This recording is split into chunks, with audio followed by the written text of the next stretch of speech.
The following is a presentation of the St. Louis Chess Club.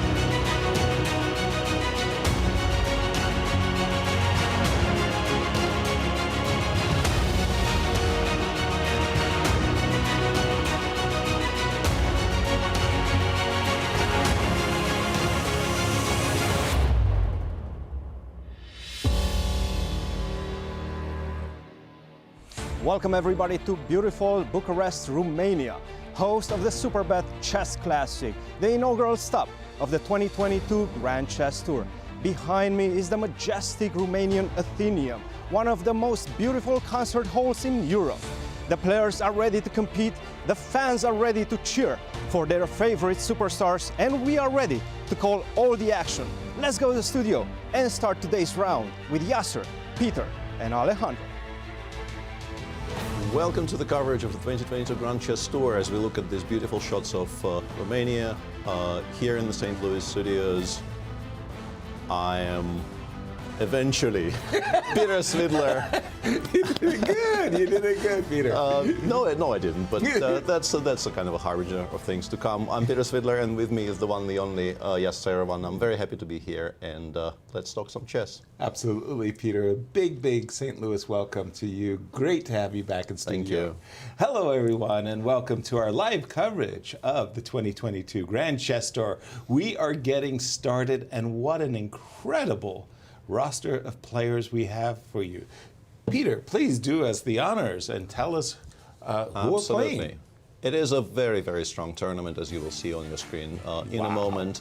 We'll pass over to Alejandro in a moment to give you a more detailed look at some of the players. But the three I wanted to highlight are Fabi up top there, 2793 rating, and MVL and Levon Aronian, because I think they are the players who have played in every single Grand Chess Tour so far, and they continue being absolutely the stalwarts and the mainstays of the tour, and obviously legends, all of them.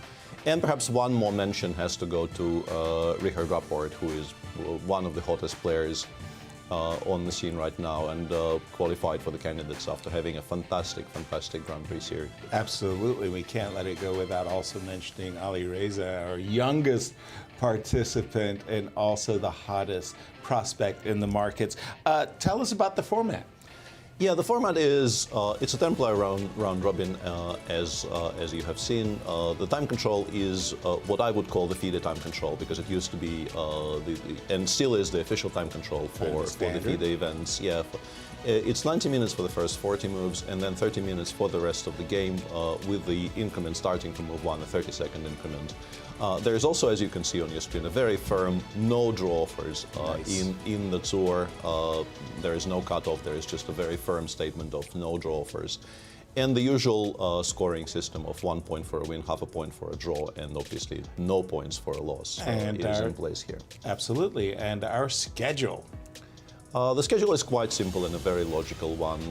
We get 5 rounds and then a rest day, and then 4 rounds to finish the tournament, with potential playoffs if players are tied for first.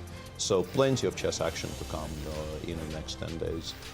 Wonderful. And Alejandro, as always, a great pleasure to see you, my friend, in studio.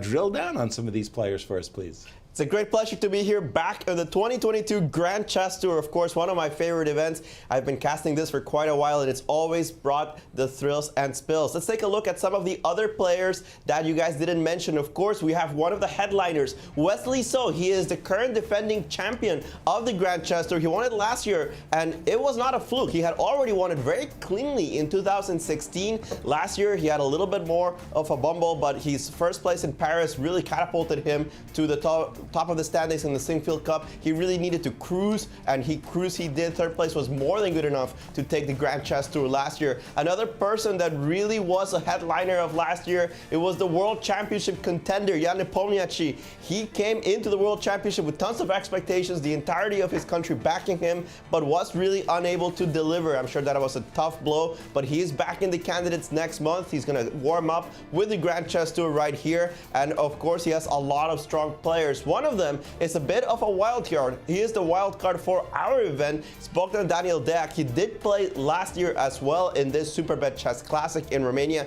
He started off quite well, fell apart in the last couple of rounds, and didn't finish as well as he should have, but he definitely showed that he can hang with the best players in this tournament. I'm excited to see what this young player has learned in 1 year of chess and if he can really improve on his results from last year. But from Bucharest, we have two special people. We have Anastasiya Karlovich and Cristian Chirila live from there.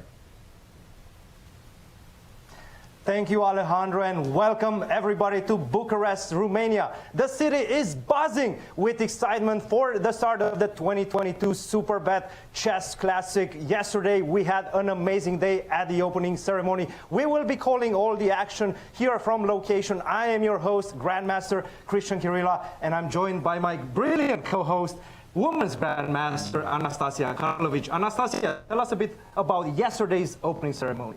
It was really amazing opening ceremony which took place in the Parliament of Romania. I mean, something really important. And we had more than 600 guests during this event, and there was a drawing of lots, there were many speeches of the officials, and of course Garry Kasparov himself was presented and he answered numerous questions from the media. And then, some players' dream came true. They could play against 10 top grandmasters, including also Garry Kasparov, and it was a fantastic simultaneous exhibition. I mean, we had really great day.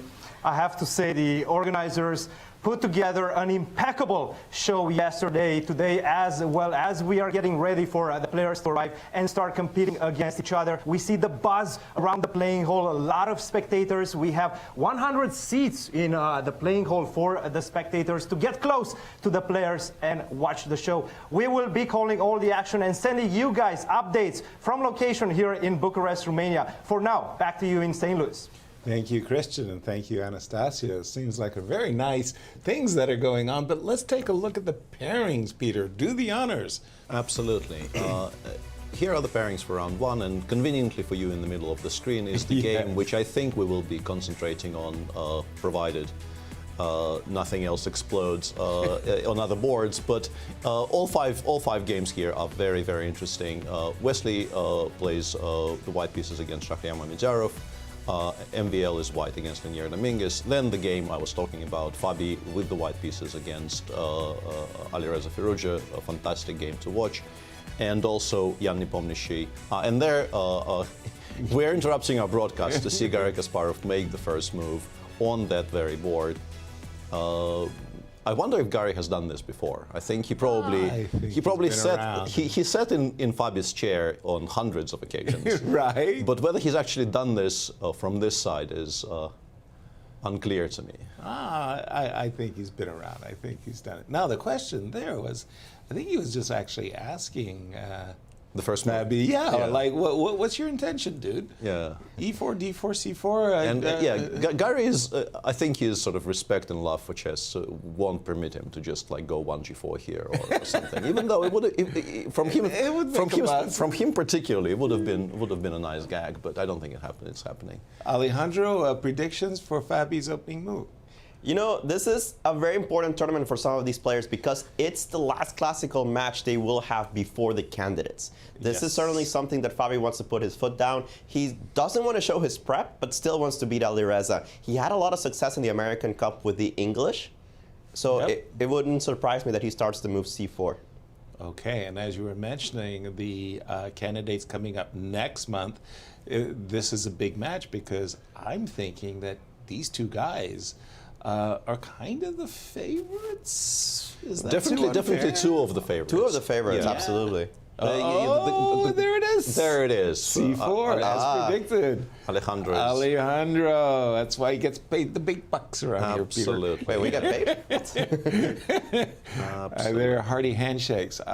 Gary looked to be in fine kettle there. He's big smiles as the Grand Chess Tour is underway, Peter, and we didn't get a chance. It is, as we've established over the last year, his brainchild. Yes. Yes, and one of the things that's happened, I hope everybody is aware, that the Grand Chess Tour for next year, the two top finishers will be FIDE candidates. So the Grand Chess Tour is in the FIDE cycle, Peter. It is a very interesting development, and obviously it's very good to see Grand Chess Tour and FIDE, cooperating properly after all these years. Still, I assume between now and 2023 there will have to be some conversations about the format and how all of these things work. And already there have been some things said about the classical being perhaps featured more prominently. Yeah, and the money keeps improving, Peter. Yeah, the prize fund here is absolutely stellar. As you can see on your screen, there's a cool 100 grand up top for the winner of this event. Very nice figure, I would say. Yeah, very nice bundle of cash up top. And the other column, the GCT points column, perhaps needs some clarification, because you see clear points for everything apart from the top prize where it says 12/13. That depends on whether you win it outright or whether you tie for first and then win the tie break. So you are incentivized to win this tournament without resorting to tie breaks. So exactly. And there is a very nice 10.5 for showing up at the bottom there. So yeah, plenty of money to be earned. And the games are starting, and Fabi does indeed start with 1c4. So that wasn't a kind of a double bluff there from Gary. Not at all. English, Peter. Well, not really the English anymore, because Alireza declined. Yeah. But it's just that the English move order, and we've been seeing a lot of the C4 Knight F3 B3s, as well as the C4 Knight F3 G3s. Those as well. Yeah, there's plenty. 1c4 doesn't really define the game yet. No. It very much depends on what the opponent decides to do. And already we're seeing an interesting approach from Alireza, because I think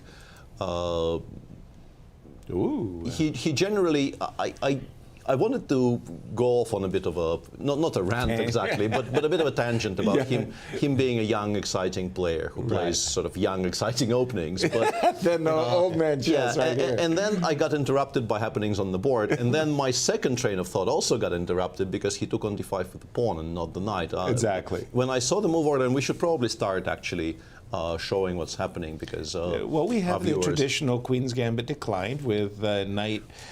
Bishop G5, and you were just about to mention that the modern approach is the Semi-Tarash is a very, very topical opening, and people have been playing quite a lot of it, and as per usual, much of the reason for the popularity of this line can be traced back to Vladimir Kramnik at some point starting to play it, as is with many other things in modern chess theory of the last 15 years or so, maybe even more. But instead of playing the modern line with knight takes d5, as you say, Vladimir Kramnik certainly trailblazed that line. The old traditional e6 takes d5 was Alireza's choice, bishop g5, and I assume c6, although... he went c6, e3, h6, which already slightly surprises me, and I kind of want to pass the baton to you here, Yas, because I have a feeling you have much more experience in the Carlsbads of all kinds than I do, because I generally don't play these structures with either color. Well, for me, I especially like to include the move h7, h6, based on the variation of bishop f5, which I've played, and then this line that kind of Tigran Petrosian blazed. We get into this ending that was also featured actually in the American Cup, Sam Sevian versus Wesley So. And one of the problems that Black often faces in this is this move h2, h4. And the idea is that at some point black may play h6 or h5 in view of somehow the bishop getting trapped. So getting in the move h7, h6, in my view, is a real plus if your intention is to play this bishop f5. Which he hasn't. So. Which he hasn't, which is kind of strange because Artur Yusupov, to mention one name, if you're not going to play bishop f5, you're going to play bishop e7, then in Artur's world, you leave the pawn on h7 because of rook lifts and the rest of it. Yeah, you really aren't supposed to soften up your king-size structure like this without a very specific reason. And yeah, it's a little bit mystifying to me exactly what Alireza is aiming for here. I'm guessing you can still play for the usual knight e4 plans of trading pieces this way, but yeah, it's interesting. Even though I think I've seen people do this more often these days, just seemingly like optically to my eyes, this allows white everything white could possibly have wanted. Like f3 bishop f2 now is a very comfortable way to solidify your situation in the center and then try to push for e3, e4 later, which is the sort of the most classical way of achieving an advantage in these structures. But concretely, I guess these days chess has become much more about concrete evaluations and concrete sequences, and I think less about long-term plans. I'm guessing this holds. I'm guessing people have come to the conclusion that you can also do this and not suffer over much. But to my eyes, I would be extremely happy with white here. I would think, I'm being given a lot of freedom to do whatever it is that I want to do. Very good. And Alejandro, what has caught your attention in this opening round? Well, Yasser, there are some openings that I prefer over others when I'm a chess spectator or commentator.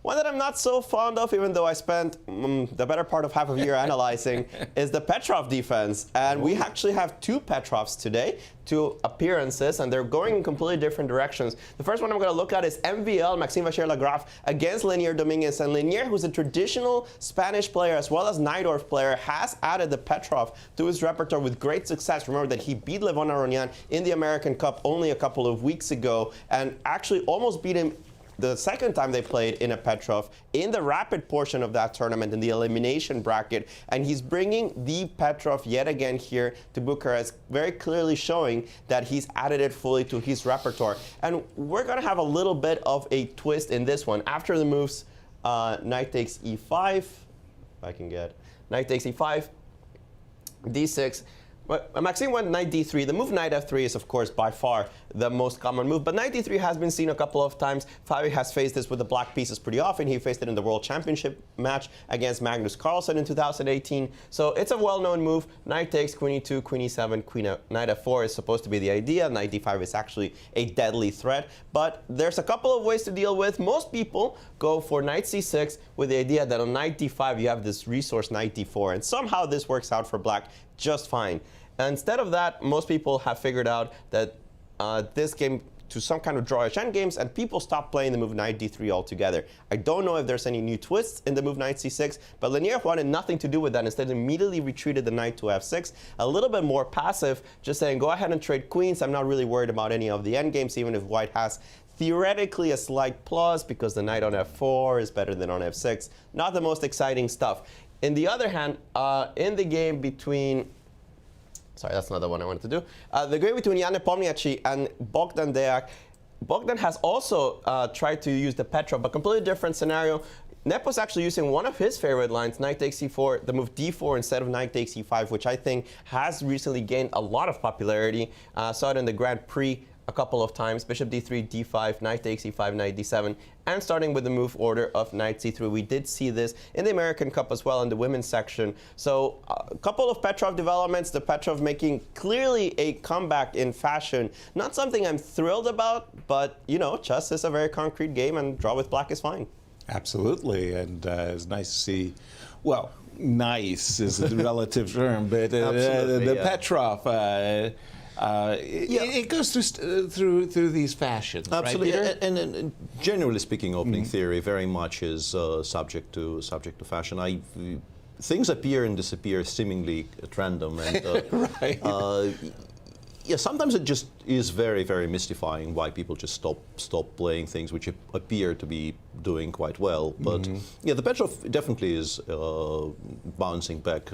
I don't know if it ever really went away, but now people are playing more of it these days. I think it's kind of surpassing the Berlin again in terms of like the fail-safe, the absolute rock-solid choice if you want to be safe with black.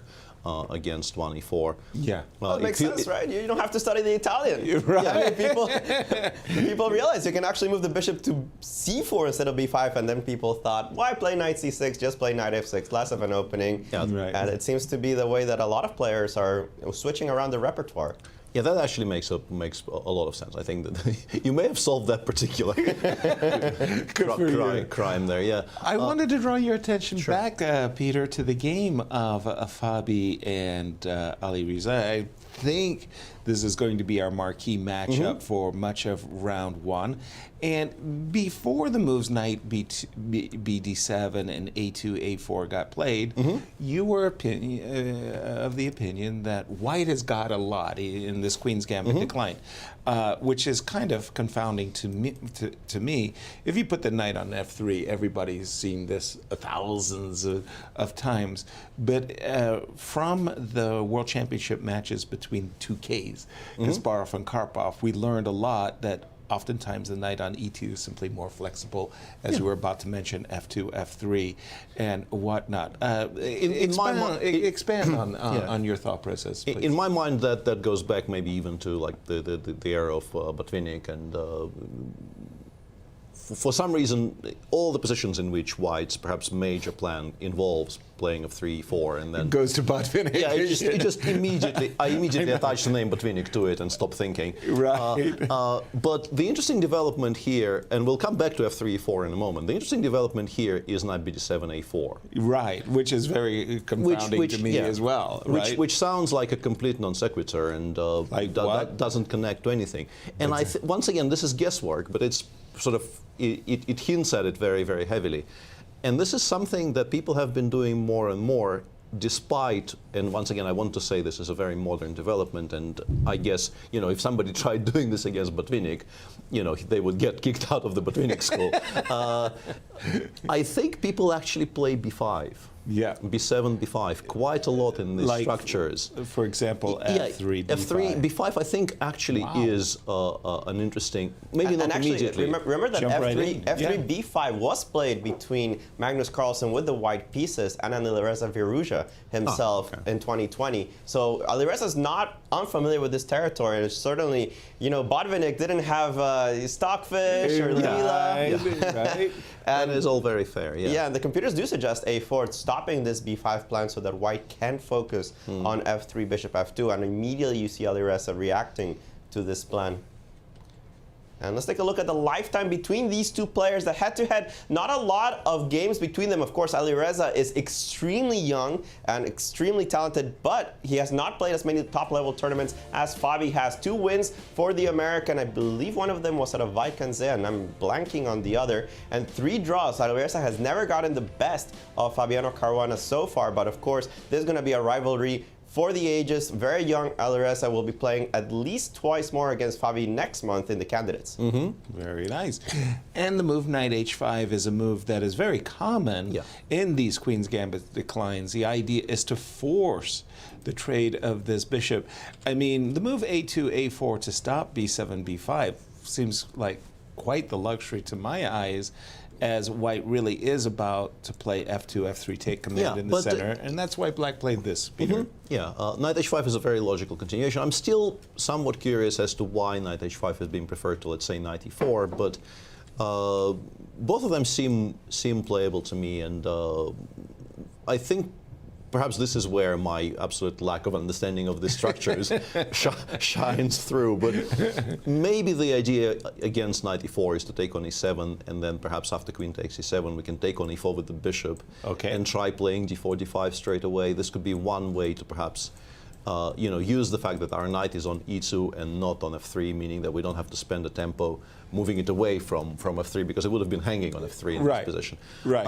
I don't know if this works tactically, because we are providing black with a very nice d3 square for the d7 knight, like knight c5 or maybe even knight e5. It's a very concrete position. It might not work at all for white, but if it does, it might give white some advantage. Knight h5 is a more sort of conservative option, because it doesn't offer white any ways of changing the structure just yet. Exactly. And it also, I think, very effectively, at least for the time being, stops all the dreams of f3 and d4, because after bishop e7, queen e7, which has already been played. That's what I wanted to say. Yeah, f2, f3 is going to be very hard to get I'm assuming in. we play a5 here, yeah, and he's already played a5. Yeah, I didn't manage to do it before he actually did it on our stream. But you were reaching for the I was pawn. reaching for it, because exactly. I mean, the obvious drawback of playing a2, a4 in this structure, and a5 we're being told is a novelty. So all of this has actually been played up to and including bishop e7, queen takes e7. It's a very logical move here, because, yeah, as I was saying, playing a2, a4 in a Carlsbad structure makes your potential minority attacks on the queen side much less promising. Exactly. Yeah, because in particular, if black plays a7, a5, you will kind of struggle to play b4 comfortably. And by playing a5, you at least set up a situation where, if eventually you get to play b2, b4, the c5 square, which is the usual target for one of white's knights, is going to be available for us to perhaps sort of base our play around. Having said all that, if black plays a7, a6 here, which I don't know if they should, but it's obviously an option. And now let's just make some random moves just to illustrate my point. Let's say we go, I don't know, rook b1, doesn't matter. Okay. I go, I don't know, knight h5, f6, just to bring it back. It has to go back at some point. Before we go, I don't know, knight f8, knight a4. Right. And in particular, if I can manage, I think knight a4 here is a big mistake, actually, because I think black is very, very happy given the chance to trade the bishop on c8 for one of the knights. So we go bishop g4 here. Gotcha. And we trade, and we take again, on e2 next move. f2, f3 would just invite queen takes e3, so there's no stopping, but, as you say, a pre-move. Yeah, but my sort of a larger point here is that the knight on c5 is an absolutely gorgeous piece. Yeah, take a photo. But how do you make any progress? Right, there's no break. Yeah, black just goes rook a d8, knight e6, and just chills. Right. Because the one remaining pawn break you have here is, once again, going back to f3 and d4, but it's going to be extremely difficult to realize with all of black's pieces in the center and putting pressure against the white center. Exactly. So it's possible to even sort of allow everything white wants here and still have a position which is going to be passive, but extremely solid, and it might actually sort of become even promising for black if white overpresses, because I think without sort of overpressing, white really doesn't have anything in this structure. So I'm very curious as to how this will progress. Let me turn it over to Alejandro, as you've got a traditional Slav on your board, Alejandro. It started like a traditional Slav, Yasser, as you can see on the board. This is the game between Levon Aronian and Richard Rapport, and Richard always brings something new to the table, some interesting little twist. This is clearly a normal Slav. The main lines are knight e5 and e3. Levon chooses knight e5, which is the most common move. Knight b7 has become the main line in this position. Knight takes c4, knight b6. This is all well known. Knight e5, a5 is almost always automatic. f3, knight f d7. And the line goes knight takes d7. And everybody here automatically recaptures with the knight. I think everybody has done that. e5 coming in very quickly. This is a line that Morozevich used to play pretty much all the time. He was really the man that brought it into the forefront of theory. But Richard says, why take with the knight? This bishop is going to get hit anyway. Why don't I just take with the bishop and then bury it on the next move with bishop takes d7, e4, and e6. This is not how I was told how to play chess. But this bishop is buried. This is a strong pawn center for Levon. And even so, after the move bishop f4, which looks like a very logical developing move to me, of course, I think bishop e3 might be a little bit more logical. The computer says zeros. Like, black is completely fine in this position, and I just don't understand why. You have a little bit of a space advantage. The bishop on d7 to me is just a bad piece. The computer must be eyeing the possibilities of a break with c5, maybe even e5 at some day that will liberate black's pieces successfully. I like white already in this position, but the computer simply does not agree with me. Yeah, it's an interesting one. Confounding, yeah. The structure is very nice, and particularly you keep on drawing attention to the bishop on d7, which is kind of bad, but also the knight on b6 is just such an ugly piece. Yeah, I'm curious as to why this works, because clearly he is not ad-libbing here. Clearly he has prepared. Yeah, he has figured out that this is a playable way to treat this position. But yeah, it looks kind of bad. It looks ugly. Yeah, atrocious. I mean, no, seriously. If I brought you, Peter, and I said, look, here in St. Louis, we've got this really promising talent. He's 12 years old, and he's a genius. And please, and he shows you his favorite game, and it starts out with this position, and you look at me like, what are you doing? Who is this kid? I mean, it feels like Richard's breaking a lot of rules here. Yeah, but these days you're more and more allowed to break rules in the opening if you put enough work in. Castles on the yeah, board. I'm guessing this is sort of the major sticking point, is that you can afford to do things which you really, according to classical knowledge, such as it is, you really aren't supposed to be doing. Getting away with this stuff. As long as you've put in the hours and you've actually figured out how to justify it. And here, if you look at plans involving c6, c5, and if white doesn't have a good reply to c6, c5, you can see how the black position is sort of rapidly improving. The bishop comes to c6 and puts some pressure on the a4 pawn and so on. I mean, on g6 it might be dead. On c6 you have to start looking at tactics with bishop d6. Exactly. But that is not a tactic, right? I do have the counter tactic of bishop takes a4. Yeah, that's very clever. I was looking at exchange sacrifices. Me too. But the counter attack looks really strong there, Alejandro. Honestly, I think c takes d4 is completely playable. Also, with c4, bishop f8, queen f8. I'm very chill. content to play this with black as well, because queen d4, bishop c5 loses the queen. Exactly. But yeah, bishop takes a4 is simpler, as Alejandro is pointing out, just winning material on the spot. Right. Another critical, I suspect, question to the evaluation of this position is whether we can play d4, d5. Right. Trying to prevent white from achieving all of those objectives. But yeah, there's plenty of counterplay here. Queen f6, as Yasser is pointing out, is one way to deal with this. I'm curious about even something very kind of a caveman-ish, like take on c3 maybe even first, then take on d5, and then go rook e8, and then go rook e8, creating an idea of bishop takes a4, because we are threatening the bishop on e2 in the end.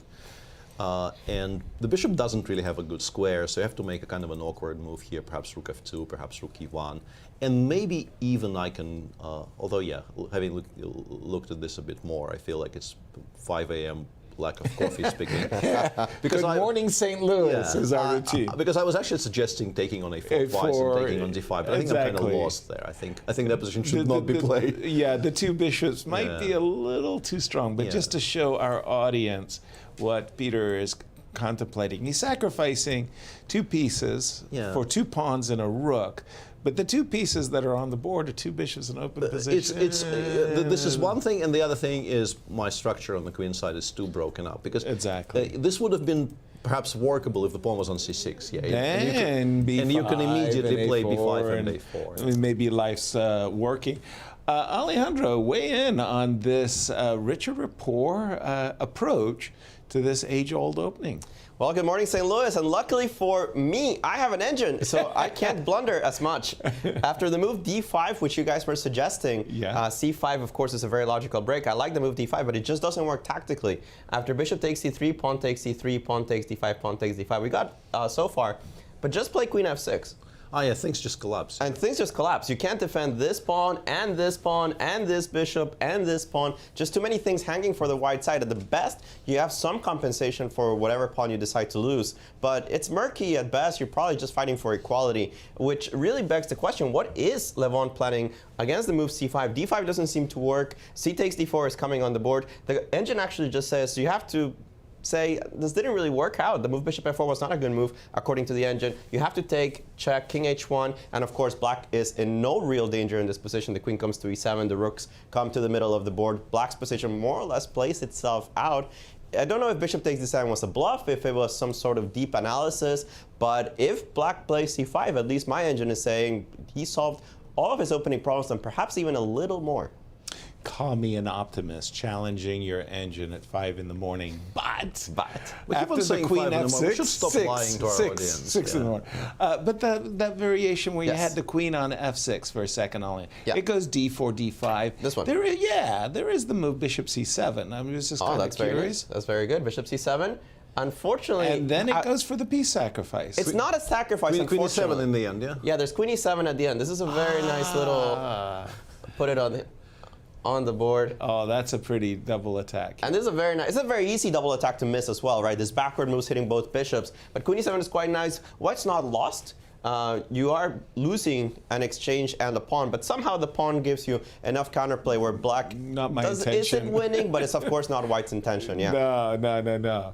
Okay, very, very nice. And again, by the way, there is a way for our audience to participate in our discussion. Absolutely, yeah. We welcome all constructive criticism and suggestions. No, we don't. No, we don't. No, we don't. And the way to do it is to tweet at us. You can use the hashtag Grand Chess Tour, or you could tag the @Grand Chess Tour account, and we will be replying to tweets on air, if and when. We intend to, yes. Peter, I mean, the Petrov defense has been, for decades, a pain in the butt for 1e4 players. Has MVL gotten anything out of this opening? A little bit, I guess, right? 'Cause Really? I am sort of a well-known, bishop aficionado, and it feels like Linier will have to play bishop e6 right now. But I guess the structure is still fine. I would be miffed at having to give up the bishop pair here. But then again, the other bishop will come out to d6 and e65. Which is very nice. And e65 will happen reasonably quickly. And it's not that bad. I suspect there might be cleaner ways of equalizing in this particular line, but it's still not very much. You know, nowadays computers are very greedy. They don't even want to give you bishop e6. Really? They just play knight e7, bishop d7, c6, ugly chess. But they're saying, well, the knight on f4 is in the middle of your pieces. It's in the way of the bishop on c1. Why do I want to let you get rid of this? Just develop all your pieces first. It even goes h5, knight f5. There's no rush at all to castle. Oh my goodness. Yeah, it thinks black's just doing fine. Yeah, 97. Obviously, I saw the move existed, but I was kind of reluctant to even think in that direction. But it's basically that arrow that Yasser drew on 97 g6 that is something that I was missing in this picture. c6 knight g6 is just such a comfortable way to continue here with bishop coming out to d6.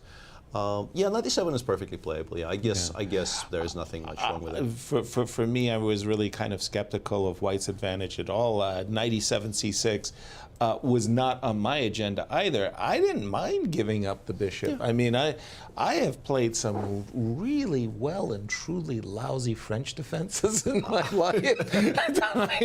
I mean, like really bad. And I want to point out that if we actually, this isn't the worst French defense I've ever played against. I want to make a point here that the bishop on f3, it provoked bishop e6, but after we trade on e6, it's actually kind of misplaced because you would perhaps like to play f2, f4 here.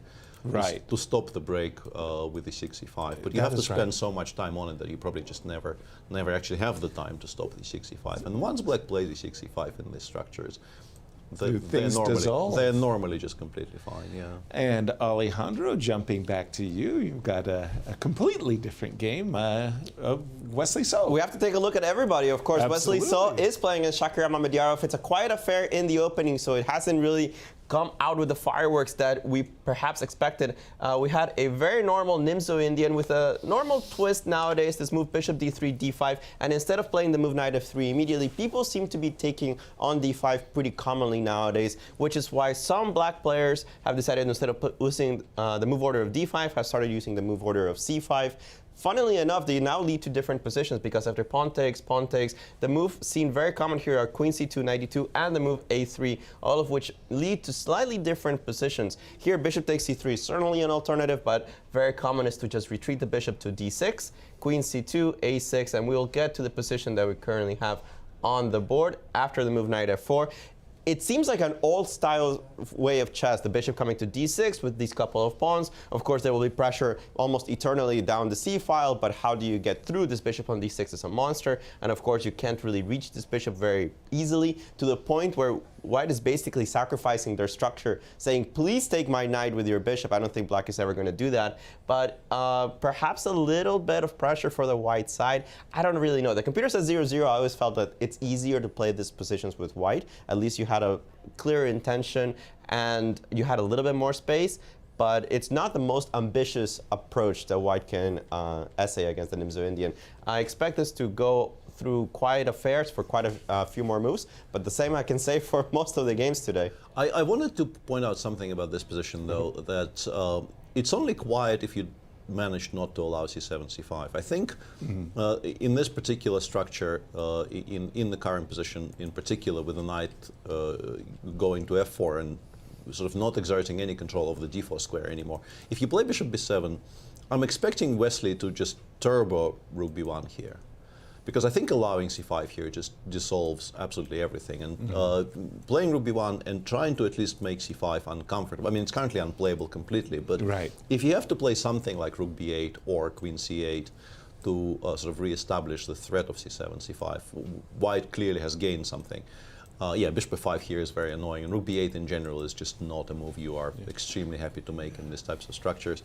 But on the other hand, if c5 is allowed, if let's say after bishop b7 we make some kind of a blasé move, I don't know what, like bishop b2 or what have you, let's say, and black just goes c5 here, I'm pretty sure.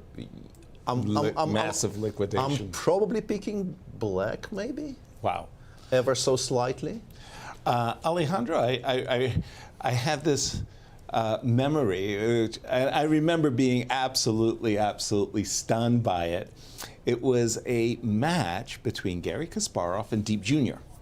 So there we are calling all the action. Everything's going very nice. You know, Garry has some position exactly like this.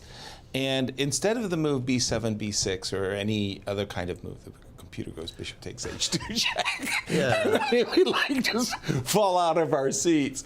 And Garry looked like he saw a ghost. When the computer plays bishop takes h2 check against you, and let's just say, you know. Yeah, when it works, it works. That one ended in a draw, right? Yes. Yeah. Things got very fun, and it was a wicked draw.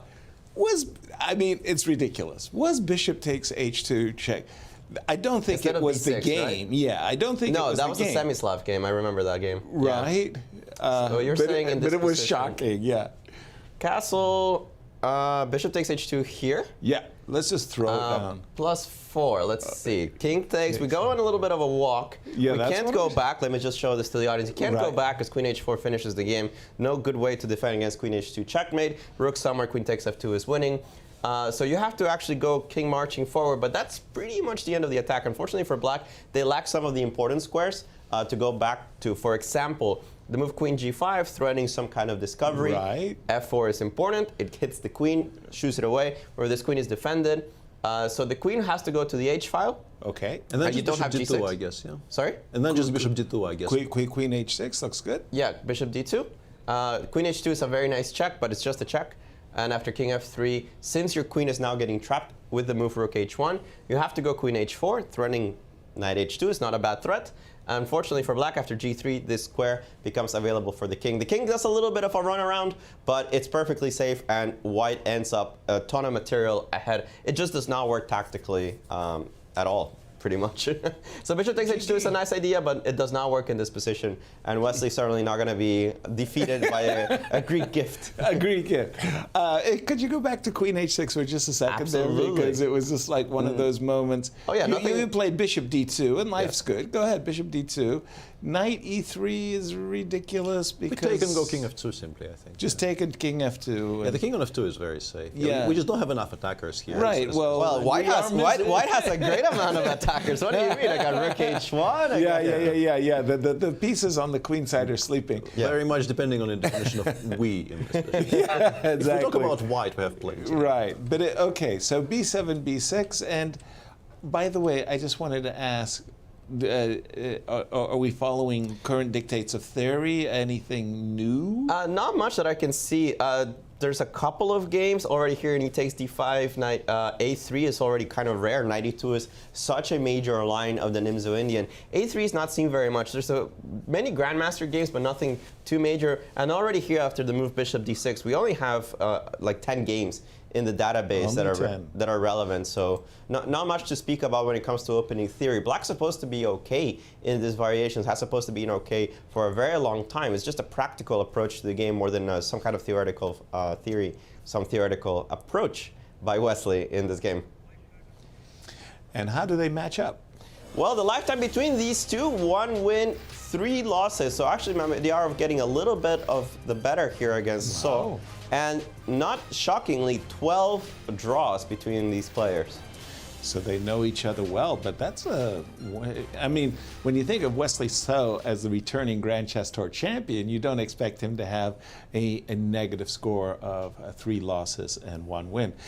Turning our attention back to our marquee matchup, Absolutely. we didn't see too much. When we left it, Peter, you had said, well, I can understand a5, and, you know, if you can get in that whole b4 complex, land a knight on c5.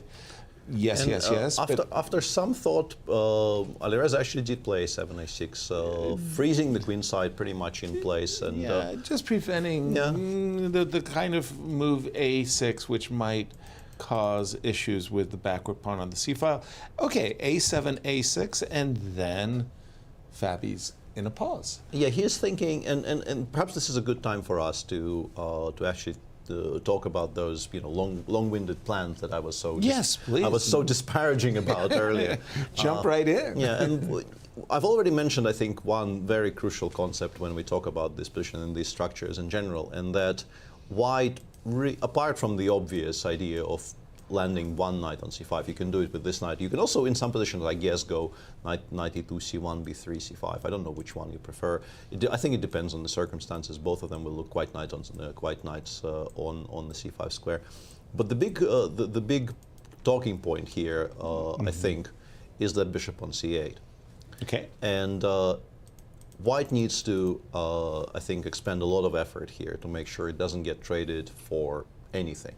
It needs to stay on the board for white to have any chance of an advantage. Which is exactly why. Yeah, and this is why we were talking about this. Yeah. At the start, you'd mentioned it's very important not for white to allow bishop e2, which can't be met by f3 since queen takes. Absolutely. Check. Yeah. I think it's probably the central kind of a storyline for the next few moves, because you really hate the idea of spending a tempo on something like h3, which is why I guess one way to avoid it would be to sort of unpin the knight on e2 by playing, I don't know, queen d2, queen c2 somewhere, to at least be able to, if black actually ventures forth with bishop g4, you can go knight g3 or knight c1.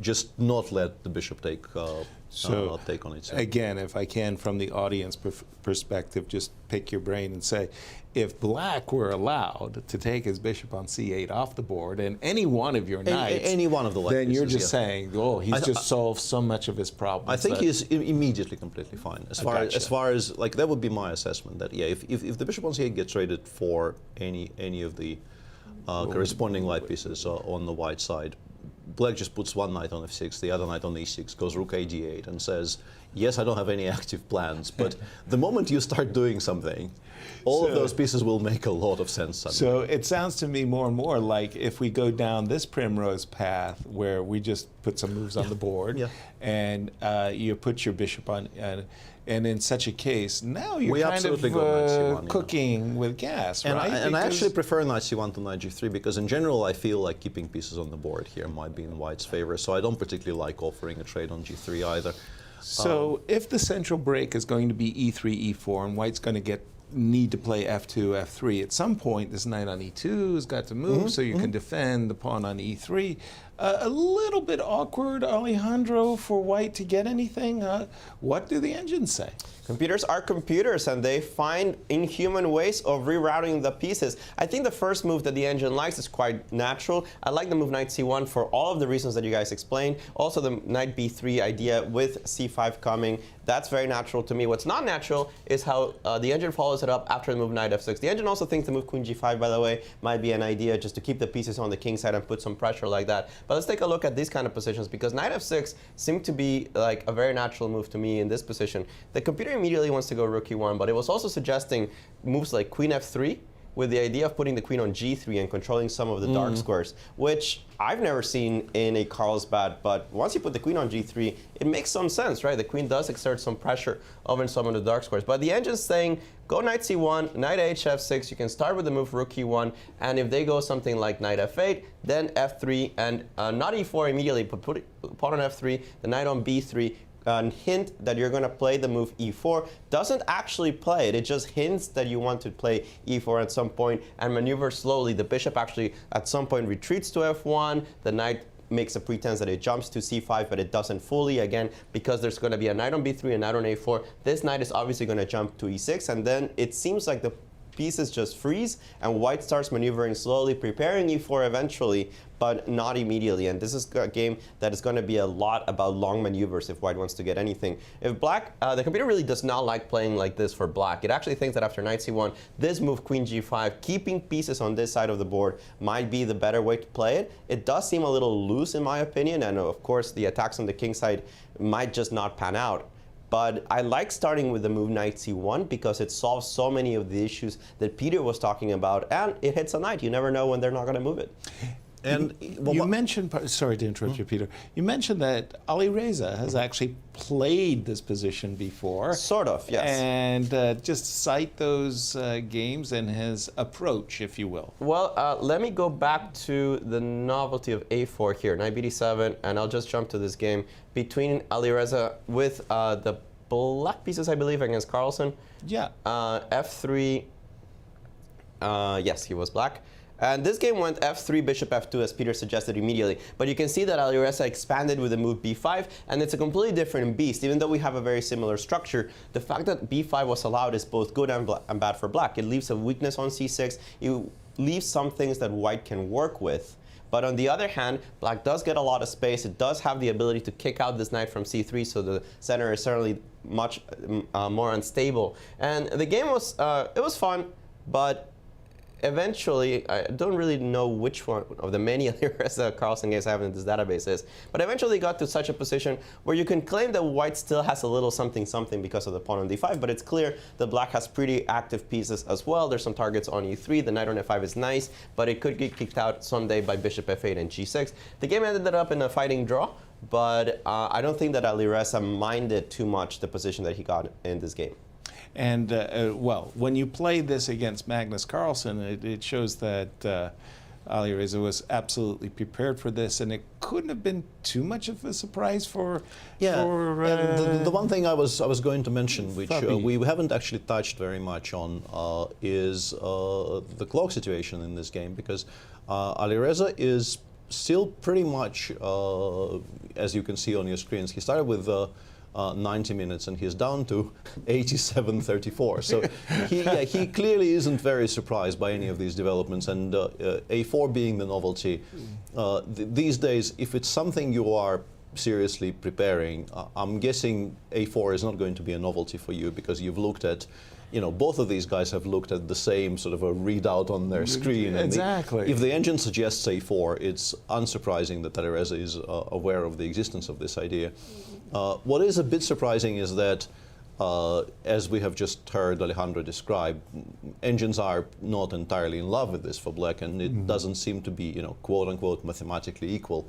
But I guess he just feels comfortable in this structure and feels it's okay and doesn't really mind perhaps being a bit worse out of the opening here. But yeah, he clearly, despite Fabi being the first one to deviate, he clearly is still very much in his comfort zone in terms of opening prep.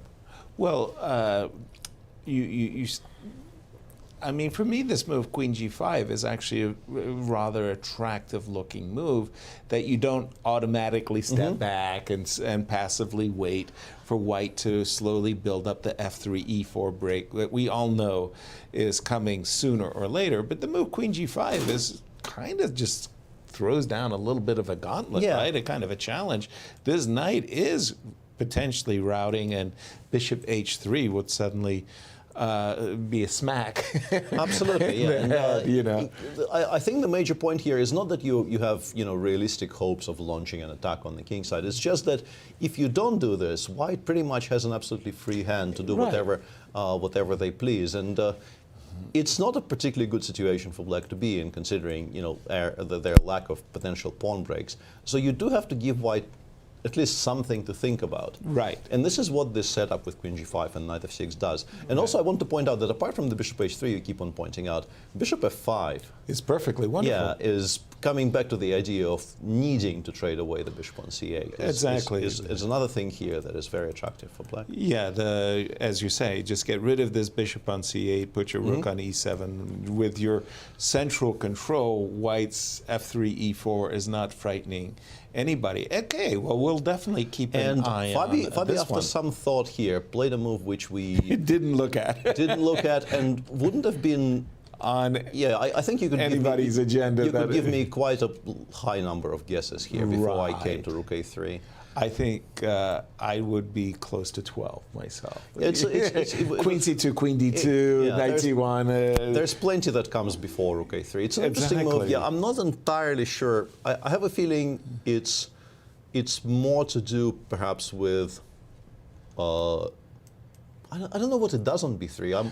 Well, it defends E3. Yeah, I think it. Yeah, I mean, exactly. Yeah, I think it actually defends E3 eventually. Right. Not right now, but maybe he wants to play something like Bishop B1 and then Knight A3, Knight A4 or something, and eventually having the option of playing F2, F3 with the Rook on A3 supporting the pawn on E3 is going to be useful. And also he is sort of postponing Knight C1 so that, like, if you play Queen G5 anyway here, perhaps having the knight on E2 is something that white will feel quite good about. Alejandro, looks artificial to my eyes. What says the engine? What say you? The engine says that the top 12 moves were about 0.3 anyways for white, so it didn't really matter which one you chose. Knight C1 was its top move, but it says Rook A3 is just about as a good move as any of the others, where it does change the next few moves in what white wants to achieve. This knight will probably not be seeing itself on C1. The engine wants to play G6. I don't think G6 will appear on the board. It's a little bit too deep for me. But let's play a normal move. I like the move Knight F8. I think it's where the knight should go at some point. The engine thinks that this is the way that white wants to play Knight A4. I put in the move Knight E6 because I think this is a normal move. It already hates what I did, by the way. And it does say that the rook will come to B3. And the I main think point, I found potentially a tactical justification for what we're doing. If instead of Knight E6 here, you go Bishop G4. Which is a move that we always wanted. Yes. Maybe you can play F3. Queen here takes F3 is playable because the move and Rook F2. Queen takes E3 check, Rook F2 threatens both Bishop H7 with a discovery on the queen and of course the Bishop on G4, and you have no good way of avoiding both threats. White actually wins in this position. So it does have a tactical justification in that sense, that Bishop G4 is not allowed in this position. Wow. Rook A3. A bizarre move to my eyes, but somehow it works. By the way, the reason why G7, G6, I actually know this from my own practice. It's a very common for black to seek to play a series of moves that goes Knight F6, Knight G7, and Bishop F5. And then Bishop F5, yeah. So that, you get this very desirable trade of bishops. Yeah. One thing I would point out that I do like about Rook A3, and what am I saying? Let me slap myself. Queen G5 just doesn't feel right. Doesn't feel that inviting with the knight on E2. Yeah, with the knight still on E2, I could easily trip up and maybe the rook slides across the board. Definitely something to keep an eye on. What's happening, Alejandro, not in the Richard Rapport game. I was curious if Richard got in the move F3 or not, but C5 or not, sorry. Go ahead. Actually, Richard thought for not so long played the move rook c8 instead of c5. I'm not entirely sure what scared him out of the move c5, or if in fact he just thought the move rook c8 was more precise. Levon has gone into a deep think after this move. Certainly not a huge time difference. It is still classical chess, but I don't really know which way he wants to play for an advantage here. It has to do something with the fact that the moment you play c5, I'm going to have access to knight b5, knight d6, perhaps try to get the pair of bishops somehow, but it's not going to be a very easy thing to do. Levon has been thinking for 22 minutes. The engine wants to play the prophylactic move king h1, so that on c5, if I ever have to take on c5, it's not a check, or if you take on d4, you won't be pinning my eventual queen that lands on this diagonal. So the move king h1 makes a lot of sense still. A 22-minute think here for Levon Aronian. I don't think he got as much. He's actually, wait, what? Somebody told me he played the move rook f2. That's why you think for 22 minutes. 5 minutes, you play king h1. 22 minutes, you play rook f2. I think the point here is that he badly wants to be able to meet c5 with d5. Exactly. And he is sort of, in some way, feels that this prepares it better. Even though I still don't understand why, let's say, the exact same thing we were doing in the previous position doesn't work. Like we take on c3, we take on d5, we go queen f6. Better. Yeah, exactly. It works better, right? It looks stronger. It is stronger. Bishop takes, pawn takes, pawn takes, pawn takes, queen f6. And in many variations where I was giving up the c3 pawn, this rook wasn't hanging. The queen could do something active. Right. But here, when I hang this pawn, this rook, now the queen is tethered to this one. The rook in f2 is not actually very naturally placed. The engine thinks this is actually almost decisive advantage for the black side. Wow. So rook f2. So what's the reply to c5 then? Bishop e3 or something? The engine wants to play knight a2, things that are not going to happen for a lot of money. But knight a2 runs into knight takes a4. This seems to actually work for black. Let me see how this works. Knight takes, it actually takes with the c-pawn. C-pawn, yeah, and then queen takes d4 in the end. Yeah, I can definitely imagine this working. Oh, this actually totally works. Yes, I can see that now. The rook on f2 is awkward. Terrible. It's a terrible rook, and yeah, rook c2 is coming as a major threat. Queen takes b2 also a major threat. Yes, you have a pair of bishops, but they're not the most useful bishops right now. And the engine loving black in this position, thinking this is not actually playable.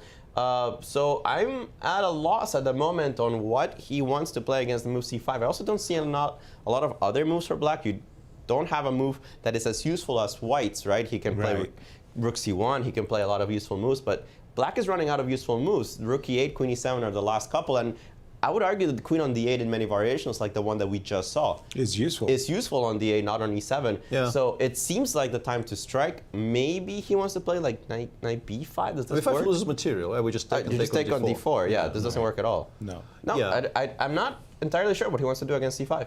c5 looks like a very good break to me. Yeah. Absolutely, and we will show you some news from on-site and some developments Bucharest. in the Nepomniachtchi Deac game. Take it over, Cristian. Thank you, guys. Yes, indeed, I was strolling to the playing hall. I was trying to understand the feeling of the players as well as their spirit. And I have to say, one, Alireza Firouzja is definitely very confident. I've been seeing him strolling around his board, watching Fabiano up closely. He's definitely a matured player. We know he took a 5 months break after that explosion from 2780 to around 2803 plus. And right now he's getting ready for the candidates. So he's a dilemma for us. We don't know exactly what is he going to bring to the table. Is he going to use the preparation that surely he has been trying to gather for the past 5 months in this tournament, or is he going to try to shield away and wait for that to show it during the candidates? He's definitely a player that we are all having our eyes on.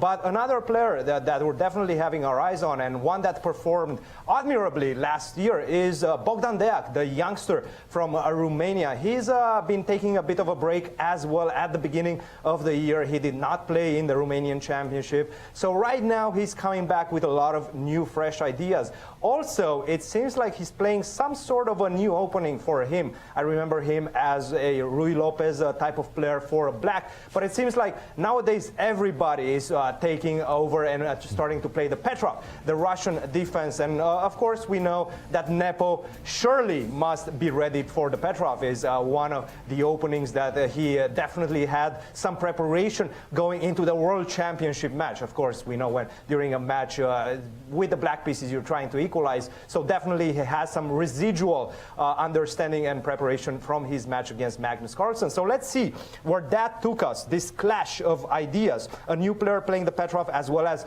a very experienced Nepo with the white pieces with a lot of preparation behind him. He started off with e4, e5, knight to f3, knight to f6. We also saw Dominguez pick up the Petrov as well recently. And d4, not the move knight takes e5, which we know is the main line. d4, knight takes e4. Of course, one of the other options is to take on d4, and that leads to some crazy complications. It's a line as well after e5. But knight takes e4 is the main line. Bishop to d3, d5, and generally now we see d takes e5, but as well as knight takes e5, which recently has become sort of a main line, keeping the structure as it is, compact. And right now, with the inclusion of these knights on e4 and e5, well, white is going to try to target potentially that knight on e4. And let's see what happened, what transpired in the game. Knight to d7, knight to c3, b takes c3, knight takes e5, d takes e5, bishop to c5. And right now, queen to h5. And it does seem like this was the first thing for Daniel Bogdan Deac, because after queen to h5, you can go h6, you can also go queen to e7, bishop to e6, but he chose this interesting move, opening up the dark squares for white's pieces, this move g6, which I understand, but he did spend a lot of time, and I don't know how aware of the complications arising after this. And we see queen to h6, bishop to f8. Of course, you have to kick away that queen from the f8, h6 diagonal, otherwise you won't be able to castle. Queen to e3. And now we have queen to e7 and a4.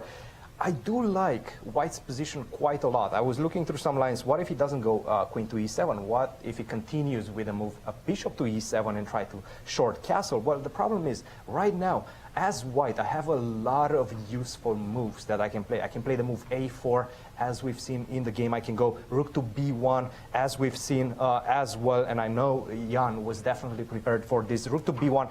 The problem is I'm waiting for you to go castle. And as soon as you go castle, I'm going to come at you with the move h4. It's a very, very dangerous position for black. You cannot take that pawn on h4 because you're just simply going to resign in one move. So what Deac is trying right now, queen to e7, and after a4, Deac was actually thinking for the past 28 minutes. That's a huge thing. Now, obviously, he's hinting that he's looking for a different plan. He does not want castle on the king side. He could potentially castle on the king side with bishop to g7, but once again, he's going to be subject to a vicious attack after h4. So perhaps right now, what Deac is looking to do is to go bishop to d7 or bishop to e6 and castle on the other side. A very interesting moment right now, but I have a feeling that Jan really knows what to expect from this position as well as what to look for in this position, and I'm not 100% sure Bogdan Deac is very much aware of where to place his pieces. This is going to be a very difficult defense for the young Romanian. Guys, back to you. Thank you, Cristian, and I can't wait but to ask you your opinion of this current position, Peter. Yeah, I like this for white, and I think what Cristian said there is very much on point. That shouldn't really be a criticism. If Bogdan wanted to play the Petrov in this tournament, he should be playing the Petrov, but having to play a somewhat new opening for him in the first round against somebody who prepared that opening, albeit with the different, like Jan was playing it with black in the World Championship match, but World Championship prep is so extensive that you are almost guaranteed to run into something which has been sort of bothering Jan himself on the black side of it. And these days, the assumption always is that, you know, this doesn't refute the opening. Right. Probably with enough prep, you can find a way to solve the problems black is facing. But doing it over the board versus somebody who has a very, very clear idea of what's going on is not going to be much fun for the young Romanian, and he ended up playing the move queen e6, which looks very awkward. But that's actually my move. There's still, as we can see, Bogdan is still burning the clock. But I see this move, bishop a3. I really don't want to play c5. Yeah, we don't want to play c5. Yeah, the move I was kind of looking at was even uglier. Even uglier than the queen e6. Yeah, I was about to suggest bishop f5, which is something they do in these types of positions sometimes, because the fact that you actually trade some pieces off perhaps outweighs the Ugliness. unspeakable things you're doing to your structure by playing bishop f5 here. But I am not, obviously not in love with this suggestion either. Like, I mean, after this suggestion, we're definitely going to take a break. But before we go on break, we've got something from Hue Boutique. Yeah, we'll have daily promotions of things you can find, and this is something that you can find at QBoutiqueSTL.com. This is a lightweight cotton zip-up gray jacket with pockets, and you can never have enough pockets. So that's very good. Features the GCT logo on the top, on the front left, and yeah, the QBoutiqueSTL.com is a sort of a one-stop shop for many chess-related and GCT-related things, and this is the item we're promoting today. Absolutely, and as we go on break, we're going to present to you some of the opening ceremony that took place earlier yesterday. Let's take a look.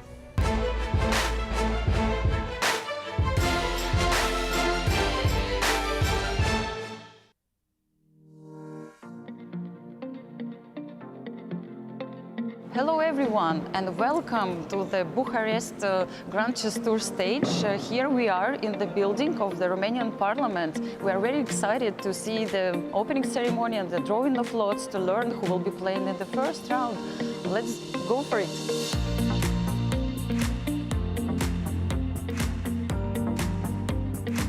It's a great ceremony. It's really a beautiful place, and it's quite rare that you're in a parliament for an opening ceremony. Wow, that was my experience. I mean, beautiful environment, especially for chess. I've never, I don't recall being into the parliament of my own country actually. So being here is really spectacular. I'm very pleased to be here in Bucharest, so where it's it's the chess modern adventure of the game of chess in Eastern Europe has started. Yeah, really looking forward to the tournament. Once you get the pairings, you know your opponent for the first round, immediately you start thinking what you're going to play. But yeah, it was really great, the opening ceremony. It's been an amazing opening ceremony. We saw the drawing of lots, we saw the simultaneous exhibition, and now let's come back to the exciting games.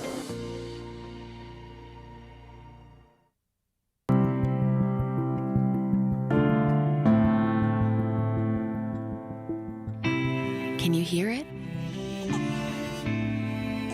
It's the sound of hope.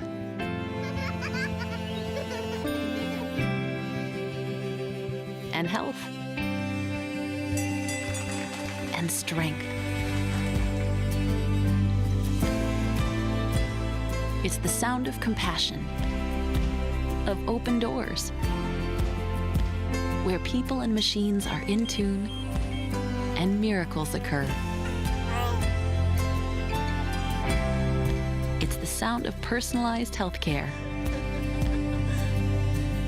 and active communities. It sounds like life, and it's what you hear when you really listen. Listening to you, caring for you, we are Ascension. Founded in 1839, the University of Missouri is steeped in tradition. The recently founded Mizzou Chess Program is a partnership between the University of Missouri and the St. Louis Chess Club. Collegiate chess has been experiencing a meteoric rise at the national level. Through its tradition of excellence, Mizzou has always strived for the best. Mizzou Chess is working towards raising the bar by bringing our institution's ethos of respect, responsibility, discovery, and excellence to the chessboard. By now, you guys probably know there's a lot to see and do in St. Louis. But when it comes to the art scene, there's more here than meets the eye. From Laumeier Sculpture Park and the City Garden to the stunning Cathedral Basilica, one of the largest mosaic collections in the entire world. So if art is your thing, St. Louis is on display all year long. Ooh, now that's an exhibit. St. Lou is always exploring.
Hello, welcome back to our coverage of the first event of the Grand Chess Tour 2022, and here's a view of the playing hall.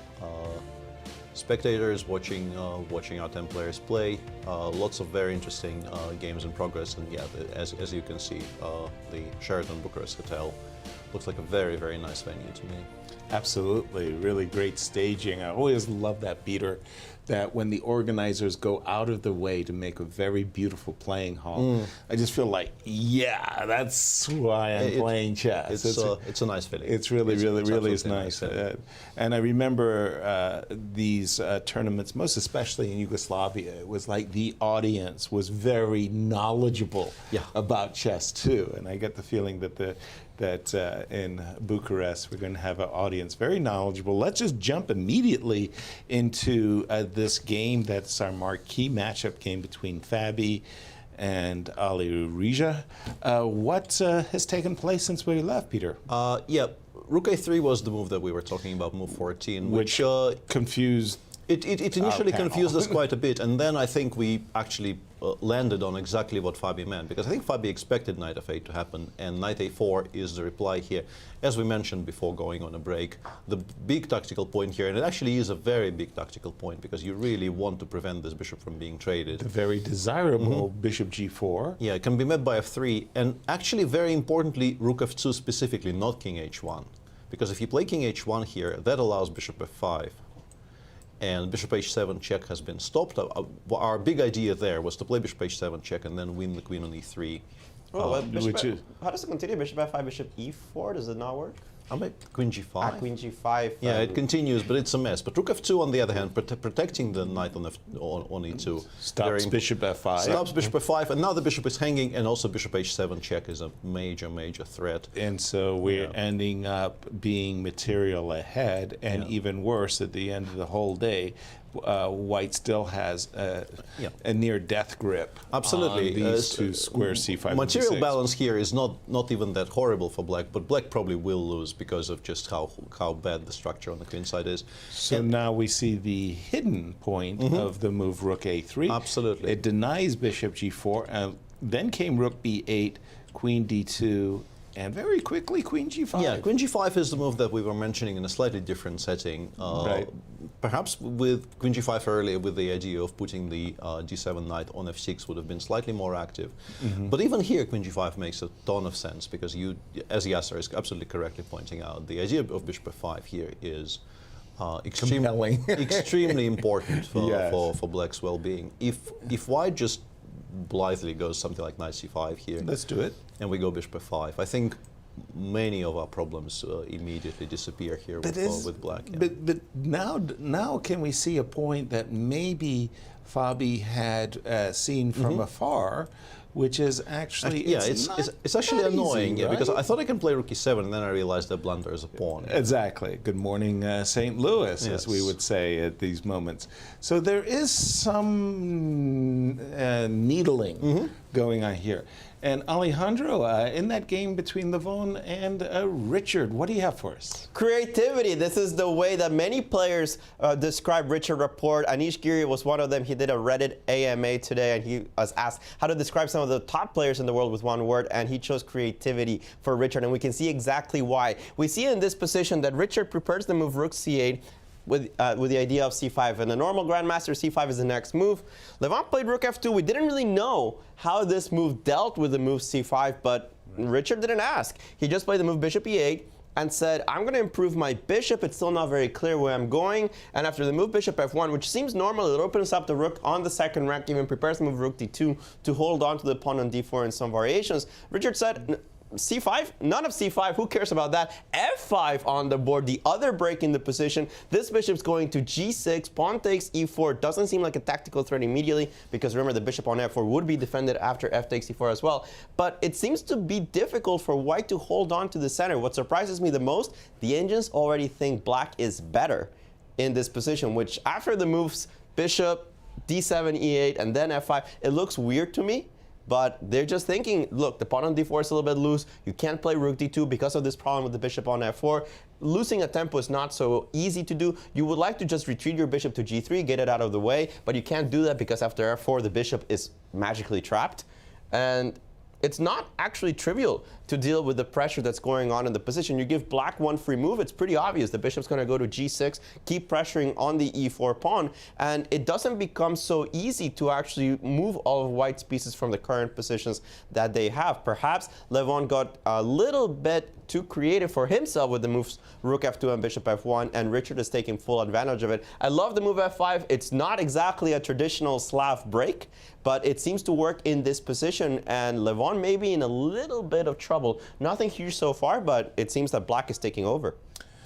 Wow, remarkable. And their lifetime score. Yeah, it's not...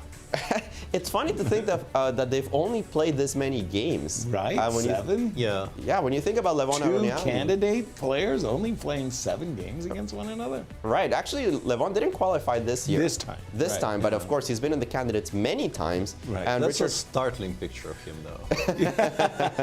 Startling. Good eye. And for our viewers who may be joining us just a little late, Peter, tell them our pairings. Yeah, this is the round we're watching, and we welcome our new viewers. We have 5 games today. The one that we will be concentrating on the most, I think, is the game between Fabi and Alireza. There in the middle of your screen. But there's also Wesley playing white against Mamedyarov. MVL Dominguez is a reasonably quiet Petrov. There's this very sharp Petrov between Jan Nepomniachtchi and Bogdan Deac, and there's also that game that Alejandro just described, the game between Levon Aronian and Richard Rapport. Yeah, and for me, I find myself remarkably drawn to the game between Jan and Bogdan. Yeah. Bogdan. Break it down for us, Peter. It's just not fun for black, yeah. Yeah, exactly. When we left it, not fun at all. Yeah, we left it in a position where G7, G6, these moves, as described by Cristian, were all being played.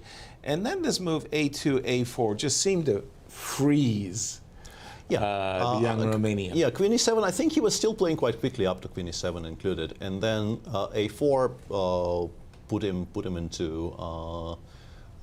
a tank. Yeah, he thought for a long time here and went with Queen C5, Queen A5. You don't play Queen C5 because you know Queen G2 is going to happen. White obviously is not going to allow the trade of queens, and Queen takes C3 check is also not going to be allowed. So you have to have a reply to Queen G2, and the reply was Queen A5. And now I very much like the move Rook B1, which came very quickly. This is Jan, I think, in his element. He loves these kind of chaotic positions, and this move Rook B1 is an instant form. It kind of freezes any ideas that black might have had. Before the break, Cristian was suggesting that perhaps black is kind of doing poorly enough to start thinking about castling queenside. Rook B1 makes it very difficult to even attempt any of that, because B7 pawn will be hanging if the bishop goes anywhere, and B6 bishop B5 check kind of loses on the spot. So you can't do that either. Right. So you need to try to make bishop G7 work, is my feeling. I think anything else is just going to be too slow. But the issue with bishop G7 is I suspect you might just be lost after bishop A3. Or, I mean, lost maybe is strong, but like you're... Bishop A3 is a very strong move here, but black has a surprising retort here. After the move bishop A3, let's see if you guys can find it, that actually gives black equality. It's not more than that, but it does equalize the position. D4 is not it. The bishop on G7 actually is in a bad spot, and you really want to castle. You really want to trade that bishop on A3. The move bishop F8 doesn't quite do the trick, because after bishop takes F8, you're still in a kind of awkward tangle. It's the move bishop H6, a very easy move to miss. Yeah, that's I missed that entirely. Yeah, that's a very clever idea. Yeah, Queen H6, Queen takes C3, and then Queen takes A3, and yeah, dude, it's 8 o'clock in the morning here in St. Louis. Don't try. The engine does not care what time it is, Yasser. Don't try that bishop H6 stuff on us. Yeah. I mean, we'll come over and.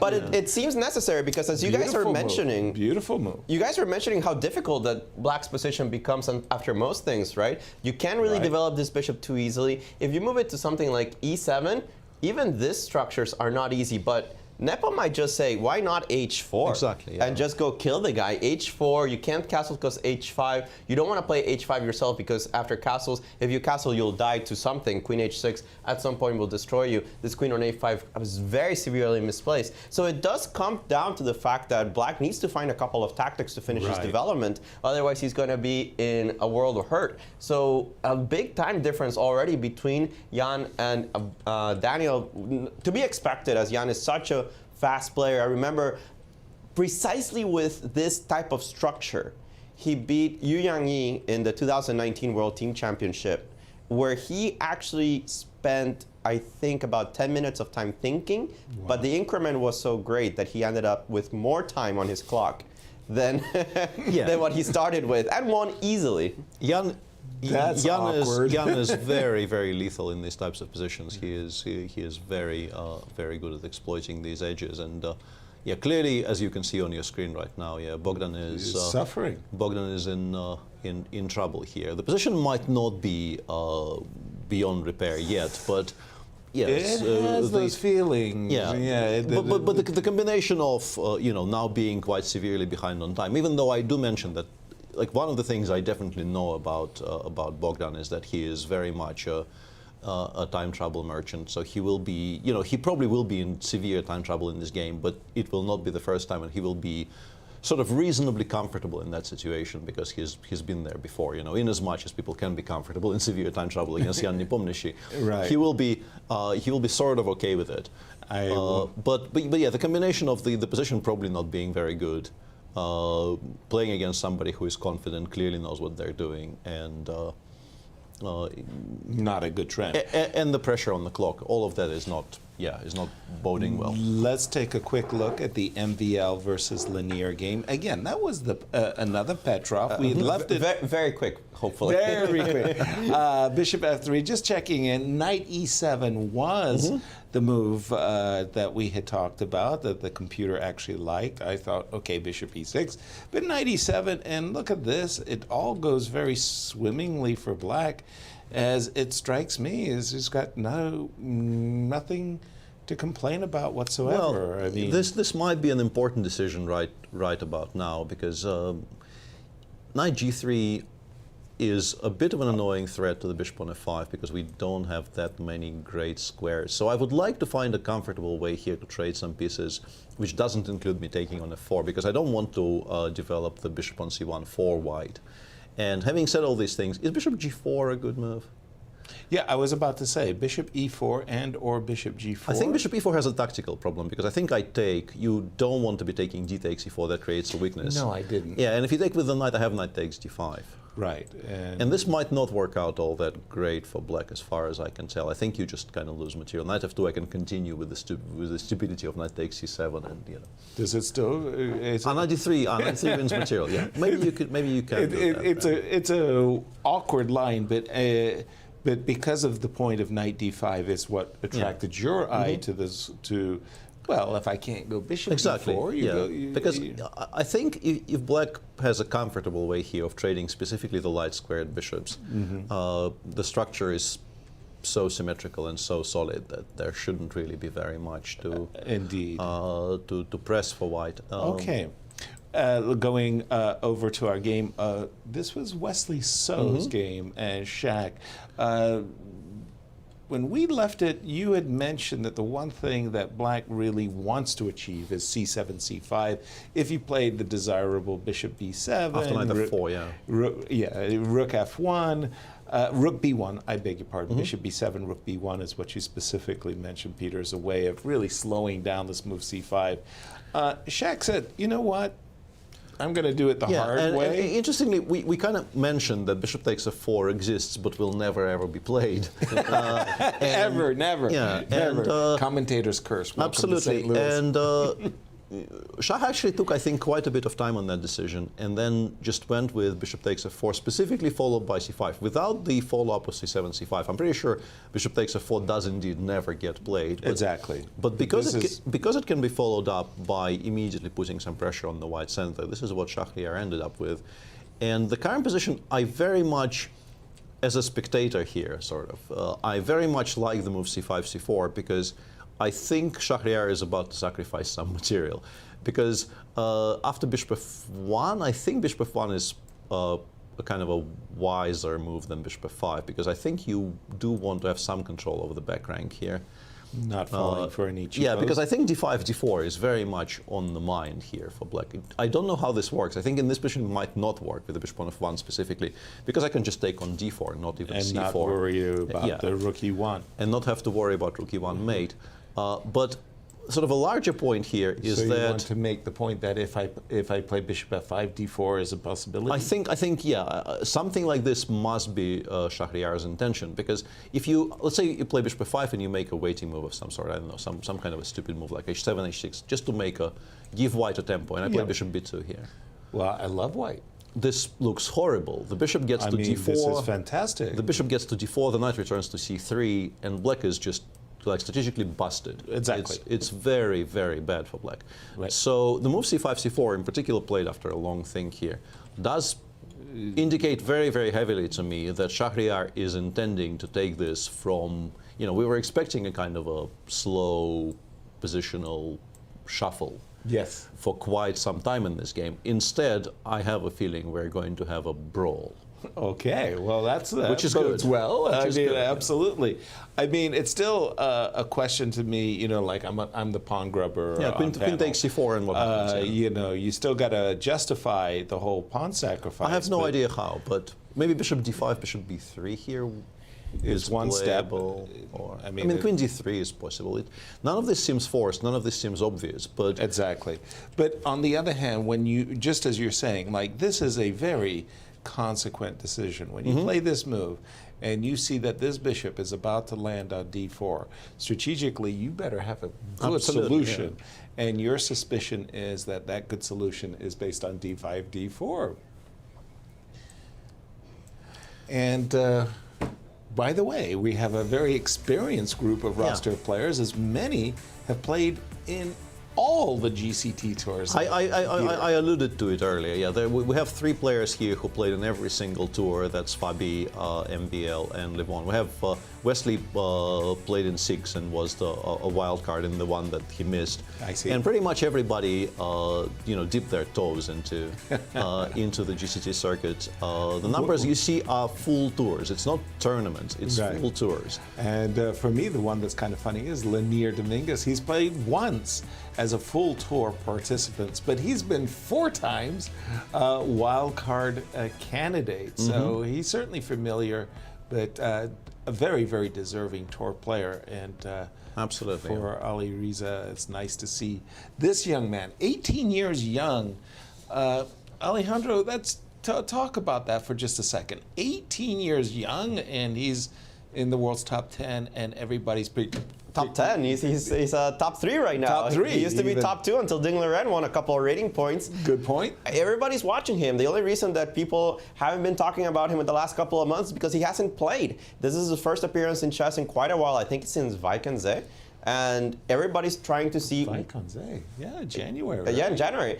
Wow. Everybody's trying to see what he's going to bring to the candidates. He's the hot new thing to talk about. He's the new 2800. Everybody's expecting him to become the new Magnus Carlsen. And of course, there's all these expectations that build up on the teenager who's shown he's a superstar. The only question remaining is, can he actually make it to the very top of chess, which will include that match against Magnus. The candidates is his first huge appearance in such a tournament, his first opportunity. He qualified there handily. He won the first qualification tournament that he could play. Sorry, the second after the World Cup. Right. And he did so handily. He had a little bit of trouble actually against my student Dariusz Wirtz in that one in a totally lost position. But outside of that game, he pretty much cruised through the tournament. He just played amazing chess, and everybody's talking about this youngster. Now let me bring you back to this game, because I had the understanding that you guys had of this position, that black is busted strategically. Right. And I hated the way Shak has played it. The computers say we're all idiots. This is obviously 0.00. Black is completely fine in this position. What are you even talking about? After the move bishop f5, which looks very normal to me, the edges simply say, look, this bishop wants to go to b2. Right. And this is an amazing diagonal. Don't let it. Just don't let it do that. Go queen c7. The bishop can't go to b2 because you hang this pawn. Right. And surprisingly, it asks a very stupid but difficult to answer question. How do you defend this pawn? Because you want to put this bishop here, and you never want to go g3, because now d4 simply wins. Queen c6, you're going to get mated on this diagonal. That's the end of the game. Clear. So queen c7 poses a dilemma that's not as easy as you would think. How do you get this bishop on this diagonal? You could start with a move like bishop e3 or something like that, but as long as the bishop is not bothering me, specifically on the knight on f6, I can move this guy around. I can go knight f8, knight e6, or knight f8, knight g6, pressure this pawn yet again. The knight doesn't have like a great retreat. It can't even go to c5, and the engines don't care. It starts trading off the pieces. Bishop c8 gets rid of the pair of bishops, and it starts thinking that black could have chances of taking over the initiative. So my understanding of chess just went poof out the window. I don't know why it likes black so much. I hate this hanging pawns that are blocked, but the engines think that black's doing great.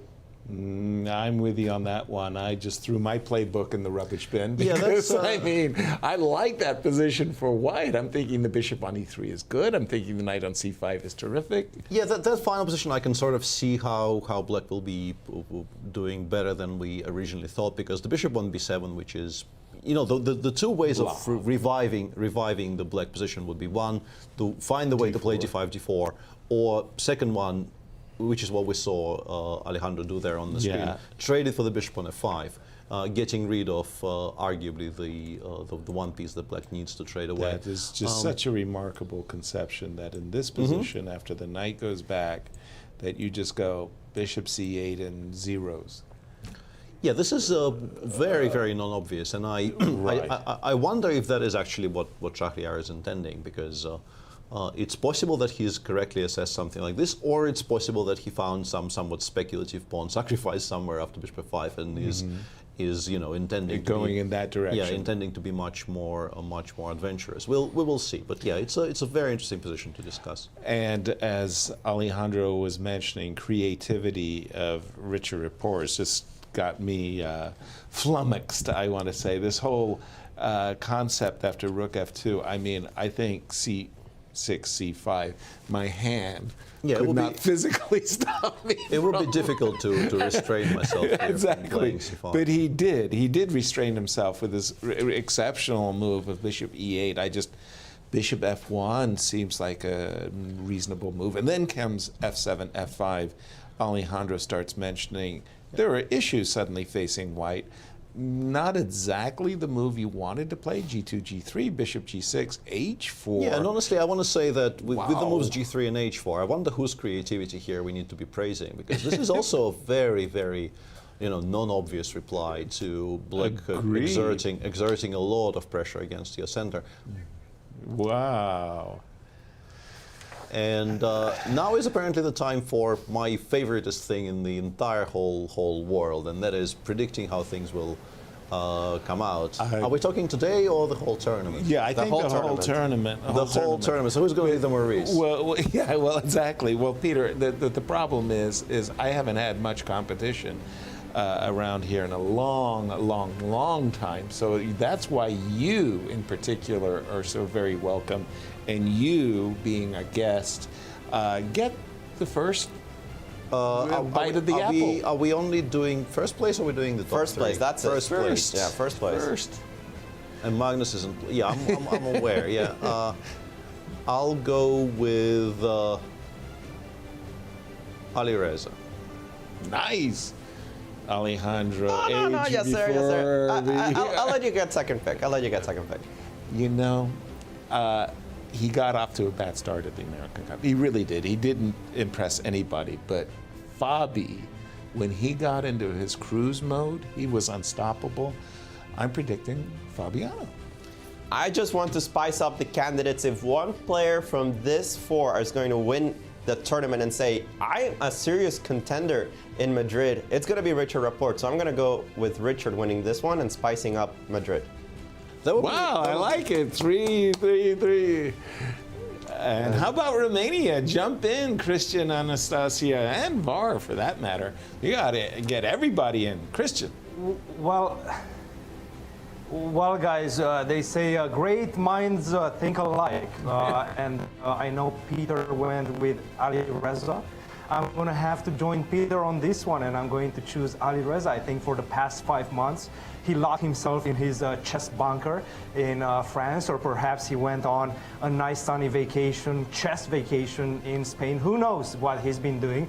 He's not online, he's not on Instagram, he doesn't spend a lot of time on social media. He's focused. The guy is focused, the guy is ready to perform, and he's doing amazing as we are getting closer to the candidates. This is what I'm expecting from him to do in this event, so I'm going to have to go with Alireza. Also, I really like his position today, so that's that.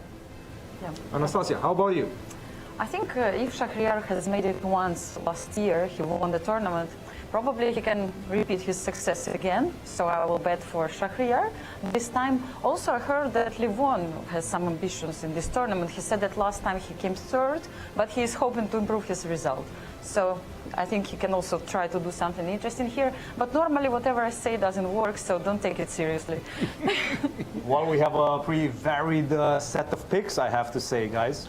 And Firouzja is choosing Levon. So we have a clash of titans between you, Alejandro, and Var, as you have picked Richard, and Var's going with Levon. So this, the outcome of this game. It's shame on us, by the way, that none of us has picked the Grand Chess Tour champion winner, Wesley So, at all. I mean, wow, it goes to show what kind of field we've got here. I think that comes back to tradition, right? How does Wesley win the Grand Chess Tours? And it's not usually in the classical portions. It's usually, he gets most of his points from the rapid and blitzes. So that's where he really excels.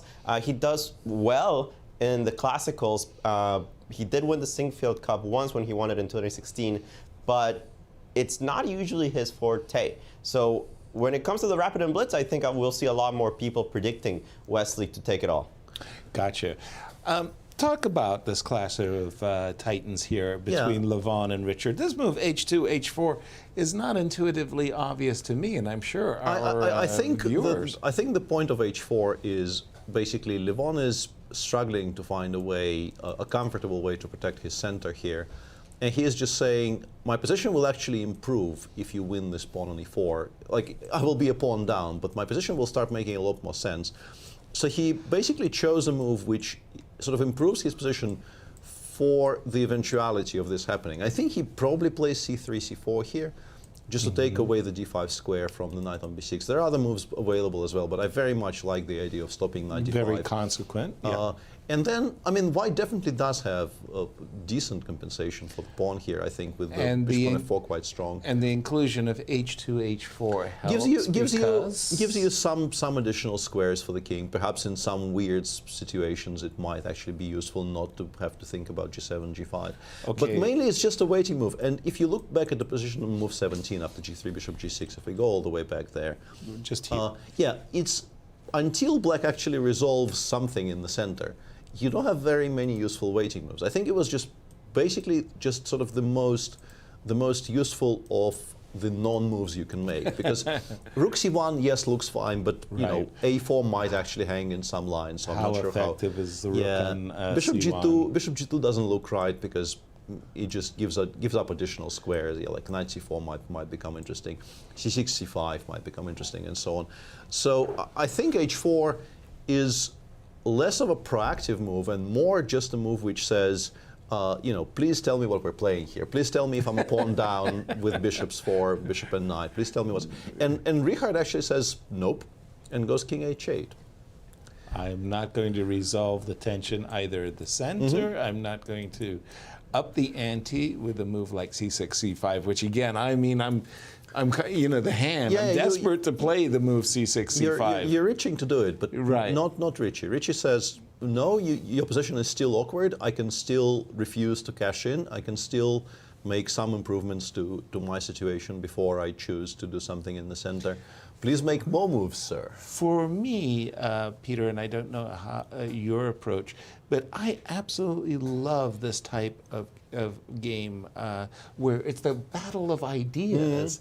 And it's not intuitively obvious for either side. And it always strikes me that somehow, you know, like the best players develop plans that are really hidden in such positions. Yeah, it's a very interesting interplay because it seems like something important is about to happen in the center, and the last two moves we've seen on the board are basically players saying on the flank h4 and king h8. Mainly just saying that there's a lot of tension, and I will wait for you to resolve it. I am not going to commit to anything. I feel like it's in the ball is in your court, and Richard just saying no, I don't agree. I think I still have useful moves to make, and I'm not at all obliged to do anything. Sometimes these things are, they fall under. If you look at it, sort of in the cold light of the engine. Yes. Some of this might be, what I like to call FPS, fancy play syndrome. This might be play syndrome. This might be a bit FPSy here. But fancy play. But on the other hand, it might be extremely strong. And Richard, on good form, is extremely good at these things. He knows exactly how to balance. Being creative and unexpected, and difficult to guess with just playing good moves. Yeah, he always strikes me as a player that is willing to up the ante, to play risky positions, and to take a different approach. For me, the move, what I despise is a strong word. What I dislike about the move h2, h4 is if I'm black in this position, I'm instantly drawn to the move rook takes f4. Like, of course, I understand it's illegal, I can't play it, and she takes f4, queen takes f4, but just as an example of how the potential of king h8 might work is something of this. I'm not losing e6 with check. I can start to think about queen takes h4. And these types of exchange sacrifices is what would pull me away from the move h2, h4. Do you see any drawbacks yourself to the move h2, or you like the move on h4? I mean, I kind of agree with you, but I think Levon at no point is intending to allow such an exchange. Change the structure in a way that would allow rook takes f4. Like, I think in Levon's mind, the f file gets opened by fe4, fe4, and then he always has the recapture with the rook on f2. Exactly. So that at least alleviates that problem to a degree. And once again, you never play knight takes e4. You pretty much e4, never play knight takes e4 anyway. Not only because of knight d5, but also rook takes f4, and fe, as you said, always allows. So what I want to say about h4 is, it's not that I like it necessarily, and I also don't think Levon is in love with it.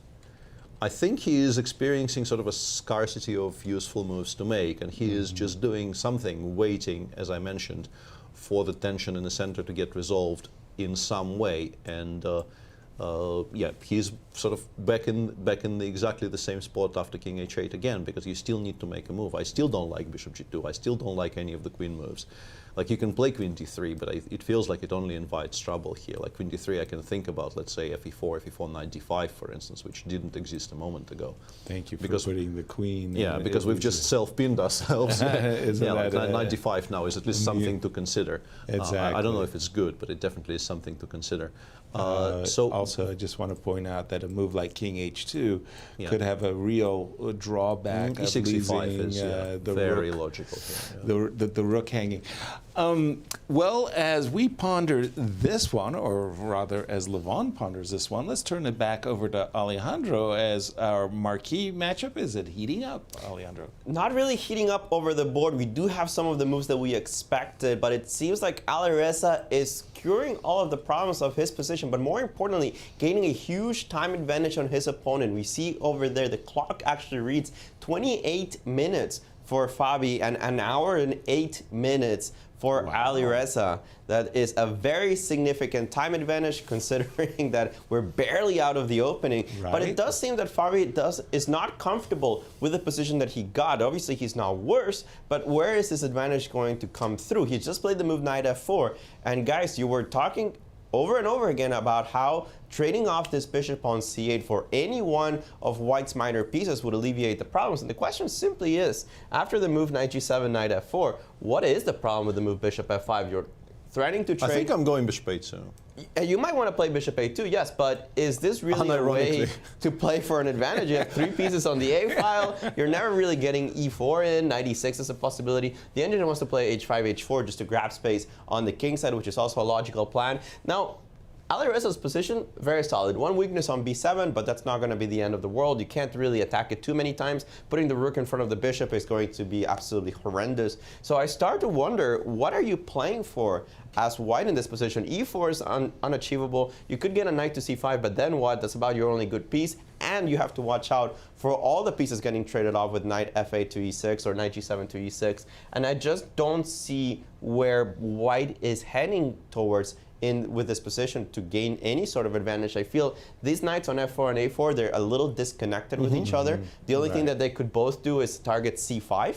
And then all of them get traded. And then on a good day, they all get traded. On a bad day, there's problems with some pins on the d4 square because e3 is defending d4, but the queen on d2 is not defended. So there will be some tactical details that Favi needs to watch out for in the upcoming future. The engine already thinks that black is a little bit better. I think that's too optimistic. Wow. But I think that he solved all of his problems at the very least. Yeah, no, bishop f5 certainly looks like the go-to move as well. And he has played it by this point, yeah. Yeah, I mean, seriously. Did Deac solve his problems, Peter? Well, we were talking about bishop e7 as sort of the safer option compared to bishop g7. Just to remind everybody, we left it after the move rook b1. Yeah. Bishop e7? Yeah, safer maybe not the right way to describe it, but sort of the less adventurous, because bishop g7 would have been connected with some very specific tactical justifications, or it might just lose to bishop a3, as we were pointing out. You have to see bishop h6 in order to play it at all. I think that the problem we had with bishop e7 was we were really worried, or at least Alejandro pointed out, that h4 and h5 is so compelling, and if you ever play h5 as black, then castles, you're not castling, and you're certainly not grabbing this pawn on h4 as well. Jan didn't do that. He actually castled. Yeah, he castled and played queen f4, and it doesn't look that horrible anymore for black at first glance. But I think the sort of the large problem here that Bogdan is perhaps facing is that queen on a5, which isn't really doing very much. You can grab the pawn on c3, but the suspicion is it might actually get you mated, because immediately some ideas of bishop b2 followed by e6 queen h6 or e6 queen e5 might get into play. I'm a pawn grabber, and that one is certainly hot. For you, yeah, that feels radioactive. I'm not sure I want to really dabble there. Yeah. So the question is, can I play something like c7, c6 here to try to return the queen to normal-ish squares via c7, d8 routes? Jump on in, Alejandro. How good, how bad is it? Let me start by telling our viewers that when you look at a position with an engine, it's sometimes difficult to parse exactly what it's telling us. There are many positions where the engine says the evaluation is 0.00 and everything's equal, but some 0.00s are different than others. In this kind of scenarios, it thinks that Bogdan Daniel Deac has a very clear and very precise, almost like a fine line that he has to thread to be able to get to equality. Because the move c6 already says black's busted, h4, and there's just no more defense. Wow. It says +2, and it keeps growing. It just thinks black's going to get mated on the king side eventually. And despite the fact that I agree with all of you, queen takes c3 would be like the last move I really wanted to play, the engines think it's forced. If you don't take on c3, your position is just falling apart after the move h4. You might as well suffer for a pawn, and after taking h4, playing absolutely bizarre moves, it wants to put the queen on c6 to return it this way. But these are very hard moves to find. It just kind of chills after h5, plays the move b6, only move, by the way, to keep equality. And you start seeing that 0.00, I don't think so. I don't think this is 0.00. I think this is almost impossible to navigate as black in order for full equality. And the thing is, the thing I don't like about black's positions specifically, white's moves just find themselves. H4, H5, if I'm down a pawn, I'm down a pawn, who cares? I'll probably mate the guy. If I don't mate the guy, I'm not worse. And you just go. You go without any worry. And black has to find tactics not to get mated. He has to find some weird queen maneuvers to find equality. This looks like a very difficult task. I understand that the Petrov is in vogue, but man, if there is a guy that's tried to beat the Petrov, That's Nepo. He's tried these structures a lot of the times. He's very familiar with them, and he's just once again saying, "I'm an expert." If you don't mind I'm not going to play the devil's advocate, but I just want to see how I get mated. Yes. Let's say after the move Queen F4, I'll play a stupid move, C5. You'll play H4, if you don't mind, and I'll play Queen C7. And just why does the computer just go gushing that this is so wonderful for white? Right. There's a couple of details here, Yasser. Please. First of all, C5 is a decent move, and this one has the possibility of going C4, like in a French defense, scaring the bishop away from the diagonal and gaining some important space for your pieces, specifically C5 to go back for the queen. The problem with this move is the move C4. And strategically, you don't have a good way of answering with this. I don't care that I'm going to drop my pawn on A4 eventually. This pawn is dead. But I really don't care about it. If I force you to play D4, which is pretty ugly, then I do start with the move H4. I would start with H4. The computer wants to go Queen G3 and Bishop H6 first, perhaps with the idea of F4, F5 instead. So another avenue of attack here, the move Queen G3 and going this way. It just says, again, +3, black's busted. You can try to defend if you want it, but... No, this position, we don't want it anymore. Peter's throwing in the towel before we got started. Which is a good thing. Thanks for the self-protection. I got your back, too, one of these moments. But that is really... that being said, Queen takes C3 is on the board. Wow. So he has taken the bull by the horns. He said, I don't want to suffer for free. I'm going to suffer for a pawn. So Queen takes C3 has been played. I would expect the move H4 to come rather quickly unless he thinks that Rook B3 really gains much, which it might, right? It's a pretty tempting move, too. Yeah, but the problem is H3's covered. You know, you're going to do a rook up and over. But I love the H4, H5 just softening up the king side, even if you end up playing, you know, Queen G3 and Bishop H6, but H4, H5. H4, H5 is a very topical thing here. But one thing I wanted to just sort of, not expand necessarily, but highlight something that Alejandro was saying there. And it's a concept which I think people, it sounds so simplistic that I think people kind of underestimate how important it is. The concept of having something to suffer for in these types of positions. Because it looks like if you're getting mated, it doesn't really matter that you're a pawn up while you're getting mated, because you know, your mate trumps your material advantage. But the idea of having something in the bank to at least, let's say, be able to return it while defending, have additional options of, you know, sort of trading some pieces while allowing the restoration of material balance and so on. It's about hope.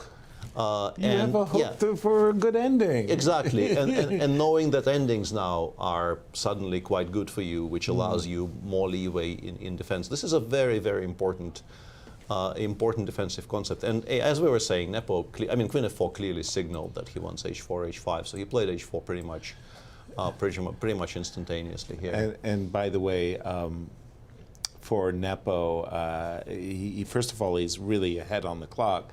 One of the things that I see constantly, we've actually referred to this, is that when he's ahead on the clock, he is sometimes just a beast. He doesn't, you know, you just had a 20-minute thing, you make your move, you get up, you're about to luxuriate in the fact that you finally reached a decision, and he's answered. By the time he's just stood up. He is extremely dangerous in these types of situations. Right, and H4 comes a la tempo very, very quickly, and you can see the clock times is really screaming the difference as Deac is really, I think, suffering. We have H5, Alejandro, a move the engine's light.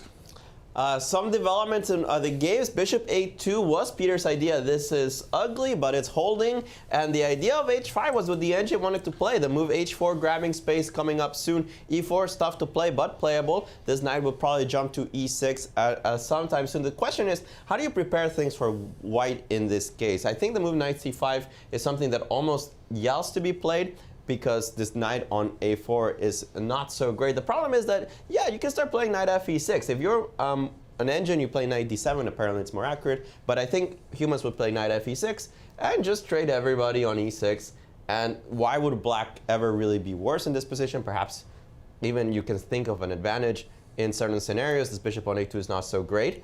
So the question becomes, how do you make progress here with Favi's position?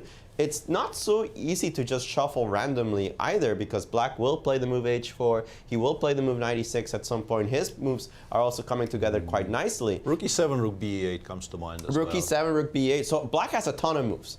If you don't do anything as white specifically, black has tons of good shuffling moves. Knight e6, h5, h4, rook e7, rook e8. They play themselves. Again, we were talking about time advantages. A very similar situation. 24 minutes for Favi, Alireza an hour, and in my opinion, the easier moves to find. So at some point, I wonder if Favi decides, hey, let's pull the brakes.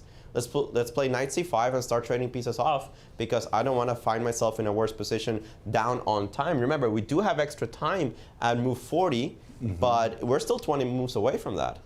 Yeah, to begin with. And the move bishop a2, for me, Peter, is really an awkward move to play, because if you never break with e4, that bishop on a2 I think can't be a good piece. I think we're selling it wrong. I think bishop a2 he is not playing for advantage. I think he's saying, in terms of perhaps not being worse long term, I need the bishops to be still on the board. Because if you imagine in this position the bishop's actually coming off and the rook's doubling on the e file, the knight on the 5 and the double rooks on the e file put so much pressure on the e3 pawn that you really do start imagining black just in the driver's seat. Yeah. So I mean, I was trying to make overtime work for the rook. The rook being on a3 to cover the e3 square. Yeah, but like if we just continue the line for a second, like I take, I go knight f5. The pawn e3 is already hanging actually. So exactly.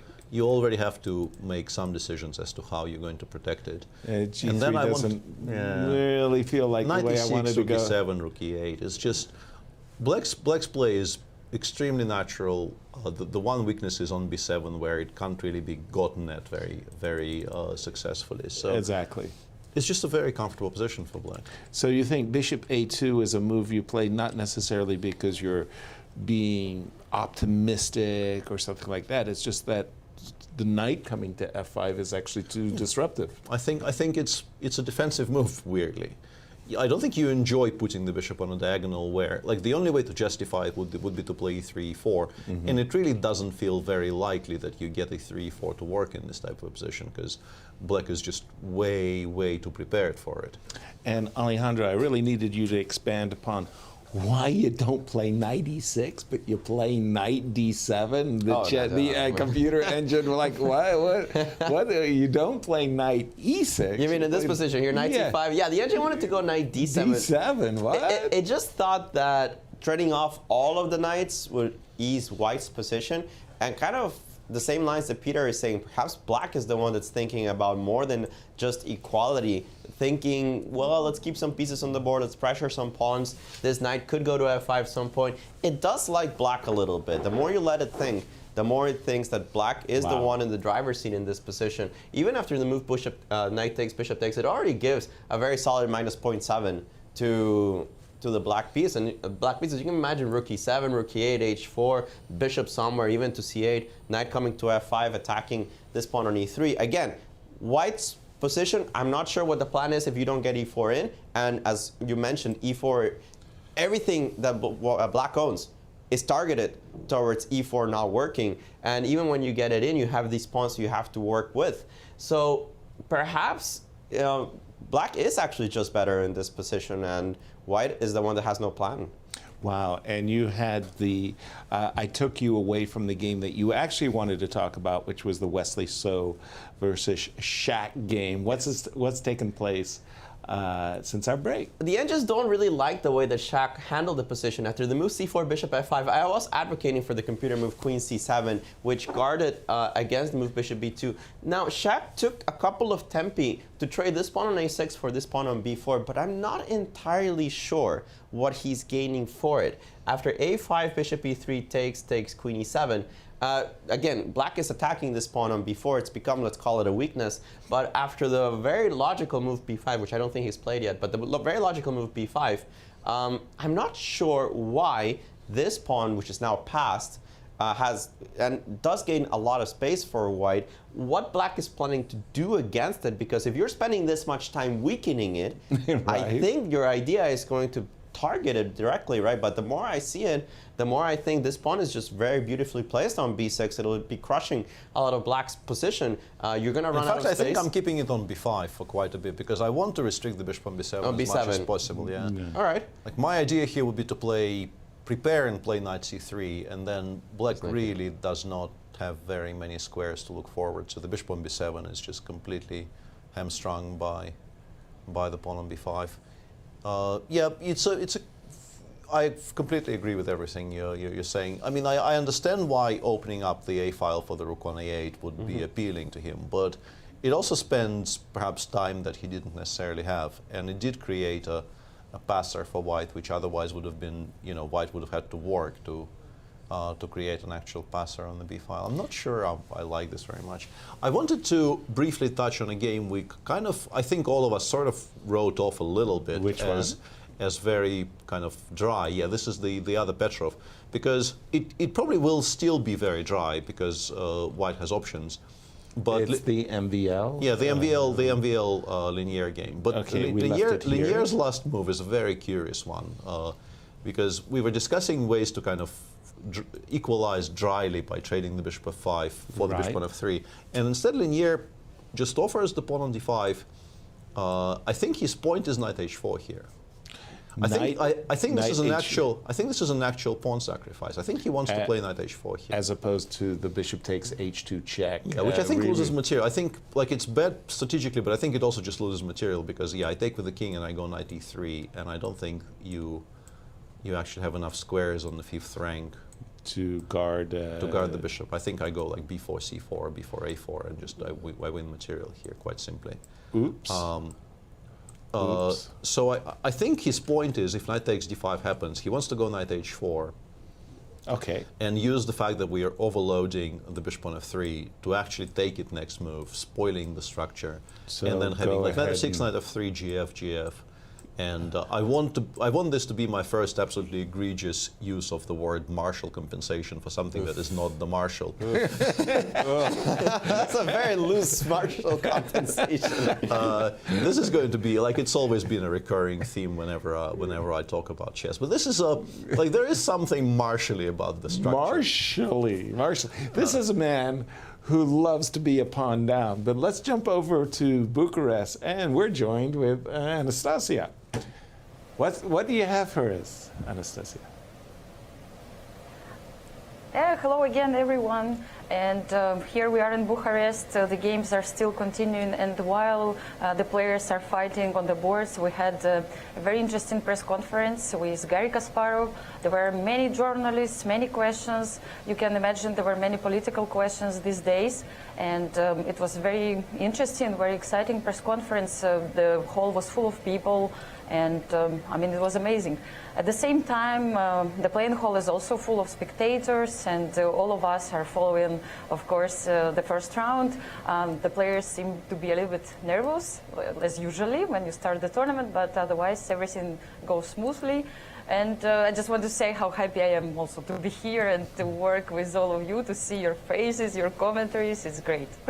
Thank you. Thank you, Anastasiya. Anastasiya, by the way, was very instrumental when we're setting up a stream in Russian to come here and to St. Louis and to help us with that. So it's very, very nice to be working with her again as well. Absolutely, yeah. We didn't see, by the way, Wesley So's move b4, b5, and the more you looked at b4, b5, we liked it, I liked it a lot. I thought it was very compelling. Instead, Wesley said, look, you know what? I don't like the tension on the A file. Exactly. I do want to play knight c5. I don't want to necessarily allow a trade of rooks. I'll keep everything. I'll keep my options, play rook b1, and you like this move? It's a restrained choice, but I don't hate it at all. I think it's very sensible. Honestly, I also want to say, I think if the knight goes anywhere, it goes to c3. I think we're not trading pieces here. I don't think it's in white's best interests to to try to trade away the knight on d7. It's not a great piece. If it goes away from d7, if you play knight f8, then I will seriously consider going knight c5. But as long as the knight is on d7, I would much rather put my knight on c3. I tell you, Peter, the more I look yeah, at it, put the bishop on d4, put the knight on c3, and you can go to sleep. I mean, the position is just so it plays good. Itself, yeah, oh my goodness. And Alejandro, you have the MVL game as well. You think that's martially compensation? Definitely not, because MVL didn't take the pawn. This is why I said it might still be very dry, because I thought knight takes d5 wasn't happening. Yeah, knight takes d5 did not happen. Actually, the computers liked it for white. They thought there is some compensation, but if it's enough, black would still have to prove it. Instead, we have the move knight g3, inviting some kind of complications. The engine's top move is rook d8, taking advantage of the back rank threats. But let's take a look how it happens if I start chopping things off. Knight takes f4 is a very natural move. The only way to try to get an advantage here with the white pieces is, of course, knight takes f5, hits the bishop on d6, which is defending the knight on f4. That's a check. That wins a piece, but it also attacks the pawn on g7. This forces a reaction from the black pieces. You could go knight d3, rook d1. You got to defend this rook somehow. And after knight takes c1, the knight is... It's trapped. Kind of trapped. It's kind of trapped. So you could go ahead and take on g7. And the line continues, actually. The move bishop f4 is playable, just defending the knight, saying, yes, you can grab my knight, but it'll cost you an exchange. And apparently, somehow, the move knight h5 is playable here. This is, as people say, alien chess to me. It prepares the moves g3 and eventually f4, trapping the knight. And it still thinks that black is somehow okay. This might not be as dry as we expected it to be. There's still a lot of variations to be calculated, but Dominguez does have the more sane option of not allowing any of this to happen, to just go rook d8 first. Take advantage of the backgrounds, as I mentioned, and if the bishop comes out, let's say to e4, to e3, then you have access to e4. It still thinks that white has some little bit of a pull because of the placement of some of the pieces, specifically the pawn on h5 can be targeted with the move knight f5 later when the bishops get traded. So it still thinks that white might be able to do a little something from this dry endgame, but it's not much. Why on earth do you play rook d8 to e8 and not the rook that's not developed? That is a good question. I don't know if it actually matters. Not much. Okay. I mean, development counts or not? I guess not. Queen f2, by the way, in the game of Fabi, we were wondering what Fabi would like to do. Yeah, he continues sort of shuffling and not committing to anything. Exactly. Yeah, queen g3 maybe. Also, I think it might be useful for us with white to unpin the knight on f4 from the queen on g5 for the future. Absolutely. I mean, whenever we get in an e4, we don't want to be in this pin. So queen f2, maybe prepping queen g3, just getting out of... But at the other hand, I think black is very quick. H4 is quite telegraphed here, and it seems very logical to continue along the same path here. But not play. Yeah, he's played knight d7 instead, a move that we spoke about when there was a knight on c5. We haven't really considered playing it in preparation for knight c5, but it definitely makes some sense, because a knight on a4, you know, if it doesn't land on c5, then this entire maneuver has been sort of wasted. So agreed. Preparing for it in advance makes decent sense. Again, the knight went to f8 in order to release the Kraken. The bishop on c8 was kind of trapped. So knight going back to d7. b2, b4. I mean, I do want to bring my knight to c5, Peter. Yeah. I mean, we I very much like your idea of queen g3. I mean, now I play queen g3, of course. Oh, but, sorry. Instead of b4. Yeah, I mean, one thing about this position is everything we said about black potentially being better, all of this is, I think, very much predicated on the queen staying on the board. Any kind of an endgame can basically never be better for black at all, because you're very safely protecting the pawn on e3 with the king on f2. Right. Most of the issues white potentially could have in this position just completely disappear if the queens come off, because the way in the kind of a classical Carlsbad structure, the way black occasionally gets in front is by launching some kind of an attack in the center and on the king side. And those things don't really happen very much once the queens come off. Right. Which is why I think you pointing out queen g3 is very relevant. But I think it doesn't force the queens to come off. I think we quite happily go queen e7 here as black. And then perhaps go h4 and return it to g5 later. Exactly. And this is why my eyes kind of lit up when you played before rook e7. Because after before rook e7, I think queen g3 has a much better shot of actually forcing the queens off. Before? You played rook e7 here, and this is where I... So this is why it got you excited. Yeah, I thought now I play queen g3, and maybe queen f6 is such an awkward move to make. Like I think it's a much more awkward square than e7. I can easily see that I'm falling for a tactic before. Yeah, some kind of a tactic might happen along those diagonals. Yeah. Okay, well, we'll definitely keep an eye on this. Quickly, let's go around the horn just for a second to see what has transpired in this very awkward game between Levon and Richard. This cagey cat and mouse. Equilibrium continues being maintained by Richard. He once again refuses to win the pawn on e4 here, going knight g7, suggesting perhaps that he wants to go e6, e5, or perhaps even maybe put the knight on f6 and increase the pressure. And the knight on b6 was the one poor light piece black had, so improving the position of the knight on b6 definitely makes a ton of sense to me. Knight d7. I still kind of like this for black. I don't know if it's necessarily great, but if I had to pick a side here, I'm very, very comfortable picking black in this position. One of the things, I mean, you say the knight on b6, not that great, and I'll go with you on that one.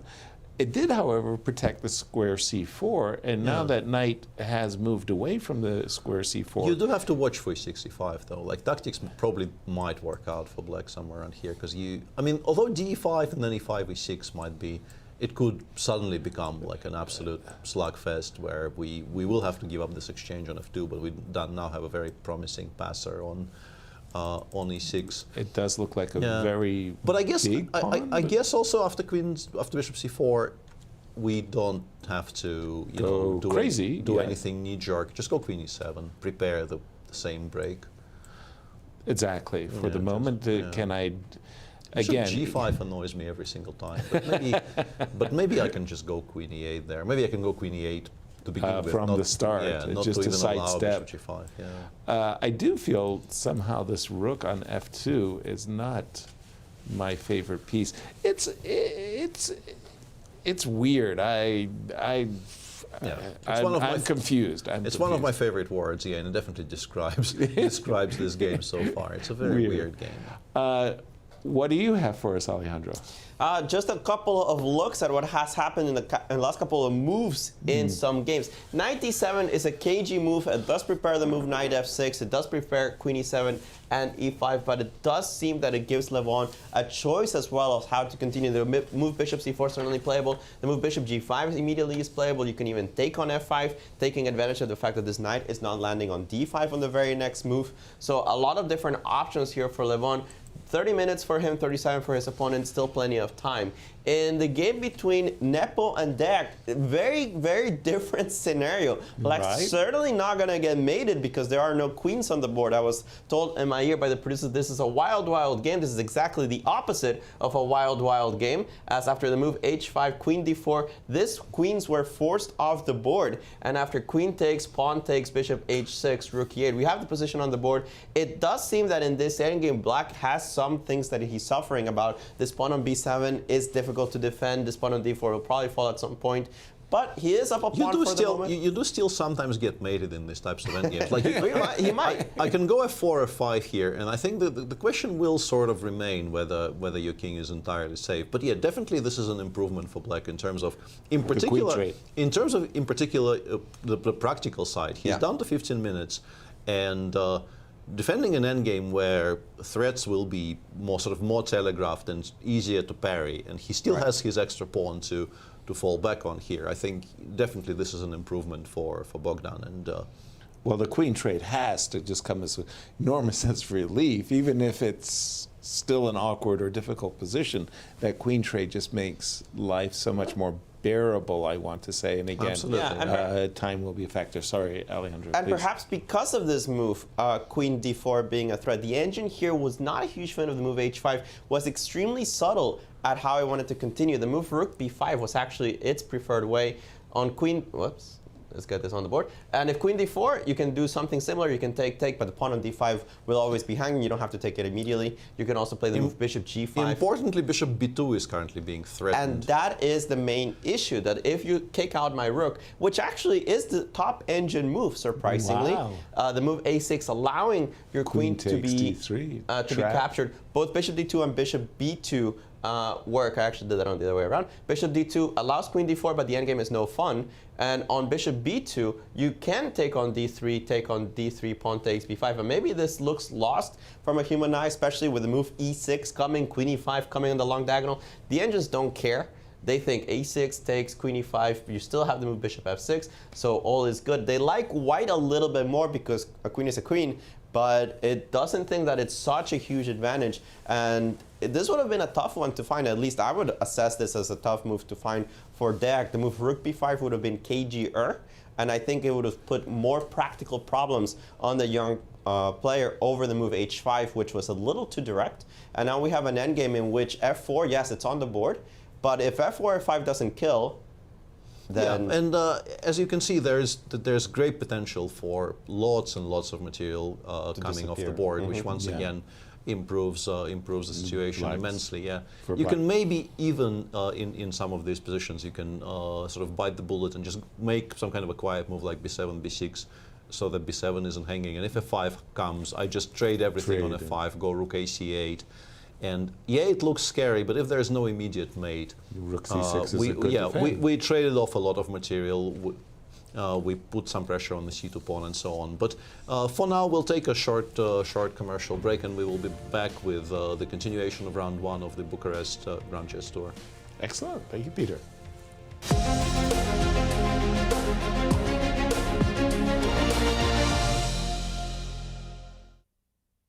If you have kids, you already know St. Louis has a ton of fun stuff for families to do, like the Magic House or the Science Center. And if you really want to be a stellar parent, come see all the new stuff there is to discover at St. Louis Union Station.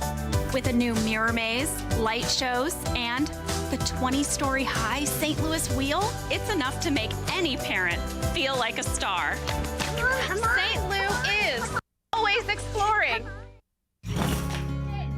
We're the Manos. Welcome to our show. Go, go, go.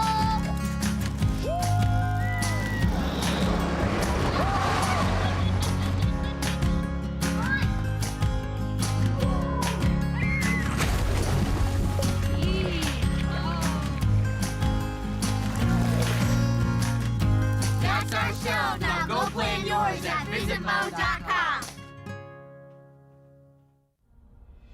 A St. Louis Public Radio journalist's most precious possession isn't a notepad, camera, microphone, or recording device.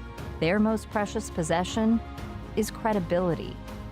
A journalist's work revolves around the truth, finding it, verifying it, and reporting it.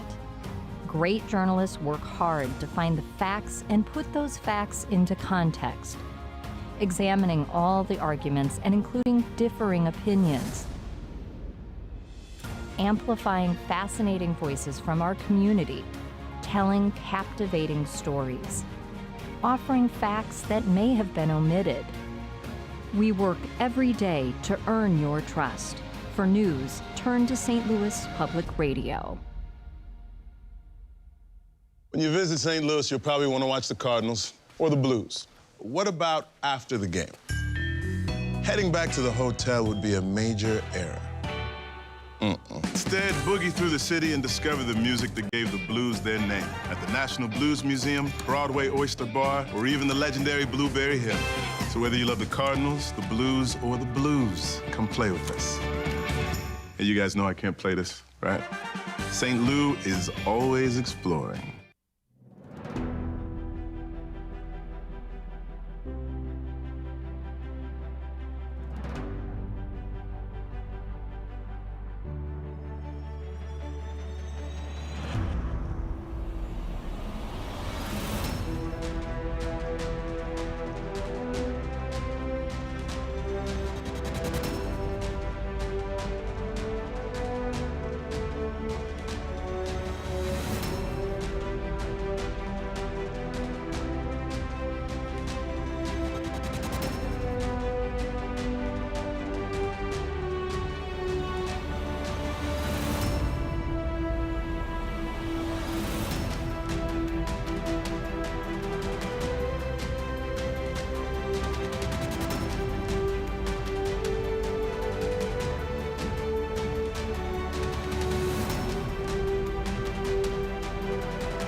Welcome back.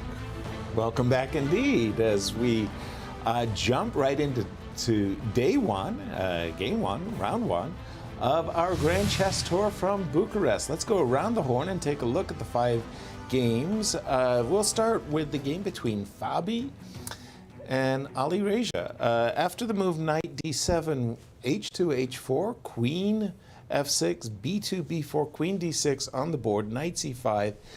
And I'm feeling more or less that the position's rather balanced at this point. I like white space. I don't like the fact that his pawn is on e3. Peter, yeah, I think h4 was a very good decision by Fabi, sort of stopping the potential gain of space by Alireza on the king side. And with perhaps h5, you could. h4. This is where we come back to the decision on move 21, not to play h5, h4 himself for Alireza. Perhaps he didn't like something tactically because h5 was played on the previous move, seemingly with the intention of playing h4. And then he didn't do it anyway. But yeah, now it seems like Fabi definitely stabilized. He got h4 in securing the knight on f4 from potential mishaps. Yeah, and he got b4 and knight c5 in just in time. So it looks, yeah, as you said, it looks very balanced. Black can play rook e7, let's say, I don't know, knight f6, rook b8. Yep. And a maneuvering game in store. I think pushing e3, e4 is extremely unrealistic in most cases, it seems like. But also, Black will not have very much in the way of a constructive plan itself. When we left it in the game between Levon and Richard Rapport, the players were playing this kind of cagey back and forth chess. But knight d7 really is going to precipitate a very important decision, because takes, and knight f6 is going to force white to make a stand in the center. Levon said, let's do it. e4, e5. Knight came back to b6, eyeballing the d5 square. King g2, h7, h6. And what did you call it? The fancy play syndrome. Yeah. Fancy play syndrome. We've got some fancy play going on here. These are two of the people I think in this field who will be accused of it the most over the course of the next couple of weeks, because they both are very much excellent. I'm looking forward to it. Practitioners of that art. And how is the art being practiced in real terms? Whites for choice, blacks for choice. What do you think about balanced? I think it's become more, to my eyes, it's become a little bit more balanced. I think probably black had ways to be more forceful earlier. Now it feels like maybe Levon stabilized to a degree. I'm still picking black, but the bishop on g6 is back to being not very bright, right?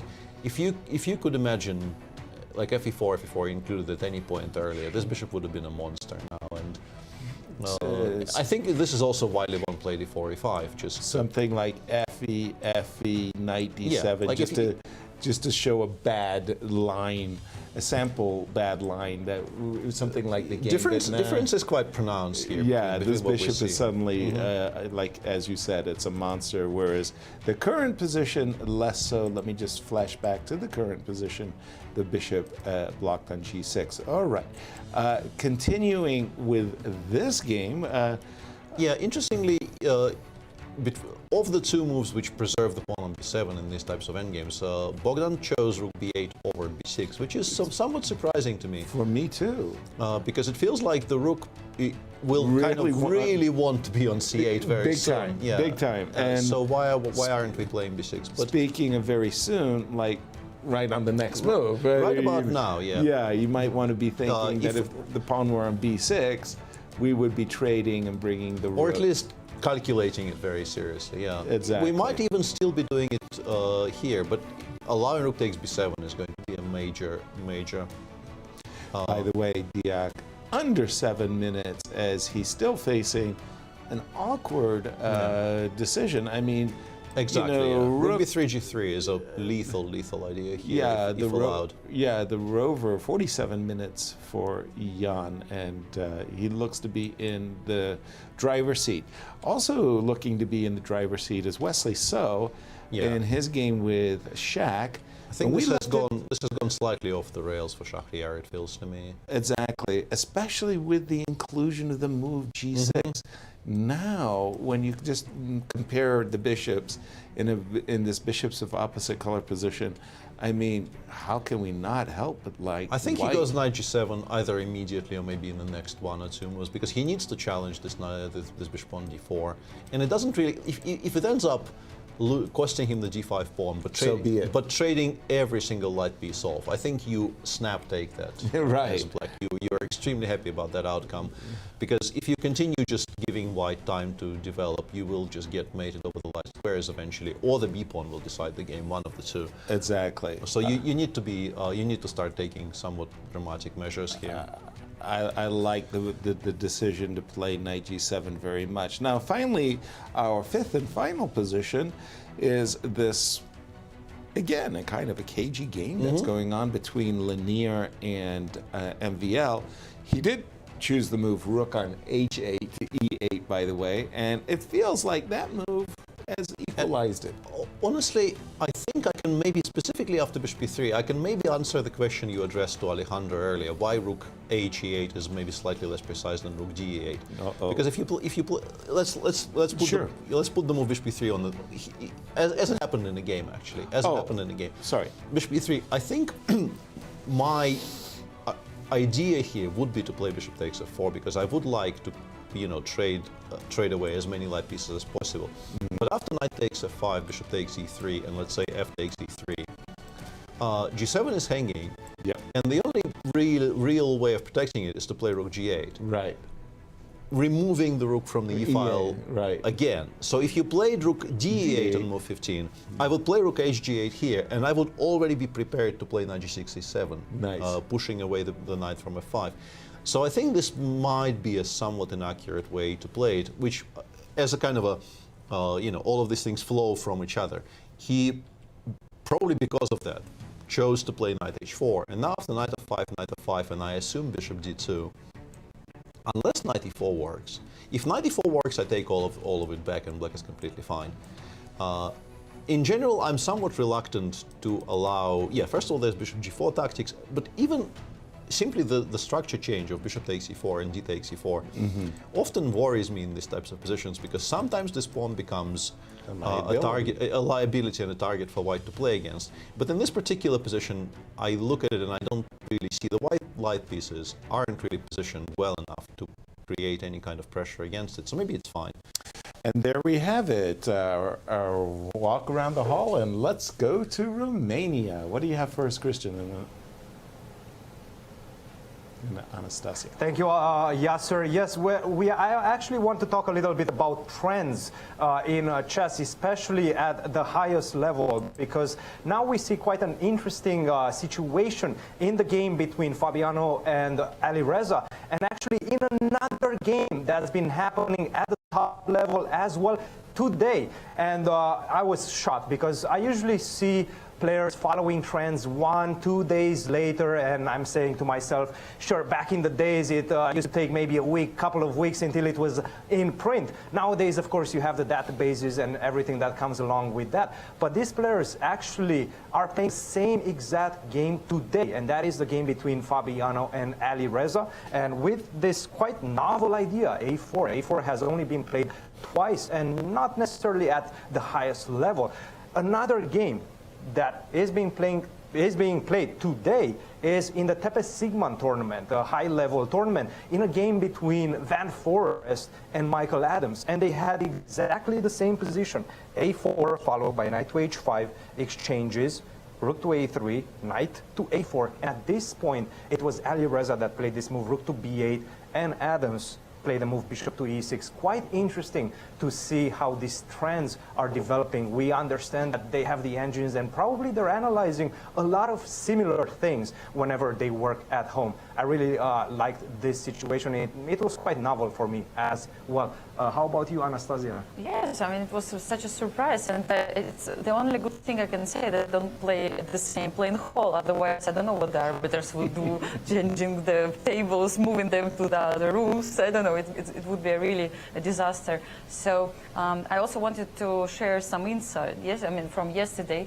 I was talking with Richard Rapport, and he said that he's starting the marathon, actually. I mean, he's going to play all possible events in a row, like starting from here, then following Warsaw. He will go also to Norway Chess, and then, like it was not enough, he will also play in the candidates tournament, right? I mean, so what do you think about it? I mean, is it possible to do something like that?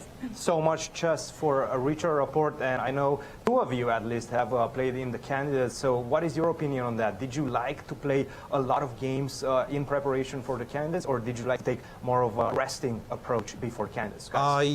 Thank you, Cristian. For me personally, I have a kind of a very similar story. In 2013, between I think March and June, I was at home for like 7 days total. Wow. But I think I would have done something different if the tournaments were in the other order, because I think it started with me playing in the London Candidates, the tournament that started Magnus on his path to becoming world champion. And then I played a number of very strong round robins afterwards, all pretty much flowing one into another. But the candidates was clearly the one that sort of mattered the most to me.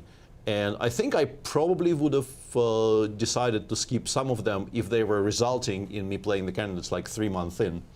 Whereas Richard actually is doing exactly that. He's playing, it's not going to be 3 months, but he is playing a number of events one after each other, right.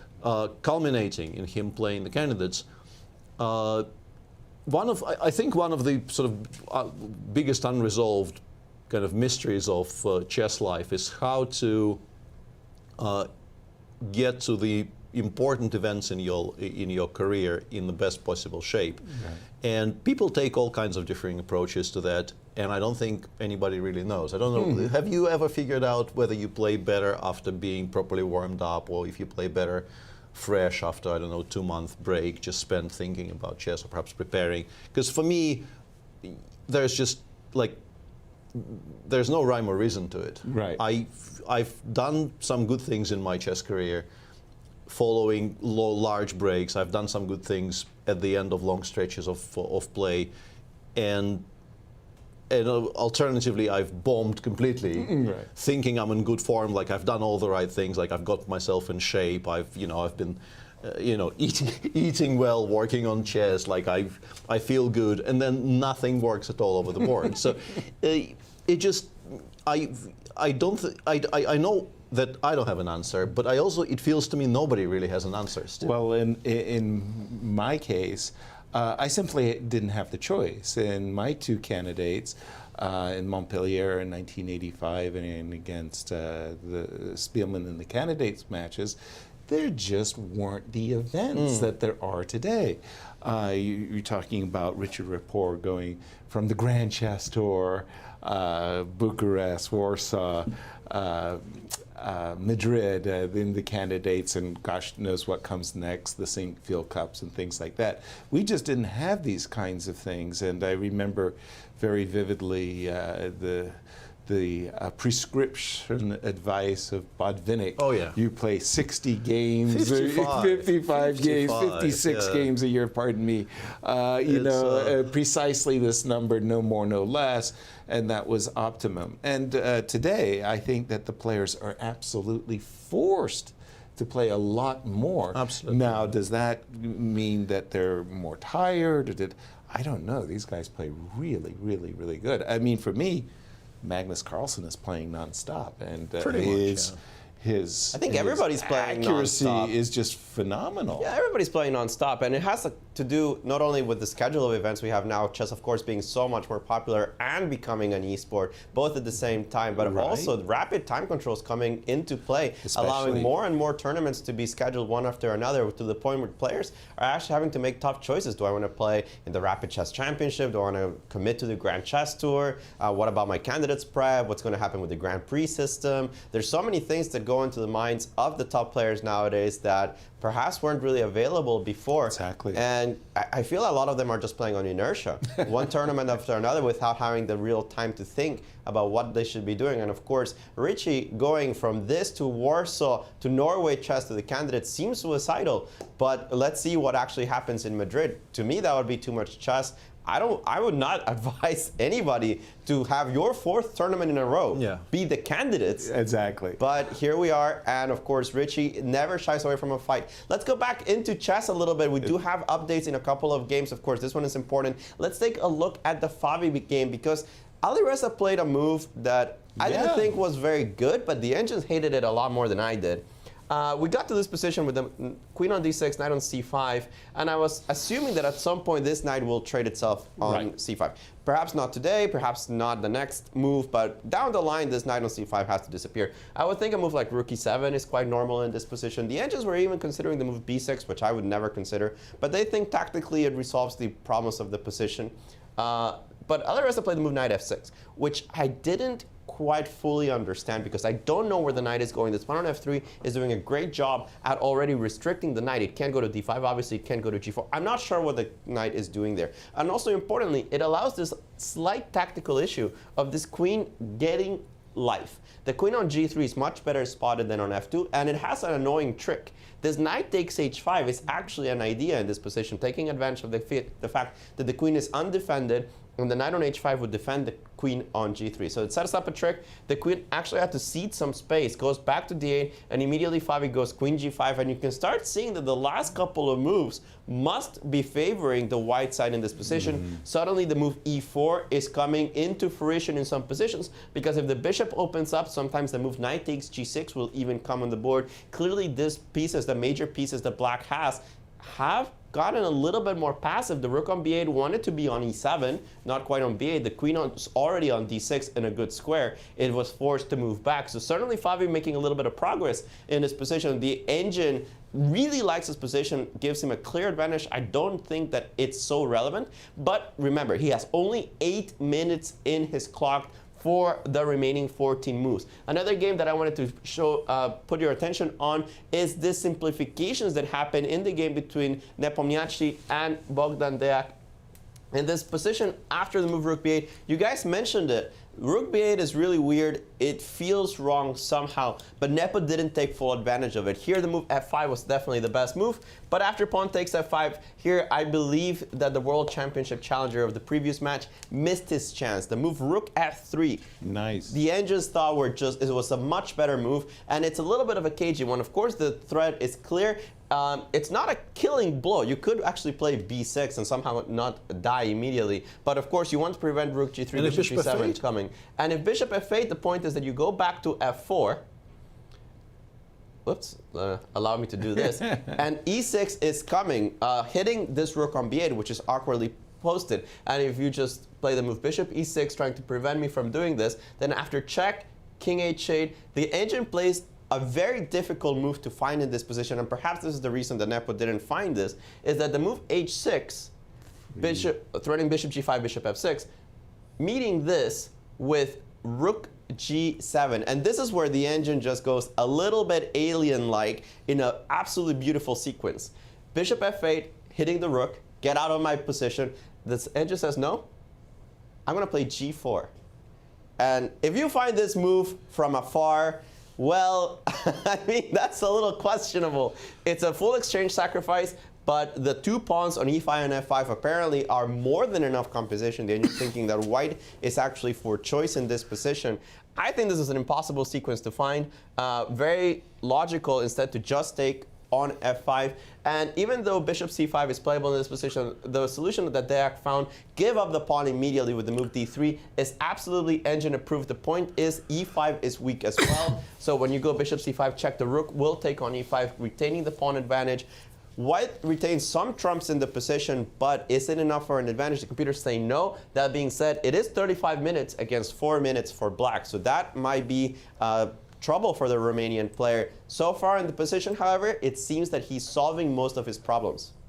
Wonderful. And Thank there you we for have, that. there we have Jan in a very customary, I think I missed something. Look, right? pose, yeah. Yeah, it's that move. D3 kind of like rocked them backwards a little bit. Otherwise, rook f3 really is nice.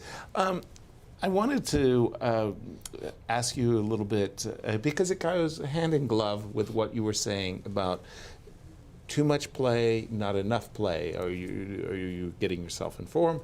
But you also need to research, to come up with some fresh ideas. And Anastasiya and Cristian are saying, right now, today, remarkably enough, in this tournament in Sweden, in Malmo, the same opening has been contested. I did want to say that I'm not really sure about the state of that particular union, but Mickey did work with Fabi at some point. Wow. I think. Candidates of last. Yeah, so 2020 candidates, but not although the 2021. he's playing this with black, and Fabi's playing this with white, so perhaps it's not.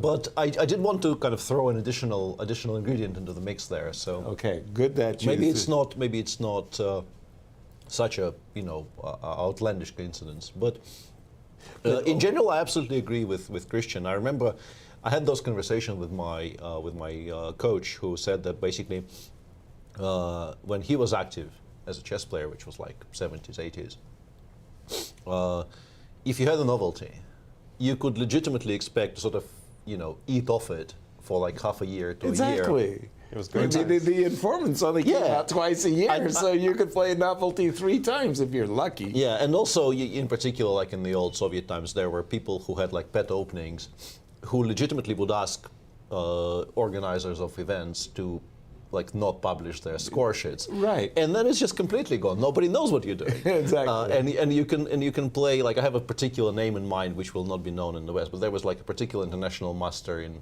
Leningrad in those times who played the Philidor, and a very specific, very, very dodgy Philidor. Right. And but it was tricky, and if you didn't know what you were doing. If he found a new kind of a new wrinkle to survive with black, like he could actually do that for up to a year until people caught up. And now everything is live, and that evening it will get analyzed and refuted. So yeah, life has moved on a little bit. But that goes to the whole concept of, like, if you're playing too much, you don't even get a chance to reflect and to, research in this case. But on that point, I wanted to say that these are sort of the absolute top professionals who have teams working for them. That's so the point.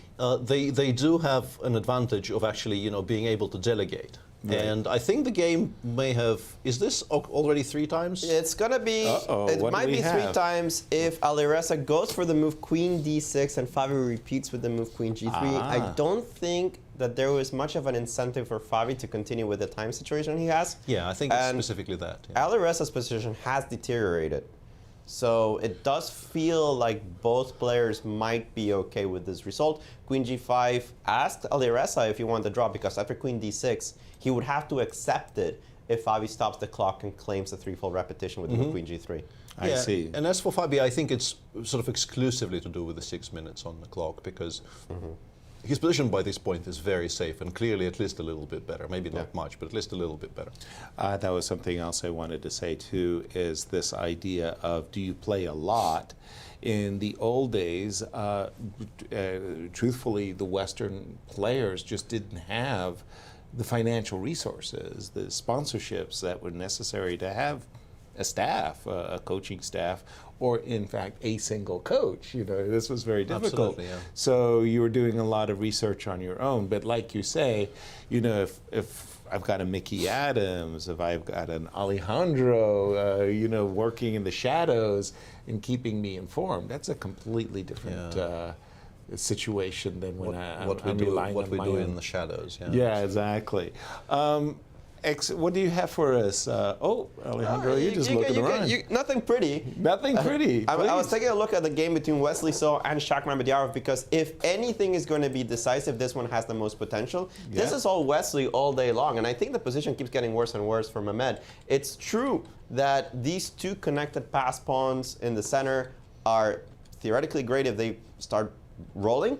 They will never move from this square. This bishop on b7 is trash. This pawn on the b file will get all the way to b6 at some point. And the thing is, which pieces do you trade? If you start trading this knight, this bishop on d4 is going to very importantly start hitting the pawn on f6. You will have to move this pawn on f6 at some point, or you're going to have to dedicate heavy pieces to defend this pawn, neither of which is a pretty sight. If you move the pawn, you will eventually have to deal with the battery on the diagonal. It might just kill you. But if you dedicate too many pieces to defending this pawn, then I'm going to pass this one. I'm going to play rook a1. I'm going to penetrate on the queen side. Where is black's counterplay? Where is black's plan? I just don't see it. This more than perhaps it's not a lost position. I'm sure that an engine will hold it against most humans. But it's so ugly to play this position with black. It's definitely not Shach's style either to just sit down passively in a slightly worse strategical endgame. But this is not slightly worse. I think this is just almost lost, clearly worse for him. Yeah, strategically it just feels terrible. I think the only real question there is how do you make enough of a progress? Because I assume the knights are coming off, and then we have a situation where we all absolutely, I mean, everything Alejandro said is true. The position is ugly to look at. The bishop on b7 is horrible. The white pawn will be on b5 and potentially b6 later, even though once again, I kind of like keeping it on b5 to leave no squares for the bishop on b7 whatsoever. I like it. And you can connect it with, creating some threats on the king side. But with the limited material left on the board, the hope here is basically that you can kind of grimly defend it for long enough to survive. But yeah, it's really not great for Shahryar. And beautiful word there to describe the circumstance. Grim. It's simply, sometimes you have these gritty defenses, but this one looks really grim, and the play is all on white side. I want to just, by the way, I'm used to saying Richard, as in Richard Rapport, but you pronounce Richard a little bit differently. Well, I think I've had this conversation early on air with when we were doing some of the tournaments he was playing in, and I think if we are to be closer to the Hungarian pronunciation, it has to be Richard, or I think he very much doesn't mind Richie. I think it's Richard that is sort of, quote unquote incorrect, because that wouldn't be how it's pronounced in Hungary. But my understanding might be incomplete or just incorrect. Richie works. Yeah, Richie works really well for me. Okay, let's jump into the game of Levon and Richie. When we left it, h7, h6 had been black's choice, and queen b3. Okay, I had a moment ago tried to play bishop c4, but I definitely like this. Bishop drop back, defending the pawn. Bishop e3. I think both players are just still struggling with trying to find the optimal squares for their pieces. Yeah, and there it comes. G7 and G5. There it comes, yeah. Wow. Okay, that is. That's throwing down the gauntlet. That's a real challenge. Absolutely, yeah. That's very much an indication that Richie doesn't really want a quiet game here. No. And it looks a bit outlandish at first glance because, the h-file is now opened, and of the two kings, the one on the h-file is the black one, not the white one. Exactly. But he will play, I guess, king g7, rook h8 quite quickly, and putting any kind of pressure on the pawn on g5 is difficult. And f5, f4 might maybe even already be a threat in some positions, depending on what white does. Because king g1 is a very interesting reply by Levon immediately. Because you mentioned f5, f4, so maybe sometimes when you bring your rook to either the h-file or g-file, you make room for the bishop. Look, I love creative play. Come on. I mean, big ball. But isn't this going like beyond above and beyond a bit. Yeah, maybe. I mean, yeah. G5, like Maybe. come on. Well, he needs to do something. I think the issue is if we go back to the position, let's say before, like this position, it looks perfectly healthy for black and everything, Right, but I you mean- need to find progress. And I'm like knight d5 solves all of white's problems for them, right? Because white very happily trades. There is no longer any issues in the center. Rook fc2 exists. The bishop on f1 now has a square on b5. I don't know if white is better, but white definitely no longer has... It's like a relief. Yeah. So you keep the tension, you play a move like, for example, Queen E7. And white continues shuffling as well. I don't know exactly what the preferred shuffle here is, but yeah, some shuffling will be done, I guess. Exactly. But the move G7, G5, it's sort of like, okay, you're willing to open up the king side, but to whose advantage? Exactly. Yeah, And the black king, as you say, it's like it's the one sitting on the H file. Not too sure about the move King G1, by the way, but King G7 has been played. If we could play Queen B3, D2 here, that would have been a good move. But yeah, Rook H2 for now. Levon is clearly saying that I'm worried about the rook landing on the H file, so I'm getting my rook there first to kind of preempt the potential threats black might have. Now, when you play the move G5 as black, you're also saying that, you know, besides the fact you're not playing for a friendly draw, I mean, you're saying that maybe I'm going to be playing for the move F5, F4. Again, as I'm very skeptical of what black is doing. You don't feel that it's bad? I'm not sure it's great, but I also don't think it's that bad because we haven't actually, if you think about it, we haven't actually committed that much. We can play Queen E7 here, for instance, right, and then Rook H8. And even, like I was talking about Queen B3, G2 ideas, right?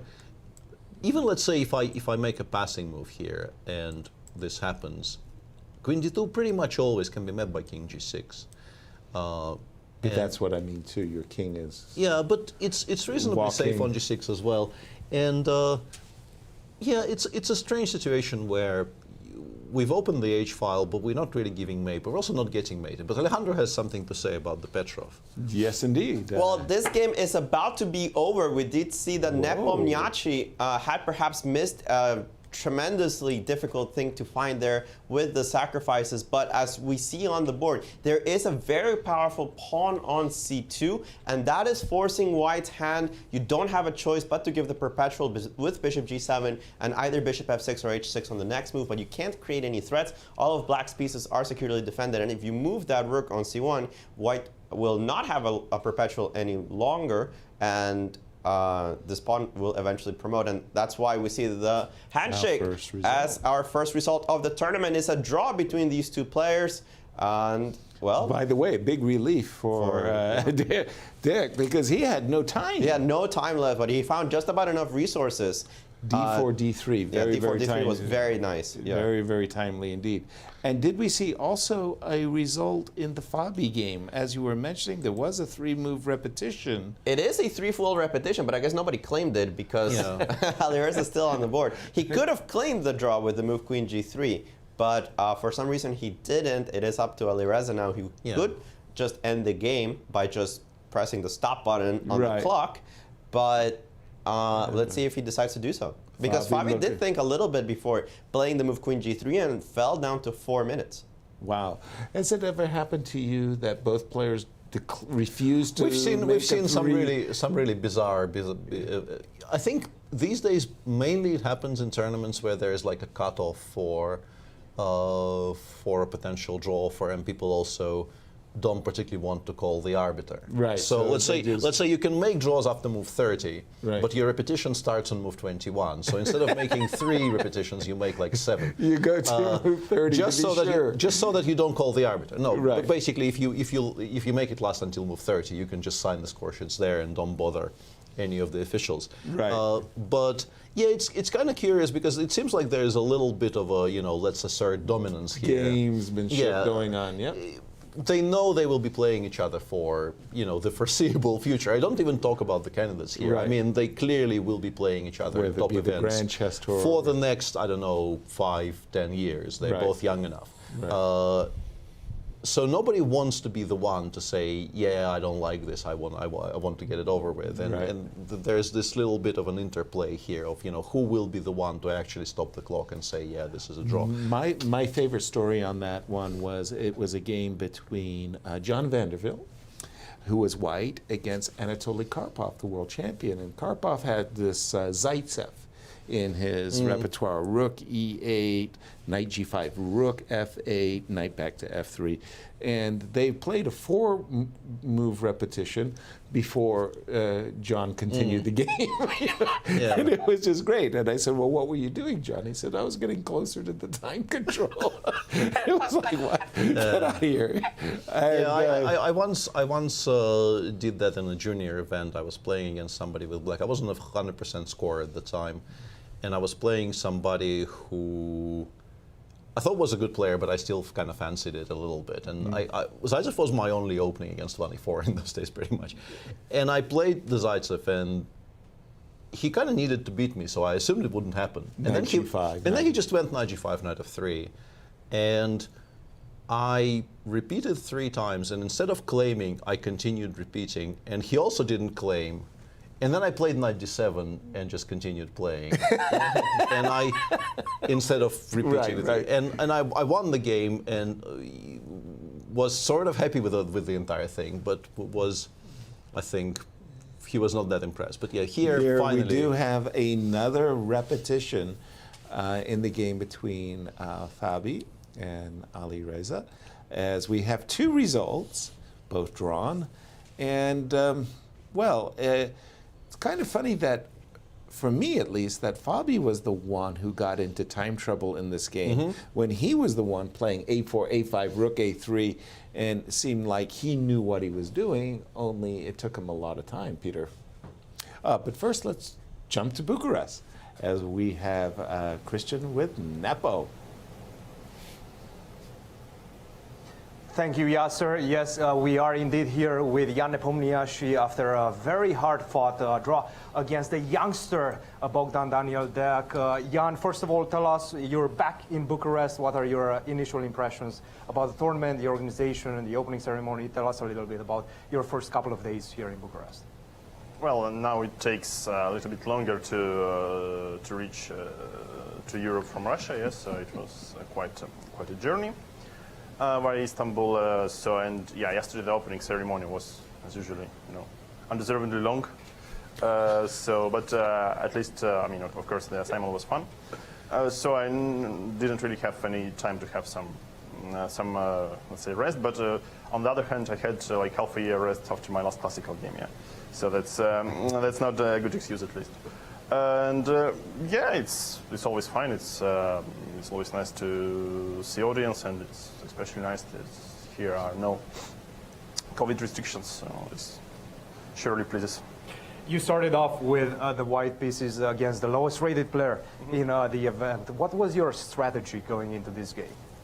Just play a normal game, and I guess I would say I think Bogdan has somewhat like 2670, yeah, but he's only 20 years old, so that's I'm pretty much sure we'll soon see him crossing 2700 marks. So I wouldn't call him, let's say, some sort of a big underdog here. So he's very nice GM. Without revealing too much, how do you assess his general style? Do you feel he's more of a tactical player, more of a positional player? How do you analyze him? I think he's still learning. Still learning. Excellent. Let's get right into the game. It felt like you surprised him in the opening, despite him playing the Petrov. But I'm sure you had some residual knowledge from some preparation of a few months ago. Now, tell us a bit about this position. It felt like the first move that kind of threw you off was this move, queen to e7. Well, I guess normal move is bishop e7 here, but okay, queen to e7 is a little bit artificial. So here I wasn't sure, like, if I should, go for some, find a few precise moves to get some big advantage, because queen e7, in my opinion, looks a little bit ugly. Yes, so basically it never protects you from f4 and 5, and strategically the position is not so great. Yeah, but somehow it probably gave me, such a massive choice which, that I couldn't handle. And it did feel like you were kind of playing the right moves, a4. I thought so. No, okay. Here, of course, Queen d4 is topical. It's a very nice idea. So after Queen d4, I think the endgame is really nice for white. Yeah. So especially if I trade off, let's say, dark square bishops. But okay, Queen d2, I guess, could also be played. So that's not such a brilliant move, but why not? But here, I guess, yeah, Rook b1. I probably castle wasn't also, good enough. So I think this queen on a5 will quickly get into trouble if black goes to the queen side. Yes, it's something like queen e2, bishop d2 or something. So it's not such a safe place for black's queen. But I think what I did was also more or less, smart until I moved queen e4. So queen e4 is just miscalculation. And a very interesting moment was at this point. Did you spot this idea with rook to b5? And what was your assessment? Well, actually, I was so disappointed with myself after I let the c5 queen d4 idea appear. So I thought, like, all right, probably black, more or less solved the initial problems. But yeah, as it seems, this was a smart move here, rook b5. Well, perhaps after queen to b2, you have to sacrifice the queen and this position. And I was wondering whether you spotted this. Maybe I'm in time to go for e6. Yeah, so here just open up things, and this doesn't look too brilliant for black. But yeah, of course, if I would see this idea, I would surely fall into it. Yes. And after that, when did you feel was the critical moment where he managed to finally equalize? Well, somehow I guess I just underestimated my position a little bit because this f5 g5 was a surprise for me, so I wanted to play, let's say, bishop b5 for rook f3. But then I couldn't really see like what am I going to do, how am I going, let's say, to play on for a win. So I decided to play bishop f5 and take a draw, and this probably was a little bit premature, but yeah, maybe it was a little bit the impression of the few moves, and there is probably this line is said to be very drawish, and maybe studying it a little bit from the black side, gave a few false impressions about how solid black in fact is. But okay, here I believe, yeah, maybe here, yeah, just okay. Probably bishop takes f5 was more an accurate move, but then okay, after exchange, I would get some slight advantage in the endgame. Yeah, but of course, there was some push at this point. Yeah, okay. Here it looked like some nice rook endgame. Yeah, so with such a bad king on h8 and a lot of weaknesses, also should, I believe, more or less end into a draw, but at least white is pressing. Absolutely. Well, I know it's early in the tournament, but how would you say your ambitions are for this tournament? I can't say if I'm playing, on some mediocre level at least. Yes. So today's game probably is full of some other sides, so that's some quite bad news for me. But hopefully, during next rounds, I'll get in touch with some, reality and play better. Jan, great to have you back in Bucharest, and looking forward to see you in the next games. Thank you. Guys, back to you. Thank you, Christian. Thank you, always, Nepo. Always colorful, let's just say. Self-deprecating. Yeah, self-deprecating interview there, Nepo, as he finds a way of insulting himself better than most. I relate to that deeply, yeah. Relating deeply to the position is also Alejandro. What's going on in the game of Wesley So? A lot of things got traded there. It's ugly, but is it holdable? That's the question that Shaq and Wesley are trying to figure out here. Wesley down to 11 minutes against 15, but they're already on move 34 in a very simplified position. I don't expect time to be a major factor. We still have the same situation. 2 passed pawns here for black, completely blockaded by the dark squared bishop and queen. The thing is, without rooks on the board, yes, you have this ugly structure on the king side, and this bishop's not great. It's never going to be great. But how do you win? Where is white going to win exactly? Yes, you have a pass pawn on the b file, that's great, but obviously it's not going to get past b6 because there is a strong blockade on b7 that this bishop on c5 can't do anything about. So you could pressure f6 and you could try to combine it with threats of pushing the pawn, but is it going to be enough? The computers don't really like this way for Wesley to have moved forward. It's true that you can torture your opponent forever, but you don't just want to torture him, you want to win as well. And it's possible that the material is just a little bit too reduced. Meanwhile, in the Richard Rapport game, we do have a couple of updates. After the move King G1, King G7, Rook H... Whoops, sorry about that. Rook H2 was played, and as expected, something came down the H file. The move Queen E7, of course, was also possible, but after Rook takes H8, it is important to take with the King. You cannot take with the Queen because, remember, the G5 is currently hanging. So you have to take with the King. G4 was played, which to me was a little bit of a surprise. I expected to move King G2 and bring the other Rook to the H file. Instead, after G4, F4, Bishop F2, Knight D5, Levon has just played the move Knight D4. We have a still very complex position. 10 moves to go for each player. The computer is giving zeros, a wild position. So many different strategical elements to consider. The pawn on G5 being weak. Do I really want to trade off this bishop for the knight, but allow F takes E4? That would remove the knight from D5, but give me a passed pawn. A lot of things to consider here for both players. And I think that it's just about even. And in Bucharest, we have Cristian Chirila with a guest. Thank you, Alejandro. Yes, we are with Ali Reza. Firouzja, Ali Reza, first of all, welcome to Bucharest. This is the first time here in Bucharest. What are your first impressions of the city as well as the organization?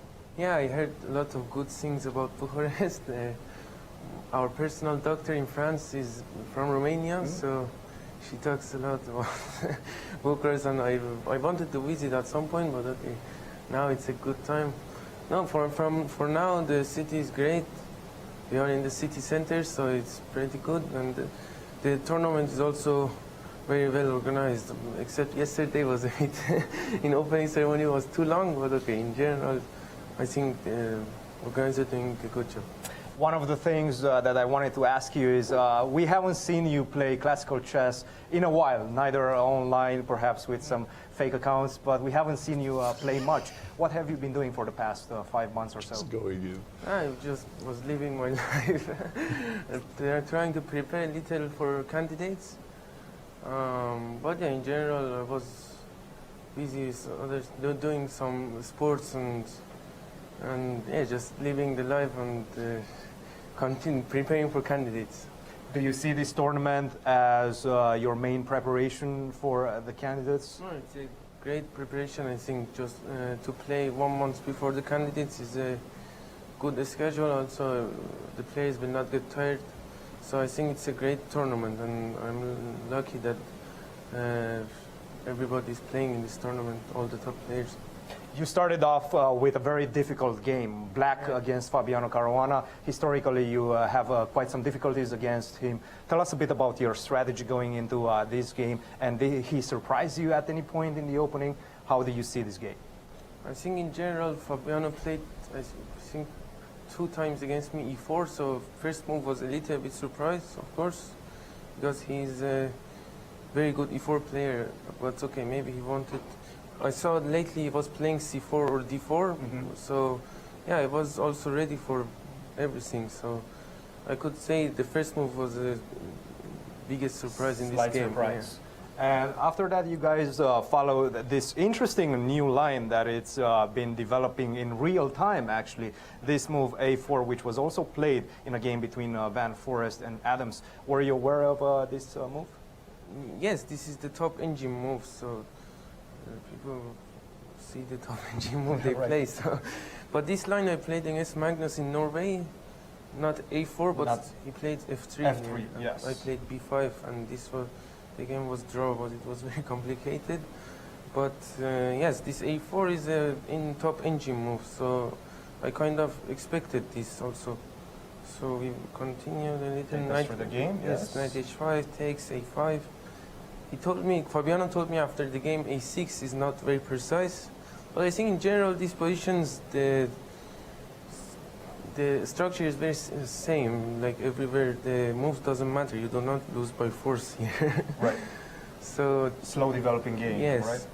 Yeah, I was not sure about this Rook A3. I think this Queen D2 maybe is better to try to bring the Rook on E1. It must be some sort of preparation, because we saw actually Van Forest play exactly the same thing and quite quickly this idea with knight to a4 and rook a3. I do believe Van Forest started with knight a4 and then followed with rook a3, but basically the same position. This one is where you guys diverged. He played the move bishop to e6. Adams, you played the move rook to b8. What was your thought process at this point in the game? Yes, it's very amazing they played it today, because this line normally they don't play with black, because okay, it's a little bit worse for black and it's not very popular, so to happen the same day is amazing. But yeah, in general, I think white has a great pawn structure and the pieces are out, but black is very solid. Very solid. Were you concerned at any point? It seemed like he was also spending a lot of time. Yes. Were you surprised by that? You were playing quite fast, building a huge time advantage. Fabiano was not very familiar with this structure. I think he doesn't have so many games in Karlsbad. So yeah, he was trying to figure out how to break through, but it's very difficult here in general. One last question at the end. You guys repeated the position so many times. I think it was at least 4 times. What was the psychological play there? Because he was dropping down to his last 4 minutes. You had 30 minutes on the clock. He seemed to hesitate to call the arbiter. Then you hesitate to call the arbiter. What was the play there? Of course, I was always looking for somehow to continue the game, but it's very difficult, I think, for me. Because he can, okay, at the end, he has 28 moves, 12 moves to go. He can just move the queen, go and back. I cannot do anything. So from my point of view, I cannot do anything here. So maybe he could have tried, but with 4 minutes, it's quite difficult with 4 minutes. A very practical choice by Fabiano. Still a very solid game for you with the black pieces. What are your ambitions for this event? I'm trying to play some good games before the candidates and trying to play very solid. And we will see. I'm really motivated for this tournament. So I think it will be a great tournament. All the players are fighting. Today I saw many players are fighting, and it's great to see that. And Reza, great to see you back at the board, and we'll see you in the next few rounds. Thank you. Guys, back to you. Thank you, Cristian, very much. And Peter, what impresses you most about this phenomenal talent? Well, sort of everything. It's he's just seems to be, obviously there's still room to grow, right? But the fact that he is as well-rounded as a player as he is by the age of 18 is the most impressive thing. He's mature player. Yeah, he is not very easily pigeonholed into anything. Like, he obviously is an incredibly exciting tactical player, but as we've seen today, and he said it in the interview you've just watched, that he was surprised that there were 2 high-level games played with this position because black is a bit worse and it's passive. Exactly. And to me, like, what I wanted to draw attention to is that he very much understands that he didn't exactly equalize, and also there is no counterplay necessarily, at least in the beginning. And this is a kind of a position against Fabi not every 18-year-old in the world will choose. With both hands, right? Like embrace wholeheartedly this idea of defending a passive position against Fabi. But he seemed very comfortable. Like, we were talking at some point about him potentially maybe assuming some of the initiative. Then he maybe misplayed it a little bit, and that went away. But still, he's unbelievably good enough already, and there's obviously still very much room to grow. So, very exciting to watch him. Very, very exciting. Alejandro threw down a gauntlet for us in the game of Wesley So versus Shaq. A lot of pieces got vacuumed off the board. What we do have as a queens and opposite color bishop, a very grim defense, I used to say, for Shaq. It's actually really funny because, in my view, if I get in the move f3 and king h2 with nothing happening, I just win. I'm not sure. The issue here is that, yes, it looks fantastic, but then let's say I play, I don't know, bishop c6, queen d7, right? And I say, this looks wonderful, but you know, if we're not talking about me playing, Right. I wanted to say I'm just not going to resign. Then I realized I will probably actually resign. Yeah, because you're a very nice person. Yeah, Most people would actually play on. But yeah, those obvious, you know, opposite color bishop related jokes aside, Right. You still have to demonstrate a way to win this position. It really, yeah, happy days. We're talking candidates, Montpellier, 1985. I'm playing white against Michael Tal. I have this beautiful setup with pawns on G3, G2, and H3. Put my king on H2, and I win very easily against my opponent's forces of queen and bishop. And the point is that Black has absolutely no counterplay. And it's interesting that Shah actually went bishop c6 here, because this was maybe the last time in the game where he could have tried queen e4, queen d3. Precisely. That's the one thing I wanted to avoid, which is why I proposed putting the pawn on f3, the king on h2. If I get that, then I get everything, and I've got a free hand. While we were discussing all the other things, since you brought this position up on the screen, I've been sort of thinking about it, and I realized that if you play queen e4 there, if we just move it back, if you play queen e4, f3, queen d3 doesn't actually force the queens off. I have the move queen b2 here in particular. You're right. And f6 is hanging, and you have the move queen b3, and this is another thing that I wanted to discuss with you. I think if you play queen b3, I take and play b5.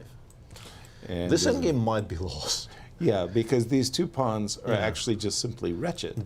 Despite the fact that this is currently an equal material opposite color bishop ending, which is really remarkable. which is normally not a very difficult thing to hold. Yeah, exactly. b3 is kind of dead. The bishop on b7 is dead. Extremely passive. Right. And the bishop on d4 just controls absolutely everything. So yeah, the dangers of this position cannot really be overstated. And Shah took some time to decide what to do, and chose not to even engage with any of this, playing bishop c6. Yeah, we assume f3 gets played just to make sure that those types of counterplay never materialize. But then the question simply becomes, all of this is good and well, but if Black just kind of grimly goes bishop 6, queen d7, I don't know, maybe h5, maybe not, I don't know, and just passes forever and addresses the threats as they come. Yeah, you play queen c5, I play queen d7, right? I don't allow b5. Right. You play queen b6, I'm very unhappy because I kind of don't have a good reply to queen b6. But but generally speaking, we just assume this kind of an extremely passive posture here as Black, and we just, because there are so few pieces, it will be difficult for White to create, let's say, two threats at the same time. We generally will have to be dealing with the one threat per move. And maybe there's just enough resources for Black to just parry the one threat that will be Let me get Alejandro in on this discussion. I mean, we all like Wesley's position very, very much. How big an advantage is it? I mean, here is Peter throwing down the gauntlet. It's hard to win. It is hard to win, and the more the engine analyzes, the less it likes it for White. I started off at 1 point something, it keeps thinking, goes down to 0.9, then 0.8, and starts realizing that perhaps what Peter is saying is right, that with perfect defense, you should be able to hold this position. Now, perfect defense is something that's very tough to achieve when you're playing passively and responding to threats. It's very common that players crack under such pressure, especially if the time is added onto it. Of course, 7 minutes for Mamedyarov doesn't really matter because there are 4 moves away from time control. So this one, I think Shah, with perfect play, technically should draw it, but can he achieve perfect play? We'll have to find out. It might not be so difficult if he just has to parry one threat at a time. The one that is getting into a little bit of trouble, in my opinion, is Lenier Dominguez. He is down to a minute on the clock in this position. Perhaps not fully in trouble, but you start seeing that there's a couple of uncomfortable things here for Black. The main thing is that the H file is open, and it's a much more valuable file than the E file because this rook can't go down to E2, whereas this rook can definitely go up to H7 and start harassing the pawns. Is it, again, a position in which white has enough to break through? That is left to be seen. The main thing, Linier has to make 8 moves in a minute, and Maxime, with 7 minutes, can try to create some pressure in this position. I think I would start with the move G4, see where the knight goes, perhaps even consider the move Rook H7, but unfortunately for white, after the move Rook H7, Knight D6, you still have to create additional threats in the position. So advantage for white in both games, both MVL against Linier and Wesley against Shak. But will it be enough to topple their opponents? That's what we have to see. Well, Knight D6 looks like a really good knight, covering the one weakness on F7. But like you say, these time merchants, you know, it just depends on what they do. Linier is another person who will not at all be unaccustomed with having a minute for something. And a minute for 9 with 30-second increment in a position where you really aren't going to be, you know, solving very difficult tactical problems. It's a pretty dry position. Yeah. I think Linier is reasonably ready okay with handle. how this is going. Yeah. Were you ever a time trouble addict, or just the reverse? Where you enjoyed when your opponent was in time trouble? No, I was in constant time troubles when I was a kid. Really? Horrible time troubles as well. And then it just went away without me really doing anything consciously about it. I just started playing faster, and it just went away. And these days I actually feel very uncomfortable when I'm low on time, and I also sort of redefined being low on time. Like, you know, 10 for 10 these days makes me nervous. And I remember I played a tournament when I was about 12. I played in the quarterfinals of the Leningrad Championship, which is, you know, doesn't sound like much, but it was prestigious. Leningrad is a strong city in terms of chess play. It was a good tournament. Right. And I won it, and I think out of the 11 rounds I played, I was in horrible time trouble in like 8 of them. And something like a minute for 20 in those years was kind of okay for me. I didn't really think it was anything out of the ordinary. And now if I find myself with a minute for 20, I might just kind of just resign and go home, because, like, I mean, it's just horrible, and why should I do that to myself? It's suffering. Was it and mechanical clocks as well. The analog. Yeah. Okay, that's really pressing it. I'm expecting Knight D6 for Linier. I think that's really a nice little trap, but Linier is not playing Knight E3 there. Exactly. Knight E3 Rook E1 would have been a bit of a mistake. Right. Just wanted to really put ourselves on the spot for the game of Wesley and Shak. Win or draw? I think it ends up being a draw. Win or draw? Draw. I'll go with the win. Okay. H5 is an interesting choice there, because I think trying to discourage the one additional source of play for white with G2, G4 is interesting. But you now have to solve the issue of kind of just not dropping the pawn on H5. I think it starts with Queen E6, because Queen H4 currently is a very strong threat. And if you play King G6, I think King G6 just straight up loses to Queen G3 check. Oops.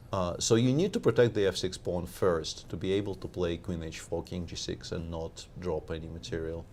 So you think Queen E6 is the... Yeah, but actually, now that I look at this, Queen H4?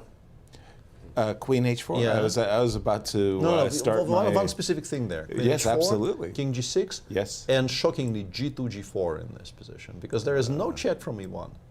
No check from so E1. you can trade all the pawns, and then F5 check is going to be a very, very strong threat. Maybe F6, F5 is playable here, because after Queen G5 check, King F7, white does win the pawn on F5, but you have to relinquish control over the E1 square, which is very, very relevant. But this is now very concrete. And also I'm wondering if Queen takes F5 here is winning or not. Whoa. I mean, are you willing? Pawns. No, I mean, willing to bet a house it doesn't? No, not at all. It may even be a simple win, actually, as the king can glide straight up the board to C5. Why are which squares? Through C5, I would put. So you go Bishop E5, King C3, D4, F6, C5. Yeah, and I go that way, and because the pawns are so far. Something concrete in the position, Alejandro. It's always concrete in chess, especially with computers. The line that you're giving doesn't quite work, but it's for a very weird reason. Queen E6 is fine for black. The engine's top move is Queen F8. That'll definitely not happen. Queen e6, though, does look pretty logical. And the idea is that even though Queen h4 looks like a very decent move, attacking h5 and hitting f6 and seemingly forcing king g6, which indeed gives white a winning advantage after the move g4, there's this kind of funny move. Sorry, queen f2, queen e6, queen h4. There's a funny move c3. And suddenly black, kind of out of nowhere, has counterplay. You cannot take the pawn because check picks up the bishop. And if you play the move queen h5, then after king g7, you could give me a check on g5 if you felt like it, but after king f7, you have nothing better but to repeat moves. And this pawn is actually going down the board. We have another result as Levon Aronian and Richard Rapport have found a kind of unique repetition, not really forced into it, but both players unable to find how to make progress. We left the game off more or less around here with the move knight e4. Some of the rooks got traded, and after b6, bishop d3, bishop e7. The players repeated this way: bishop c4, bishop b4, bishop d3, bishop e7, bishop c4. Nothing happened in this position. They are experts at finding three folds, and we have yet another result. And this one also has managed to found itself into a dry endgame. Maxime, unable to find much, agrees to draw another three-fold repetition. Well, we're 4 for 4 so far, guys. Absolutely. Yeah. I'm not surprised by the linear repetition. I really didn't think that the rook on h7 was doing anything but going back and forth. But the very creative and very confounding game between Levon and Richard somehow... It got very dry, but by the final position... I expected it to go somehow. Yeah, but once all the rooks disappeared along the h-file, I think... yes, as Alejandro said, it's a kind of a artificial-looking repetition, which I think players these days are very expert at finding those. Especially where no draw offers are allowed. But if you look at this position, nobody really is going anywhere. Knight e3 check is never going to be a threat. Bishop takes e4, conversely, also is just not a very good move, so you're never really intending to do that. Right. So it's very difficult to make any kind of progress for anybody here, and it's understandable that they chose to. I mean, they would have agreed to draw here, but since that is not an option, people there's a kind of a wink, wink, nudge, nudge situation happening, and exactly, and not making progress, or you making progress. No, we're going back and forth. Only one game, and I was. As soon as Alejandro said Queen f8 is never happening, I thought, Commentators curse. You did never say it's never happening. Queen f8, in fact, did happen. It's strange. If I just go back here to this position, the move I'm playing all the time, I want king h2. End of story. I definitely I think the reason for h2. queen f2 is that I think with white you get the feeling here that black is about to establish some kind of a perimeter which will be hard to breach. And by playing queen f2, we're trying to attack some weaknesses before that perimeter is established. But I don't understand what the fortress that you're going to establish is. Whereas, for example, if I go king h2, I stop these c3 tricks, and I get to go queen a7, and I don't have to worry about the c3 but let's say if black gets enough time to play, as we've discovered, as we've described, like queen e6, king g6, it's going to be quite difficult to break this down. And I mean, you can start from the other side. You can go like queen a2 here or queen b2 and start creating threats on that side. Sure. But all those things also allow queen d6, which might be a bit awkward because f4 pawn is, we don't really want to play g3, and we don't really want to allow queen takes f4. So I think queen f2 is a very understandable decision because he wants to ask questions before move 40 as well. I think that's also a part of the equation here, is that white really like Wesley knows he can probably pass for 3 moves and still not be at least, right? So like I could go bishop c3, queen d4, queen d2. But Shahryar is somewhat low on time, so I think it makes practical sense for Wesley to try and find questions to ask before Shahryar gets his half an hour on move 40. All right. So I think queen f2 is logical. Queen f2, queen f8. Okay, so let's say one of these days I'm actually going to be able to get the setup I want, which is actually, funnily enough, to put my king on h4, which I do believe it's kind of untouchable. It's I'll a nice put my setup, queen yeah. on d4, which kind of forces you, ties black down to f6. And then I believe that b4, b5, I'm going to be able to press that one. Absolutely, yeah. I like bishop c3. But first, let's jump over to Bucharest as we have Absolutely. Cristian with Lanier Dominguez. Cristian. Thank you, Yasser. Yes, we are here with Lanier Dominguez, another first-timer here in Bucharest. First of all, Lanier, welcome to my hometown, Bucharest. What is your first impression about the city as well as the organization? Yeah, it's great. I mean, the city seems very nice. I was walking around a little bit, and it seems very nice. People are very friendly and looking forward to have some more time to explore maybe on the rest day. And yeah, the organization so far is great. I mean, we have amazing conditions, and I feel really that everything is ideal to just play chess. You came from St. Louis directly from a very taxing event, the American Cup. How do you feel right now in terms of energy? Also, there's some jet lag potentially. How do you feel in terms of energy? Yeah, I feel quite okay in general. I mean, I had a few days after the American Cup. I had like a week. It's one of the pluses of not reaching the finals. And I feel good. Of course, it's a bit difficult with the jet lag. It's 8 hours difference, so it gets difficult, more and more difficult with time, I guess, to get over this. But I think I'll be fine. In terms of chess, it definitely feels like you found a new weapon with the black pieces, the Petrov defense. It's really playing quite well for you. Take us through this game and the critical moments. Did you feel at any point that your opponent was finding any sort of unpleasant pressure? I think it was, of course, it wasn't much. The line is very solid, even if white gets the pair of bishops, like it was the case. So after bishop f3 in the opening, I wasn't sure if I should play knight e7. It's a little bit passive move because I also had bishop e6. Seems a bit more logical, and then if white takes on e6 at some point, for example, then black, I think, will be able to play long castle, bishop d6, e5 in some form, and it looks okay. But and Peter also said that this move is almost an automatic, and then Alejandro told him, no, actually, the engine wants knight e7. Okay. Did you feel uncomfortable blocking the bishop or anything of that nature, or did you feel like you have enough time to get out? Yeah, I thought that just intuitively, I didn't want to give the bishop so fast, so soon, and I thought that my position is solid enough to be able to play knight e7 without consequences, and it's probably right because again, it's very solid, castle short, and I thought bishop f5 is natural, and rook e1, long castle, all very logical, knight e2, yeah, knight e6, knight f1. Here there were many lines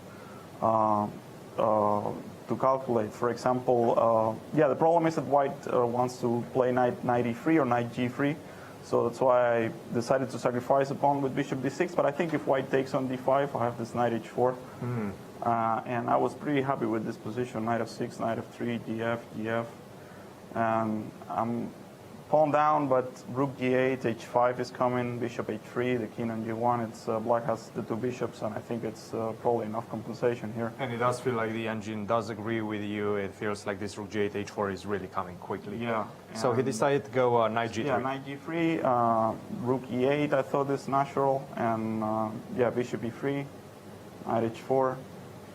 And bishop d2, initially I thought that I'm able to play knight e4 in this position, but then I wasn't sure about bishop d4, and I have to play g6, and I didn't like it so much.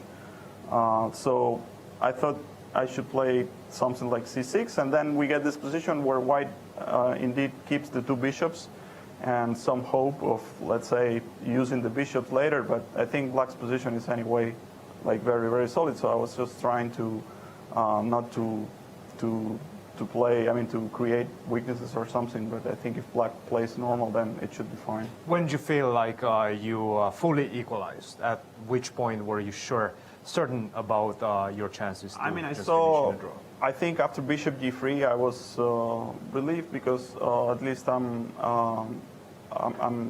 taking one of the bishops, and I saw this plan with h5 and so on, where I get to simplify and bring my knight to d6 later, which looks extremely solid. I was thinking in the almost at the end, when I play knight f5 in this position, I was thinking about the move f4 because I thought that the only chance for white is somehow to get f4 knight e5 and rook h7 in some way. And for example, knight d6, knight e5, and if something like knight f6, let's say, trying to prevent rook h7, then maybe king f3 in this position, try to play g4, d5. I felt that maybe this is a little bit of pressure still for white. But yeah, I wasn't sure what's the best way after f4, so I was kind of happy when he went g4, because then I think it's very difficult after knight d6. It's very difficult now for white to create the threat of knight e5, because I always have knight e4 check after f4, so I don't see what white can do here. So it's probably fully equalizing at this point. In general, players need 1-2 rounds to feel like they're back in shape. Do you feel like after this game you're back in playing shape? Yeah, definitely. I think also the American Cup was helpful in that sense. So I felt pretty good like from today. So I think I will have no issues on that in that sense.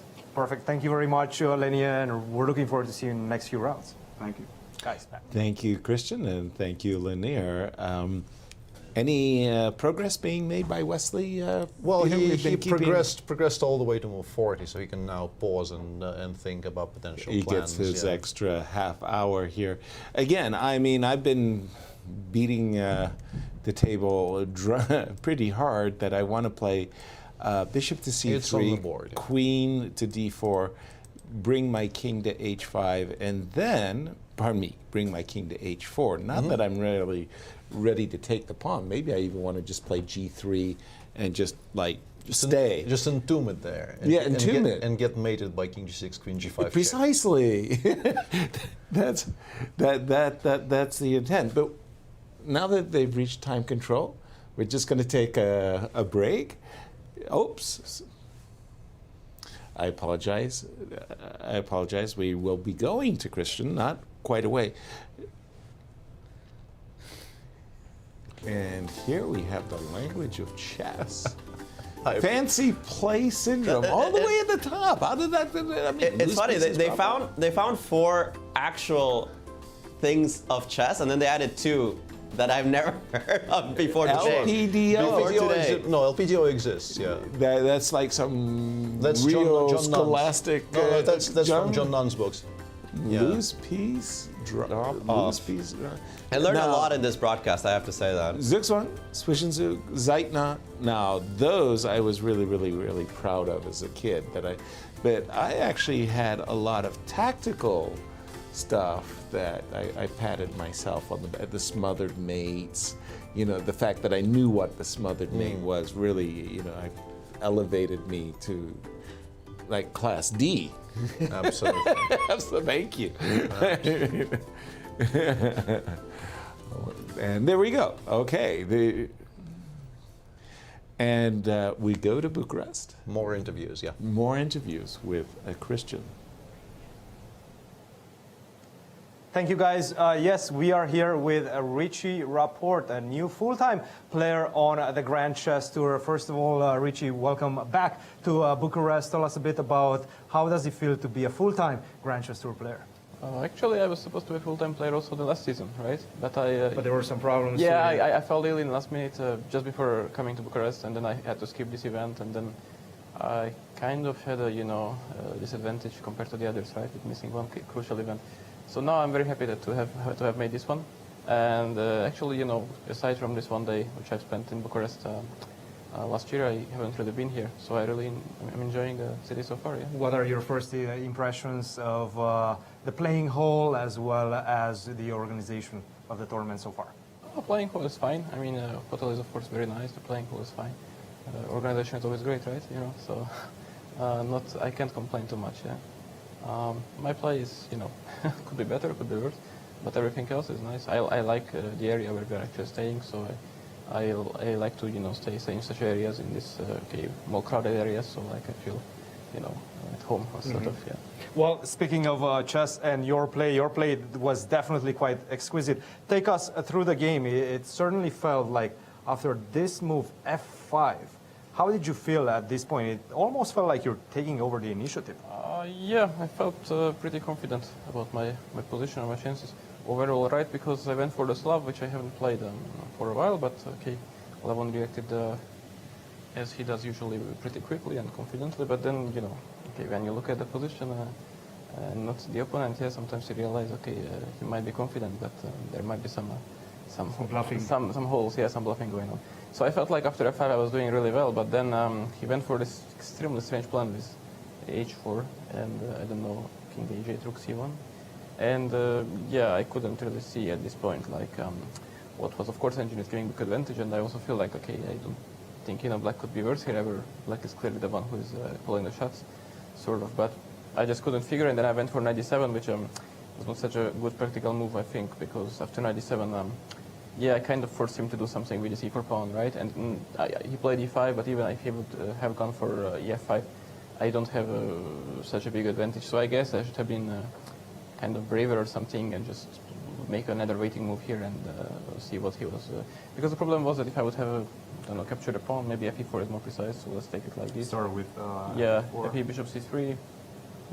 Then just b takes and the bishop takes e4, and here he will play e4 later on. So for example, queen takes the bishop at 3 and c4 3. And my queen side is and you feel like he has enough and compensation. He has and all right. So I can't really do this. But yeah, here here probably like, I don't know, bishop h5 or something, or h6 just to wait out, because if he plays e5 now, I have a knight on b6, which basically gives me like 2 extra tempi. Knight d7, knight to b6 was yeah, with, I have done to force a provoke e5, but afterwards I was still fine here at this point, but probably nothing more. I had a feeling it was natural from this point on to end up making a draw here.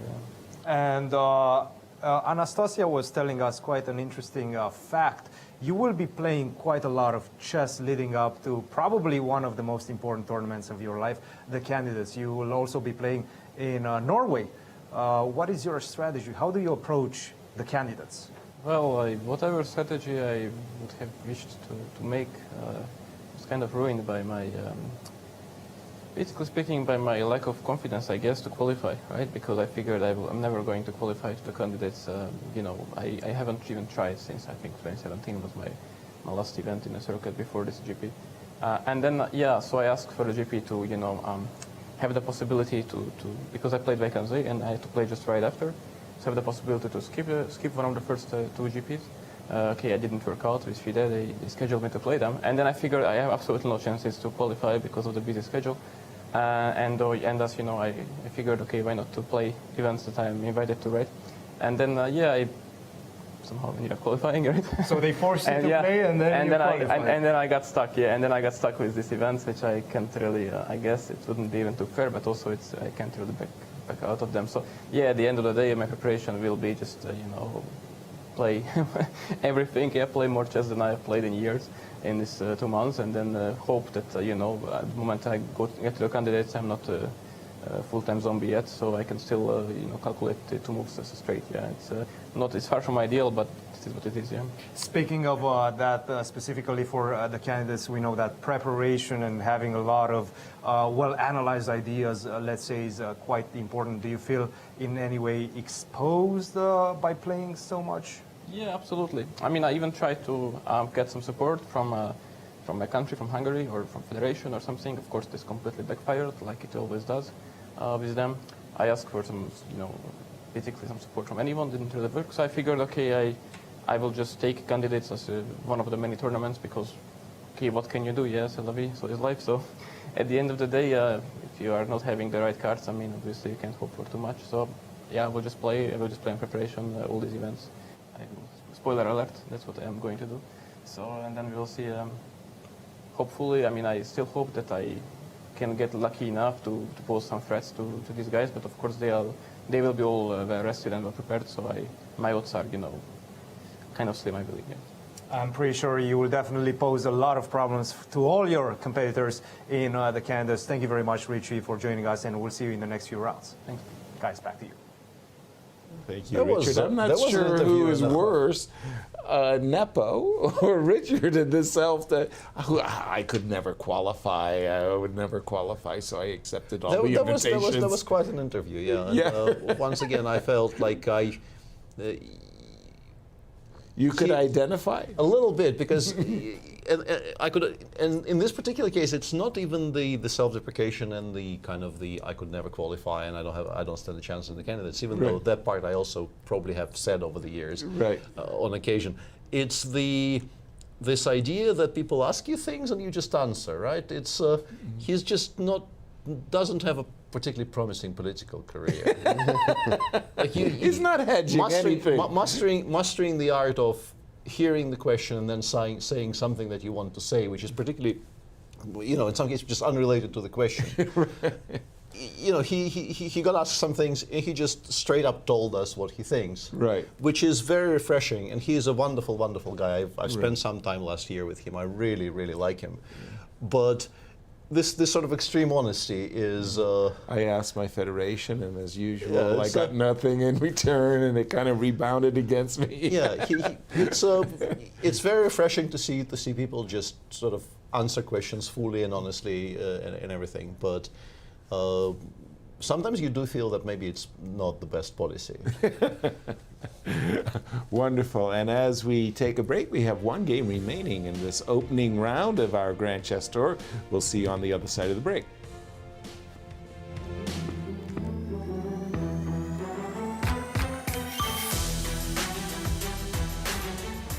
It's time for the return of the Grand Chess Tour, featuring the world's best players in some of the most unique places across the globe.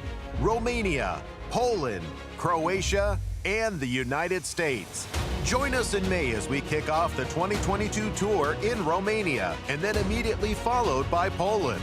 This is your chance to see the best players in the world's greatest game. Follow all of the action live at grandchesstour.org. Chess, the smartest game on earth.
Hello and welcome back to our coverage of the first leg of the Grand Chess Tour 2022. We only have one game running in Bucharest, as you can see from the view of the playing hall. It is Wesley with the white pieces pressing against Shahriar Mamedyarov. And we'll get to that in a moment. For now, we can just watch them deeply in thought. Shah is not enjoying this very much. You can even see it sort of from this camera angle. The lack of enjoyment. Yeah, he's not a happy camper. As unfortunately for him, he is suffering this opposite color endgame position of queen and bishop versus queen and bishop. And the problem that he's facing is the complete lack of counterplay. I've been harping for some time to get the king to h4, to get this set up with the queen and the bishop, and get the pawn to b6. He's going back to d2. That is a confusing choice to me. I don't quite know why we would vacate the best square on the chessboard. Right? Maybe he wants to. Yeah, I have no idea how to explain this. In the break, apart from actually taking a break, I've also had a look at what the machine was saying, and the machine is actually very much in favor of completely entombing the king on h4 by playing g2, g3, because I was somewhat in jest. I was saying that if you play g3, you probably get mated because the queen from d6 can get to g5. But it actually can't, not because there is no path, but because the pawn on f6 will be hanging in the process. So the amount of moves you need to get the queen from d6 to g5. By the time you're threatening to go queen g5, I get to go queen takes f6 check and foil your plan. If he had continued g2, g3, then the idea of making further progress, bishop, queen, and b5 kind of starts to play itself. Yeah. And the point about playing g3 is that if the idea of playing the queen to g5 never really materializes, black really is completely and utterly stalemated, and well, not stalemated, but doesn't have anything to look forward to. And eventually the white queen will start making progress, because black will not be able to defend every single way into their castle there. So you start getting dragged in different directions, and eventually something falls. But Wesley seemingly played queen d2 with the intention of putting the bishop on d4 first, which I don't mind. It's just that activating the queen from d2 will perhaps be a bit slower than doing it from d4, obviously, because you still need to find squares for it. Also, my queen is actually tied to this pawn on he will f4. He will have to play g3 at some point. Sure, right? Yeah. Jump right in, Alejandro. Your take on this changing of the guard of Wesley, putting his bishop on d4 instead of leaving the queen there. There's one good thing about Shah's position is that he has no plan, so all he has to do is bishop c6 and d7 until Wesley actually presents a threat. So yeah, he's rearranging his pieces. The computer still wants to go g3 anyway and say that, well, you can sidestep queen b2, queen a2. You can always penetrate down the a file a little bit later. You never want to give up the f6 pawn. You'll probably end up checkmated somehow. So b4 is not so easy to capture. That being said, there hasn't been a lot of progress being made recently by Wesley. He still has 16 minutes, which is plenty considering that he has an increment. But at some point, he's going to have to bite the bullet. He's going to have to eventually either decide if he wants to play the move g3 or if he wants to put the queen somewhere on the a file, threaten something, because he is running out of useful ideas at the moment. He will be forced at some point to show some kind of card in order to make progress. He'll have to show his hand. And something you said there about not necessarily even needing to protect the pawn on b4. Like if I play g3 here, in some positions I can imagine even queen a2, queen takes b4, and queen a8 being enough of a threat to not even have to waste a tempo on queen b2, queen a3. Maybe not with the bishop on c6 because it covers the a8 square. I see. But so let me put the bishop on e8. So And yeah, something like queen a2, queen b4, although allowing queen e7 here is not that great. The line that was attracting me was queen e8, bishop f7. If we continue there, queen a2, queen b4, I attacked the bishop, and I kind of counted bishop f7 here as forced, and then after queen d8 we just win, because the queen on b4 is so dominated that the pawn on f6 actually falls here, which is quite pretty. Wow. But the issue is, black, of course, will not play bishop f7. They will play queen e7. Okay. Queen takes d5, and now bishop f7. And this position, while still very pleasant for white, is not going to be enough. Yeah, the trade of the b pawn for the d pawn is actually great for black. Yes. I mean, that's a terrible pawn, and you've traded off the path. Which again, I mean, the queen was doing so nicely on d4 just a few moves ago. If we had put our pawn on g3 and jumping into this very nice square a7, and then we can play bishop d4. Yeah. I understand him wanting to put the bishop on d4 because allowing d5, d4 is one way that something goes wrong here. Right. But yeah, I thought we could do it in a more active fashion without retreating with the queen. Obviously, we would have preferred to have the queen on a more active square. I guess he's sort of reluctant to play g3 because g3 is a kind of a move that you can't really take back. g3 says, I am very convinced nothing bad is ever going to happen to that king. And I am going to win sort of with this setup. Because you probably don't really want to play g4 unless it actually just wins on the spot. Right. So that's a very committal choice because with the pawn still on g2, he could at some point, reconsider and just go king, I don't know, king g3 back. So g3 does sort of lock you into one winning plan and rules out some of the others. But it has to be done, and he has now done it. Finally, the let me pawn, just the pawn refresh is on my g3. board. Yeah. By the way, I just refreshed my board. g2, g3, with the queen on d2 and not the queen on d4. One of the things, Peter, that I think, well, just the quality of the players has improved their chess, but it seems to me, whether it's because of table basis or because of chess engines, just the technique of the players is just outstanding. I mean, all of these guys are great endgame players. Yeah, I think it's slightly weird, right? Because you would have assumed that the quality of and I think it might even be true that the quote-unquote general endgame knowledge may have gone somewhat down comparing let's say this generation of players to I don't know 2-3 generations ago, because no adjournments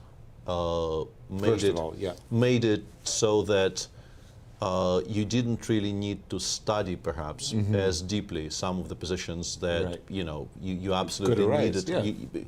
But on the other hand, even if that is true, it doesn't seem to be reflected very much in what we're watching, because a lot of people are, like the current crop of players are all very, very strong endgame players. Exactly. And I think it comes back to the fact that endgames, when all is said and done, are a lot of good endgame play is just clean calculation. That's indeed. And these guys are just so good at calculating that they can very nicely get by without, having read the classics and studied all of the necessary endgames that you are supposed to study, simply because they can. That is not to say that they don't know. I think Magnus clearly knows, and I'm pretty sure that many of the other top players actually do have a very sound understanding of the quote-unquote basic endgames. The question is where you draw the line. Russian schoolboy exactly. No. Like at what point endgames stop being basic and become things to work out. But it's possible to work things out over the board, and these guys are incredibly strong at that. Just to remind everybody, in our first round of play, we have had 4 draws, 4 out of 5, with 1 game remaining. Wesley So, our Grand Chess Tour champion, is enjoying an advantage against Shaq. The game between Fabi and Firouzja, I don't want to say fizzled so much as it seemed like both players were content. It was an interesting game, but I mean, It was a day that promised more. Let's just be honest with that. It was a game. We started with a couple of games that we were looking forward to. Fabi against Alireza. Yeah. We got some position which Alireza decided to take a passive position. Let's see what Fabi can come up with. We had another cool game in the Levon against Richard. So much craziness. F5 breaks, and then fizzled. It just completely fizzled out. We're left with this opposite color bishop in which one side is torturing the other, but the result is still quite unclear. It was not the exciting round that it painted itself to be at some point. Exactly. When we came in the studio, we were so excited by this clash of generations, if I can say that. Fabi's still young. But it is a 13-year gap between them, 12-year gap. Mm-hmm. Yeah. But not only that, even if you just talk about the position we've had after the first hour, I think Jan had a very, very promising position against Bogdan, and the Fabi game did feature some swings, but the structure was always so solid and so immovable that's not really the one. But in particular, I think the Jan game versus Bogdan and the game that we talked quite a bit about, the Levon Aronian versus Richie. Yeah, those two. Could have gone very, very differently, but some inaccuracies in Jan's case didn't happen. And let's just take a look at the upcoming stops on the Grand Chess Tour. As you can see on your screen, there is basically back-to-back events. The one that you're watching right now will be almost immediately followed by the Superbet Rapid and Blitz in... Players were getting on the train and transporting to Warsaw. Going to Warsaw and playing in that. And then there will be a bit of a break because obviously the candidates? Yeah, the candidates goes in between. But in July there will be a Rapid and Blitz in Zagreb in which Magnus Carlsen joins the Grand Chess Tour for this one. And then, as usual, the tour culminates in two events in St. Louis in August, starting with the Rapid and Blitz, and then of course the Sinquefield Cup running into September to finish it out. And this is the big news, of course, is that come next year, the Grand Chess Tour, the two top finishers will qualify to the candidates tournament that we'll be watching in a month's time. So it's very nice to see this cooperation between the FIDE Council and the Grand Chess Tour. Absolutely. Those two logos have not really been seen together very much until this announcement. And it's a good cooperation. It's two. Absolutely. I'm with you 100% too. I think that it goes both ways in that while we do have this wonderful group of I want to say tour participants, once you start to say, hey, you can qualify as a candidate, you kind of want to open up the pool a little bit more to wild cards and more events as well. Absolutely, yeah. It remains to be seen exactly what it will do to the composition of the tour and to the composition of the tournaments in the tour, like whether it will increase the number of participants, whether it will increase the number of wild cards. They have definitely already said, I think it was outright stated, that there will have to be more classical events because the cycle itself is classical chess. So for Grand Chess Tour currently is 2 classical events and 3 rapids, and perhaps this has to be shaken up a little bit. But one thing for me, for sure, and I loved it, was when the Grand Chess Tour included Norway chess. That was and still is one of the really great classical tournaments on tour, and to have that come back into the Grand Chess Tour, in my opinion, that would be quite good. Very, very once good. again, it's very difficult to sort of preempt and guess what exactly will happen. Sure. But I will say that having Grand Chess Tour cooperate closely with FIDE is something that bodes well. Yeah, bodes well for the future of both. Yeah, jump over to you, Alejandro, as you're keeping an eye on this game. I like this idea of Wesley's to sneak the queen out to a3. Well, the question is, exactly, queen a4. How do we refute queen a4?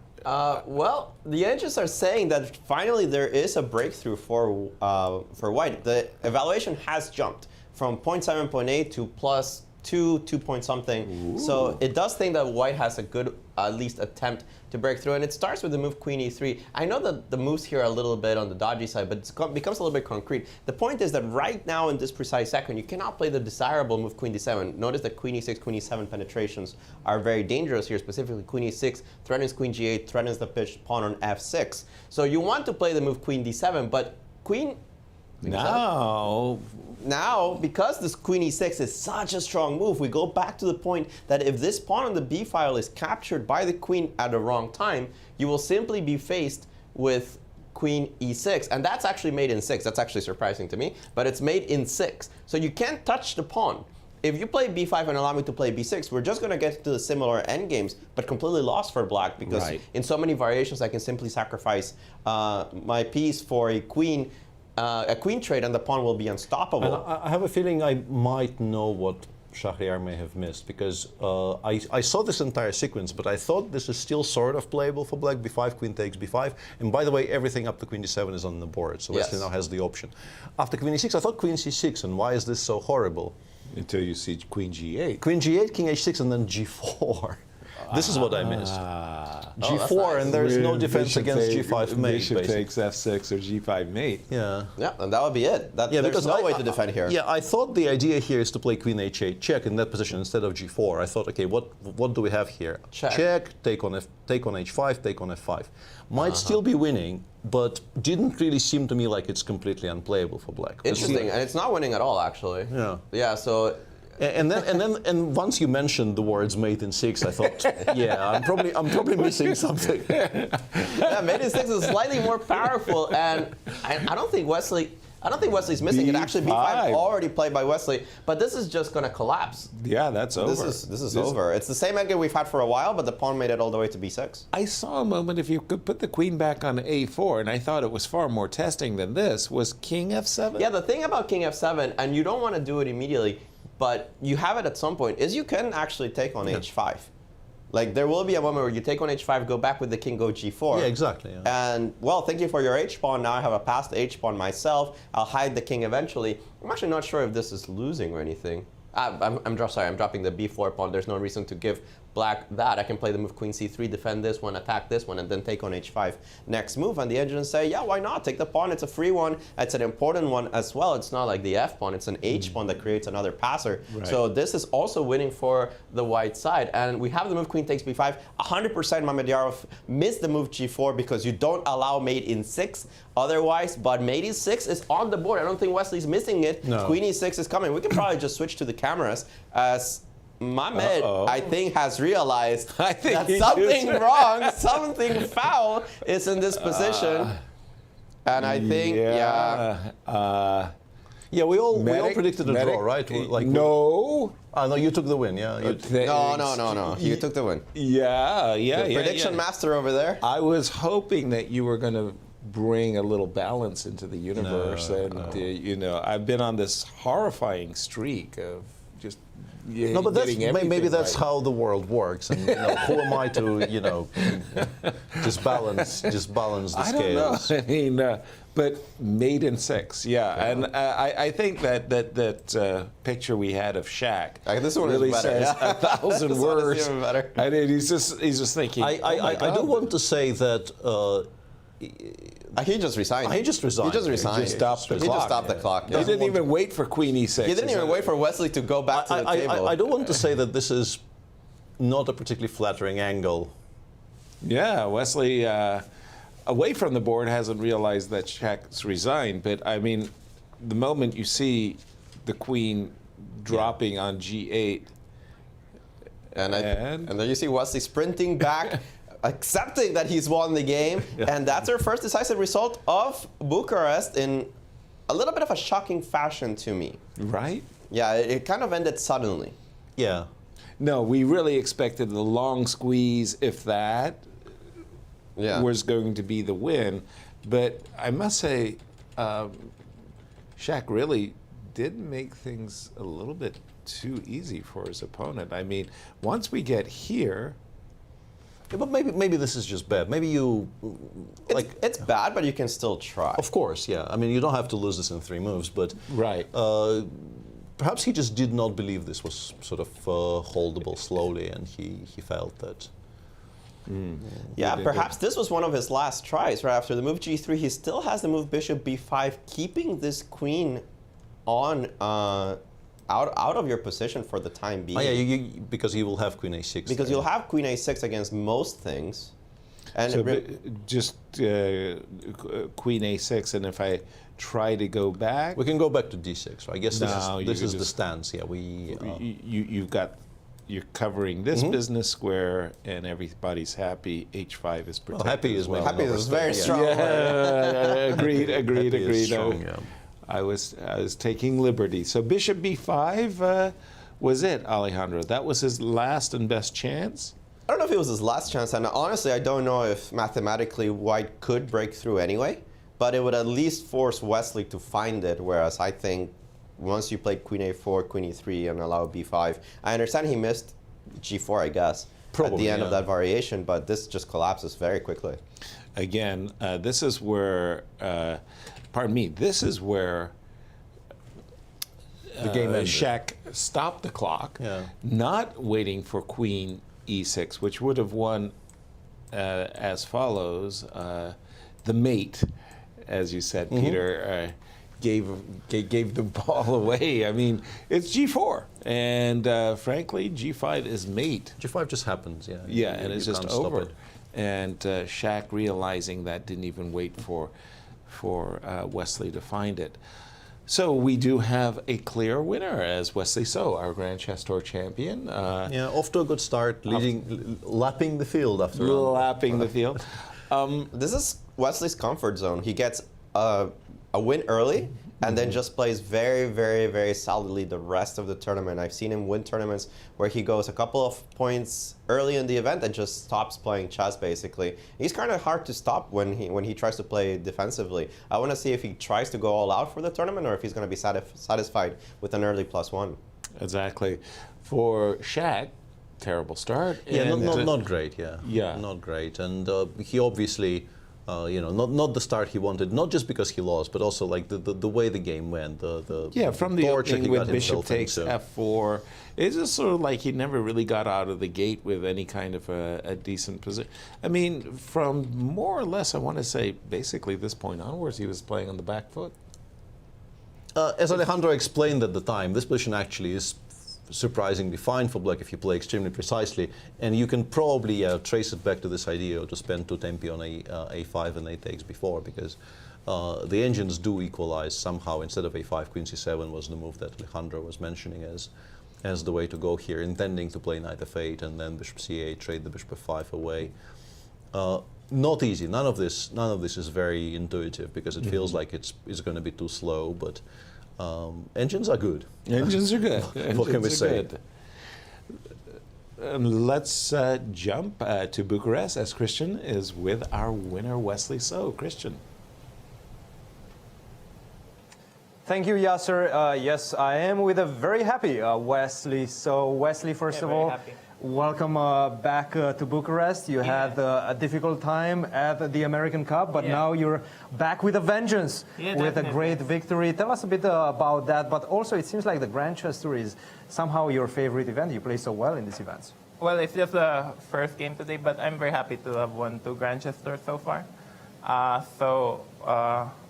Today is an honor to play Shakir Mamedyarov, who is one of the strongest players ever. And I'm just very glad to be here, to be invited, because we have all the best players in the world, basically. And after the tournament in St. Louis, where it seems like I couldn't win a game, like I was feeling so bad. Like I feel like I'm one of the worst players in the world.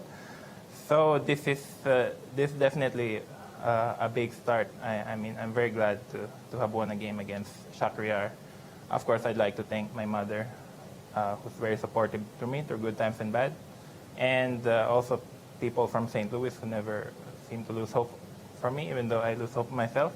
And also, especially, I'd like to thank Tony Rich for wishing me luck today, and I always seem to play well every time he wishes me. Did you have any problems adjusting to the time zone coming from the United States, and when did you get here? Yeah, that's a good point. I actually came here 2 days before the arrival date, so I arrived here May 1st.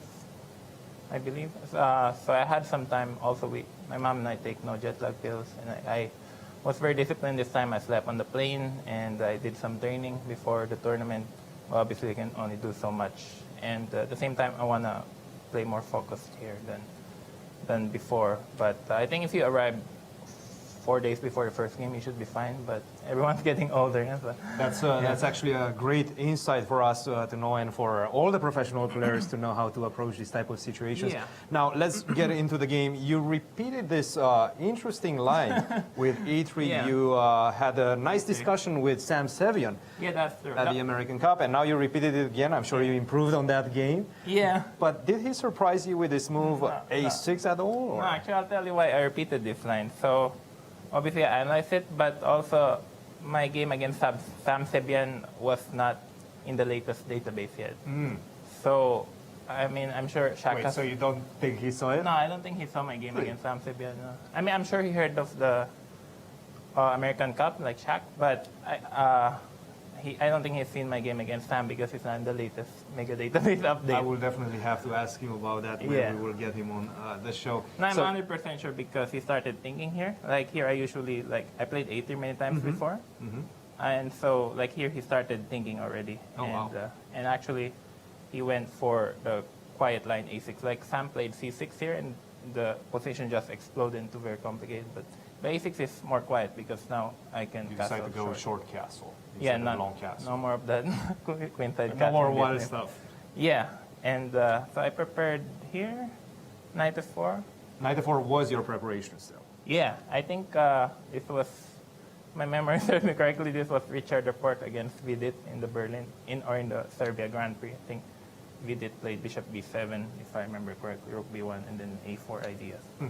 So I was very surprised when he took, but yeah, I think white is better here, but I wasn't And it felt like sure. you maintained your advantage all throughout the game, and Yeah, I was hoping, but yeah, maybe. somehow Maybe not. at some point this move f6 came on the board, and it did feel like you have a lot of control in the position. At any point did you feel like he's getting back into the game at all? Yeah, I mean, there were many interesting points in the game. Like here, okay, knight a4. Also here, I thought, maybe knight a4 wasn't the best. But, I mean, I could play bc5 and just get a slightly better position. But, of course, it's far from a win. And here I was thinking bishop f1, bishop f5. But I guess black is...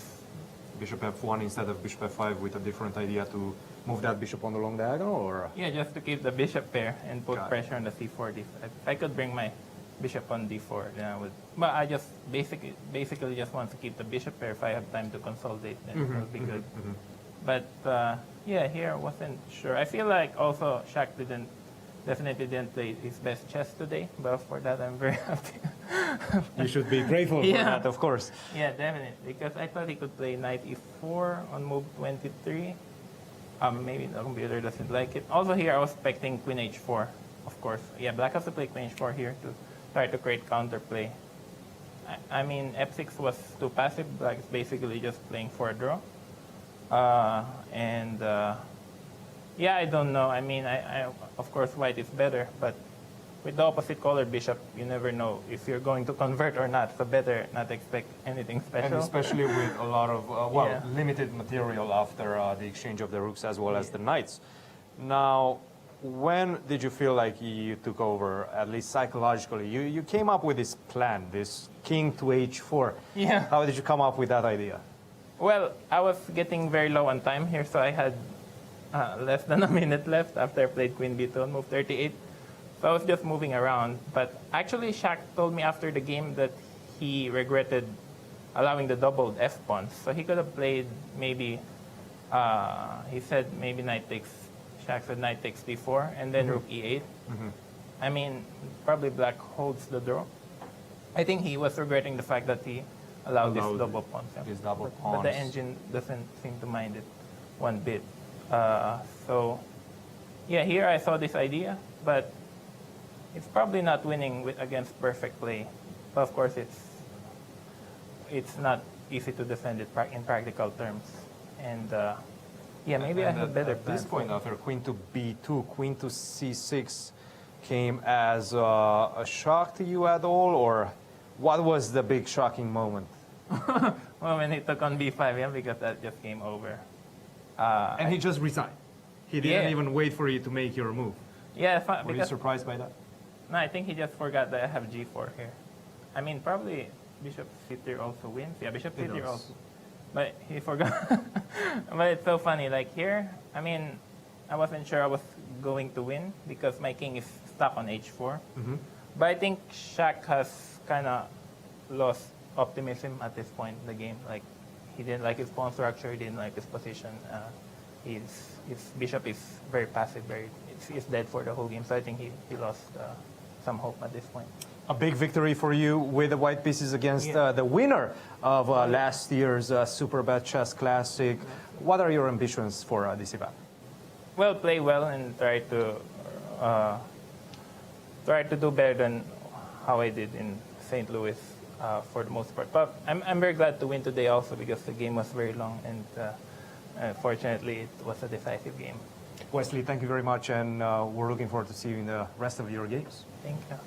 Guys, back to you. Thank you, Cristian. Congratulations, Wesley. Let's just take a quick look at the standings as we have one decisive win, and that's Wesley So at the top, Peter. Yeah, the standings are somewhat intuitive here with the one decisive game in the round. Yeah, Wesley half a point ahead of the field and a full point ahead of Shahriar Mamedyarov, who he beat today. That's the extent of the standings. That's how it works. Yeah. Very nice. 4 draws. We also, Alejandro, we have certain predictions that we just want to review, remind our audience. It's one round. No, I mean, you know, we didn't see them. You know, I think we have one. Dissenter? No, we have one shared. Oh, that's not fair. Yeah, we have one shared. Look at that. Everybody picked different players except for Cristian and Peter. Exactly. Some collusion there. Absolutely. Yeah. But that goes to show the wide variety of we definitely have views. Yeah, we definitely have not exhausted the amount of favorites in this tournament is so high. And let's jump to Bucharest for the final thoughts from Romania. Well, I have to say, guys, that this was a great start to the event. A lot of exciting games. Sure, we got 4 draws and only one decisive victory for Wesley, but still all of the games were filled with excitement. Fabiano Caruana continued the trend of playing great chess with the white pieces. Nevertheless, now we understand why Ali Reza is such a hot prospect in the world of chess. He plays confident, he plays fast, and he definitely showed us that he's going to be a danger during the candidates. And of course, Wesley just proves how good he is in the Grand Chess Tour. We have an amazing tournament ahead of ourselves. Anastasiya, how about yourself? Yeah, it was an interesting round, and I think it's a bit of improvement compared to the previous stage, which was happening here in Bucharest when all the games finished in a draw. So today we had a decisive result, which is good, I believe, for any day. And I was also impressed with Wesley So technique today in his game against Shahriar, but also knowing Shahriar that he doesn't really like to defend such kind of positions without counterplay. Yeah, I knew it's going to be really hard for him, let's say. And of course, impressed with Wesley, whom I just saw in Berlin when he won this Grand Prix event. So impressive today. Definitely a lot of exciting chess ahead of us. And, well, we have the best chess players on the planet. Guys, how about yourselves? No, I think you said it very well yourselves. And Alejandro, day one in our belts. Final thoughts? Yeah, well, we had one decisive result. Honestly, too many fizzles. It does make me miss the format of the American Cup. I'll go ahead and say it. But it's a round robin, it's a different type of tournament, it's a long one ahead, and it's part of a tour. So the players are definitely pulling for position. And Wesley, he just jumps straight out of the gate, takes advantage of a weakened Mamedyarov, and well, it's all been about Wesley today as we had a bunch of draws. Let's see if we can keep up the pace. Thank you very much. And Peter, I want to say once again, a big St. Louis welcome to you. It's great to have you back. Thank you very much. Yeah, very good to be here. And I just want to say to everybody, thank you so much for sharing your day with us. Join us tomorrow, same time, same channel. We'll be here. Absolutely. Absolutely. See you tomorrow. See everyone. you.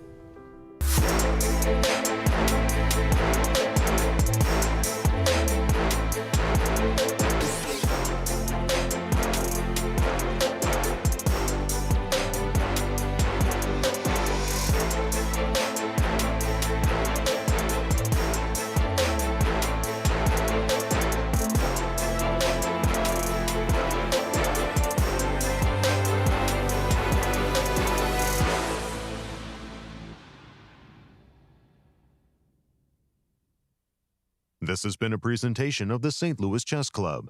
Any reproduction or distribution of this content without the express written consent of the St. Louis Chess Club is prohibited.